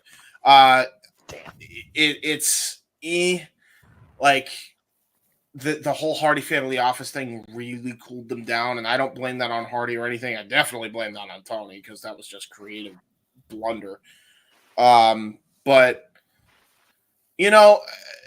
I'm glad, and I say that because at least we have new matchup opportunities now for those titles. I mean, Private Party versus the Acclaimed, you can run back. Private Party FTR, Private Party Outrunners, Private Party Grizzled Young Veterans, please. Hell, I'm even hoping for a Private Party MXM collective fucking match, because that would just be all sorts of shenanigans. Private Party Jeff Jarrett, Jay Lethal would be a dope one. I don't know why you don't, especially considering their face now. I think it would be a pretty good, pretty different type of match there. Private Party and the Hurt Syndicate, Shelton and Lashley, maybe. Oh, Jesus. I mean, that you want to talk about black excellence, there you go. Hell, Private Party and Swerve Strickland having a 6-man with the Hurt Syndicate. You know, you can have Leo Rush. Leo Rush is teasing joining back with his buddy Lashley in the Hurt Syndicate with MVP and Shelton. Could be a hell of a freaking trio there. I didn't think about that trios dynamic, but I like that. And yes, folks, I was swerving when Prince Nana did come out. Of course you did. We always got it. So yeah, there's plenty of help. I didn't even think about it too. The Kingdom, Top Flight. I'd love to see them run it back with Top Flight. House of Black. Yeah, House of Black. I'd love to see them, even though it was a one-time thing. Private Party, even if it's on Collision, Private Party versus Hologram and Mystico was like, that's an underrated team, by the way. There's a shitload of teams in AEW. Damn. I listen. Yeah, welcome to the company that has the biggest tag team division. A lot of people gave crap to the tag team division because the booking was all about you know who. But now it's not no more. Hell, exactly. We're not even thinking about this. I mean, they're gonna have to rush through a lot of those matches. It's not gonna happen overnight. They probably won't all happen at once because there's also Claudio Castagnoli and Wheeler Yuta could also dethrone these guys as well because of the whole idea of the hostile takeover. Maybe it's not even them. I could see them recruiting more people. Grizzled Young Veterans would be a hell of a team to join up with the Death Riders. Literally in the catchphrase, grit your teeth. You can't get more Blackpool Combat Club than Zach Gibson and James Drake. I'm just saying, you know. The point is the possibilities are more with Private Party as champions than the Bucks fucking holding belts hostage because they wanted to prove everybody wrong that this could work and us exposing the whole Punk thing was a good thing. It wasn't, by the way, spoiler. As we have seen, and that's why they dropped the belts. Thank Christ. So that's good. And I'm glad that Private Party got their moment in the sun. I'm happy about that. Now, on to my condition. JJ said at one point in this broadcasting, however, whether it was open mic night, Saturday, Shenanigans, what have you, when is the breaking point? Well, I found mine. There's two, really. If the higher power is Tony Khan for the Death Riders, I'm done. Very much like Jeff. If the Young Bucks are the only saviors, even if it's with Kenny, to save AEW from the Death Riders, I'm out. I will not be covering their product going forward. That's my breaking point. Because I'm sorry, you are never, ever going to convince me that the Young Bucks can ever be babyfaces again on television. You have kicked yourselves in the ass. You got to learn to live with the fact that you can never be the main characters on the TV anymore. Period. That's just a bottom fucking line. You made yourselves lose that privilege.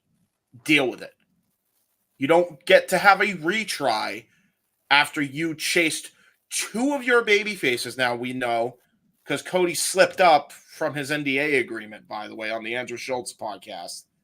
Whoops. Now we know you've chased two fucking people away from the people, from like two of your top stars. One being the heart and soul is now their Universal Champion.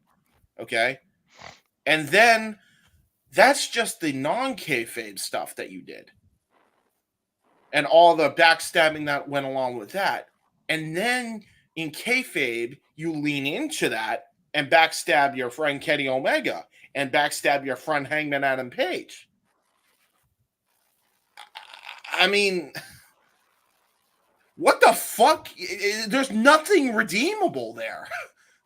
Like, the whole reason this group is formed, essentially, with Moxley and the Death Riders, is because of how it is run by management. And you are the management in kayfabe and in reality.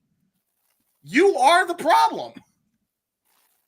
If anything, that makes Moxley the hero in this situation. Yes, he is the anti-hero. The Death Riders are the anti-heroes. That's what they are. There is no black and white to this because the Elite have made it impossible for it to be a black and white scenario. There is no other way for it to go but anti-hero. So as a result, you need to play side characters because that's the only way this works. It's the only way this works. The Young Bucks should be the tag team in War Games. You could throw Kenny in there. I wouldn't even throw Kenny in there. I would throw MJF in there. I'd throw Adam Cole in there.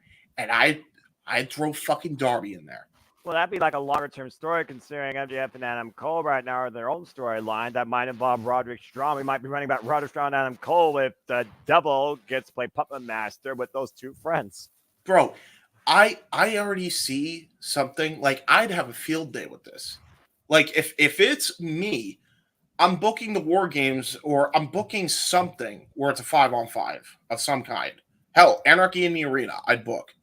And I'd have Hangman join with Team Elite at first. And I would have the Elite there. Just for one match. But I'd have them lose. And I'd have Hangman turn on the Bucks. And give his reasoning of, they fucked me over.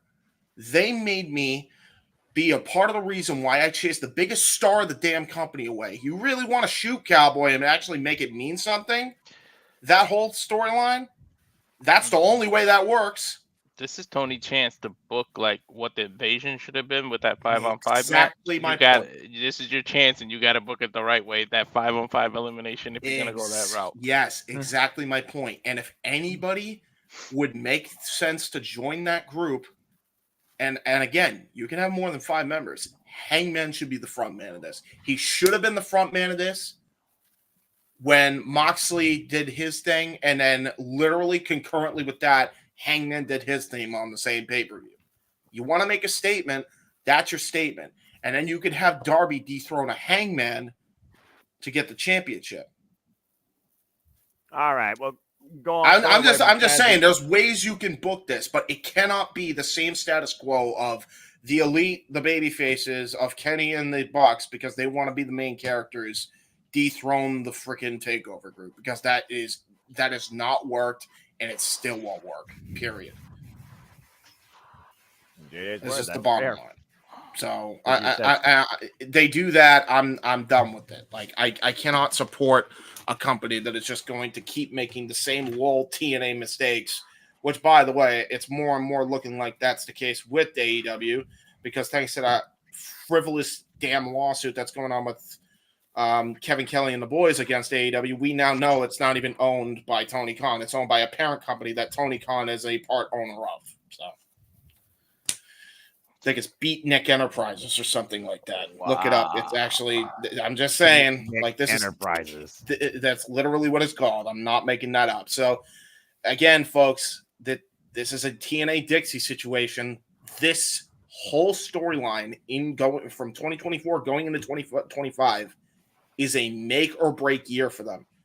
Recognize that the Bucks are ratings killers, including the damn Bucks. Swallow your effing pride, grow some goddamn balls, and push the future of your company that are actually megastars or have the potential to be megastars, like an MJF, like a Darby Allin, like an Adam Cole, like a Hangman Page, right? Those are the people you should be focusing on, like a Wheeler Yuta, like a Claudio.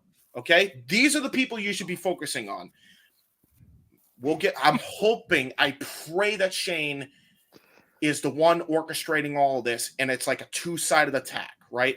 I'm hoping that's what it is, and I'm hoping Hurt Syndicate is one part of the attack. I'm hoping the Death Riders are the other part of the attack, and it's run by the same head, and that's Shane McMahon. and you basically AEW's in a war of two fronts. That's how I'd book this. There's Just don't ways call you it can higher do power. Call it something else. Exactly. Although higher power word kind of makes sense considering it is a fucking McMahon. There's ways to do it. Do not have it be the Young Bucks save the day, because nobody is going to buy that. I also say, and this won't get me to stop watching if they do this, because I doubt it will. I think he'll be the Lex Luger if they make it happen. If Orange Cassidy gets the world title, I see it lasting a week and then it drops it right back to Moxley, or he transitions it to Hangman because Hangman is pissed, right? Somehow. Or Not Christian Moxley. Cage gets it. I don't need him to be a 5-time champ. Please no. No, I agree. But it could be Hangman, or it could be Christian Cage, and then it's Christian Cage, Hangman Page, and Hangman Page dethrones Christian. They could hot potato this title because that's the way you have to go. And then it's Hangman betraying them and brings the title back to the Death Riders, Hurt Syndicate, Conglomerate. That's how I'd book it, because then you're focusing all your energy on the new stars. And even some of the established stars that are already on TV, because it makes the newer stars more important. So, JJ. Do that. JJ. James, you just gave me a great idea. Go for it. Uh-oh. You talked about a double-sided attack, having the Hurt Syndicate and the Death Riders being brought in by the same guy, by Shane McMahon. Yep. You have Orange Cassidy win the title, defeat Jon Moxley. Mm-hmm. You have Christian catching his title opportunity and immediately take it off Orange Cassidy. Yep. Oh, and him and his coalition are all part of it too. That's right. Christian Cage still has that guaranteed AEW World Championship opportunity. We didn't even think about that. Yeah, maybe. What's Christian's gimmick been about? Being somebody's father. Shane McMahon, the son of Vince.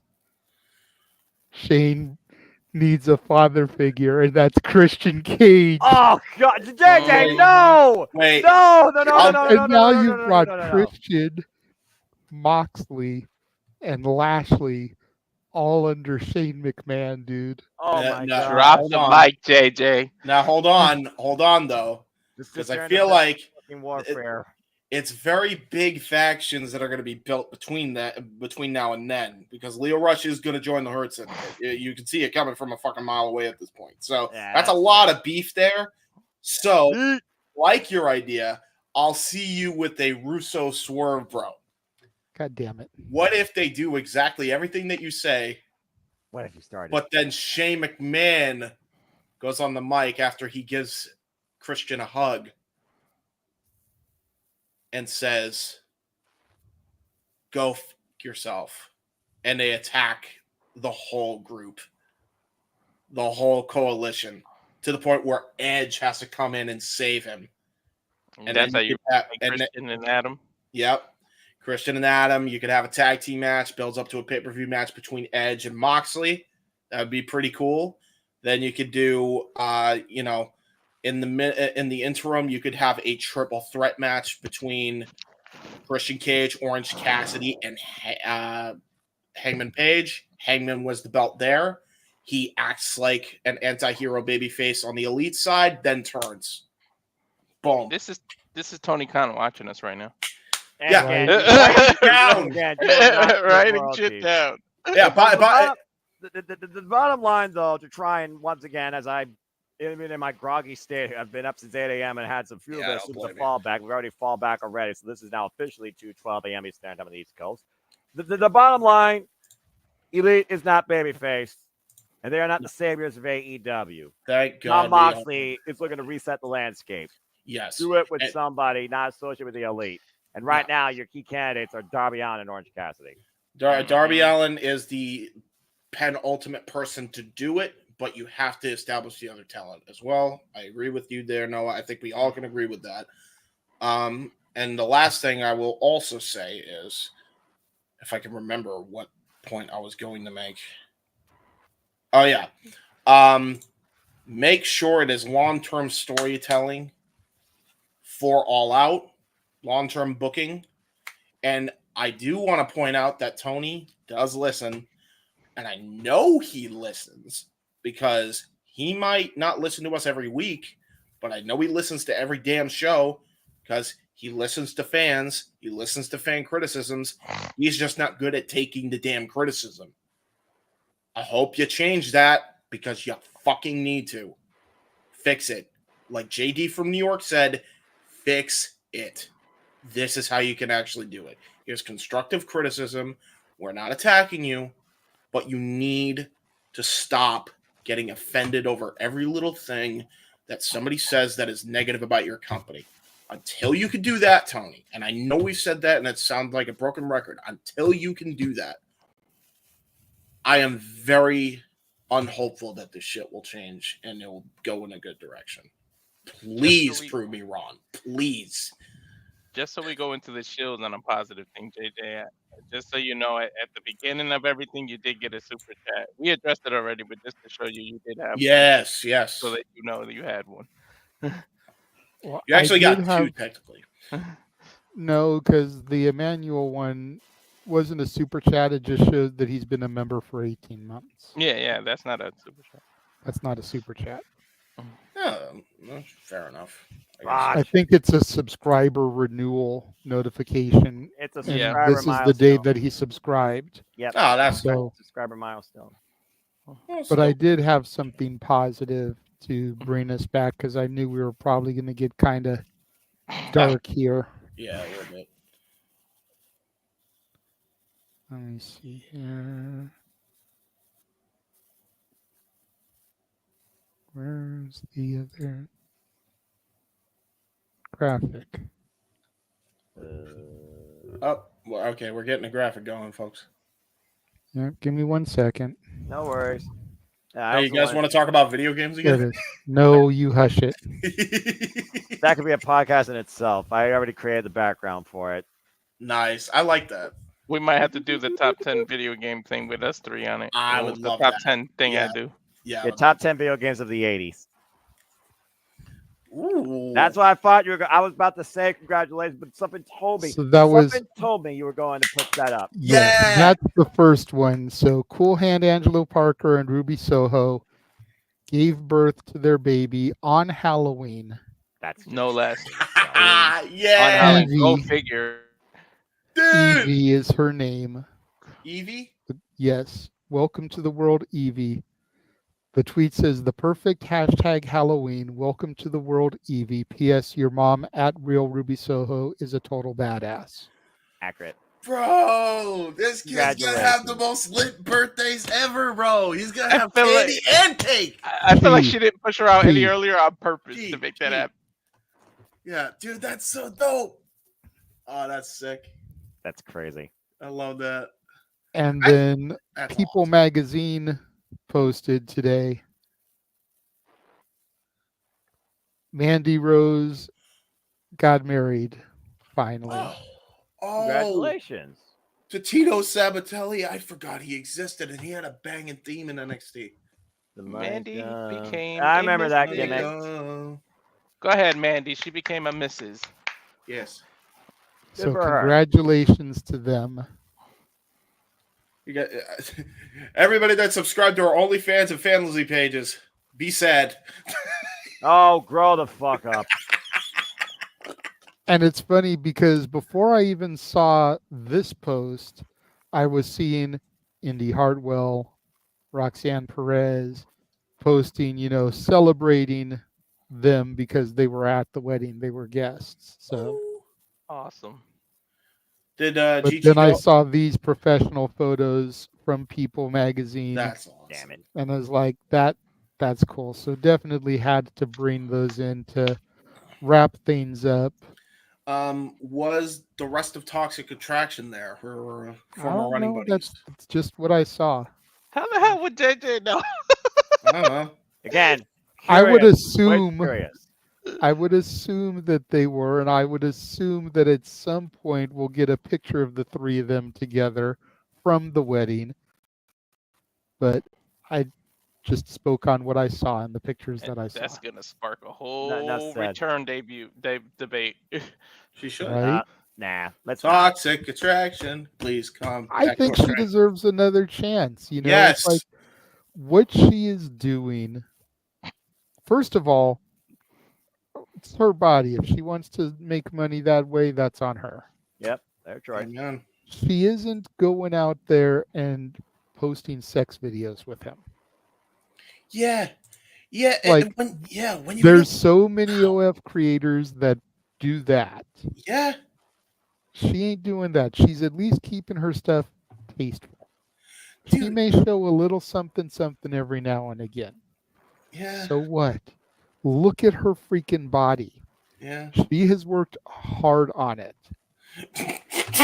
The age-old saying, if you got it, flaunt it. She's got it, and she's only going to have that body for so long.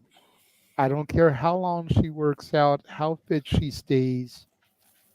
You know, as you get older, things start to sag. Just, you're not going to be that good looking forever. Yeah. So while she's that young, let her have fun with it. It's just a circle of life. That is true. It just occurred to me, really, that her WWE career ended over a fucking nip slip. That's actually really dumb. Like, dude, seriously, how many times does that happen to the Bellas on TV accidentally? They never got fired. You How many know? times did WWE have people do Playboy? Yeah. And that's how her career ended. Dude, it's so. Is basically the modern day Playboy. Yeah, man. It's not. And it was an accident. It wasn't even intentional, from what I understand from her perspective. It wasn't intentional at all. It just happened. And they're like, oh, you That's did this. debatable. That's debatable. But still. Whatever. It's not the worst thing in the world. Like, people need Triple to. H has brought a lot of people back, so we'll see. Yep. Yes. Who All fired right. her again? The Vince McMahon regime? Yeah. Yes. Yeah. Okay. Yeah, that makes sense then. Yep. Okay. Carry on. So that is going to just about wrap things up. We will go ahead and go to the shills now so Noah can go to sleep before church. Thank you. Yes. You can follow me on Instagram, the Renegade JJ Williams, YouTube, Casa D18 Studios, Twitter, ROWJJ Williams. You can find Jeff motherfucking Meacham, who I hear was here for a little bit, on Facebook and YouTube at Jeff Meacham, on Instagram and Twitter at _Jeff Meacham. Noah. Follow me if you choose on the Twitter and on YouTube at Imposter9016 for all things wrestling. Again, I host City Predicting. I'm always happy to be part of the fun with the live watch-alongs.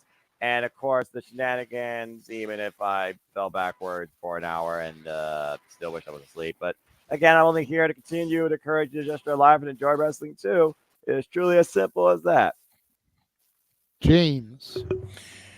You guys can find me on the YouTube, Instagram, and X at JHebertSound95 and on Facebook at James E-Man Hebert. I do really cool and dumb things on the internet. Go check out that. I might be dropping a J. Hebert side of things where I go in depth on what I just talked about here on Open Mic Night. And there will also be one on the YouTube side of things as well. So stay tuned for both of those. And in the meantime, you could also check out is it in here? No, it's not. Damn. Well, check out my uncle's documentary anyway. It's at 1,500 views and it's counting. So go run that up. It's doing really good. Good on you. There you go. Somehow, some way, Game 3 of the World Series has got over 1,900 views on my channel. 1,900 views. Wow. There we go. Like, I know how it happened because Mikey called into his local radio show and promoted it. Nice. But I'm still dumbfounded about that on the real. That's so Walter. crazy. Yeah, dude, I'm in like the 300s. I'm like, what the hell? Yeah, man. All right, so for me, you can find me on the X at Walter Alex Cruz, and on Instagram at walter.cruz.940. And of course, the YouTube at Rage Up Wrestling. If we can get 100 subscribers by the end of this year, they will make me do something cool and dumb on the internet. So yeah, that's how you get to me. There you go. Make sure you guys all join us for our next watch along event this Wednesday as ECW comes. Oh shit! Is that wifey? Oh Jesus! Busted! Yeah, you got fall busted. asleep by the end. Was that wifey? Yeah, That is wifey. Mrs. Cruz. Oh shit! Walter's sleeping on the couch tonight. Well, hey, maybe not. Maybe there's a. Hey, listen, we don't know what goes on. I ain't trying to speculate, so let's not. We're the SRS for a reason. We're the most reliable SRS for a reason. Let's not assume. There you go. That's fair. But make sure you guys join us for our next watch along event this Wednesday as NXT comes to us live from the ECW arena. Dawn Marie, Rob Van Dam, Bully Ray, Francine, all confirmed to be there. Possibly Little Guido, Nunzio, as Tony D was on the phone to somebody. And who better for Tony D'Angelo to be on the phone with than another full-blooded Italian? Man, I want to see it. He gets the new FBI 2, which are actually like really good. So yay! So I'm just saying, there's the working relationship with TNA. We could get a Rhino sighting. We could get a Johnny Swinger sighting. Swinger!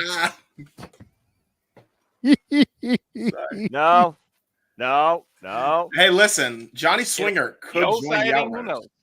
Hey, listen, this could be Johnny Swinger's last TNA appearance in NXT. NXT appearance could happen, and then he could go to AEW and join with your boys, the Outrunners. Urge to rant rising. Rant. Swing, gotta better swing. Wait, why? Literally, the whole Outrunners gimmick is literally out of Johnny Swinger's playbook. What do you mean? You would fit perfectly with them. You know I'm right. JJ, finish the shells before I go off right now. I want you to go off. That's why I gave you the solo shot. I already made a Chris Brown reference. Don't make me go darker. Go darker. Go darker. Go darker. Shut the stream off. Shut the stream off. Swear. Shaggy Swinger. People that freaking endorse that freaking carny. But that is going to wrap things up. Make sure you follow all of us, as we are the Simply Reliable Studios, the only reliable SRS in professional wrestling. Damn it. And we don't digress. No, we do Yeah. not. Adios. Let me go get in trouble. For the Superman Noah Foster, for the He-Man James Hebert, for Mr. Reliable Walter Cruz, for Jeff motherfucking Meacham who popped in earlier, I am the Renegade JJ Williams. Better late than never. Yes. God bless you. Thank you all for joining us, and we will see you Wednesday for our watch along of NXT from the ECW arena. Have a good night, everybody. Have a good night, folks. Oh boy.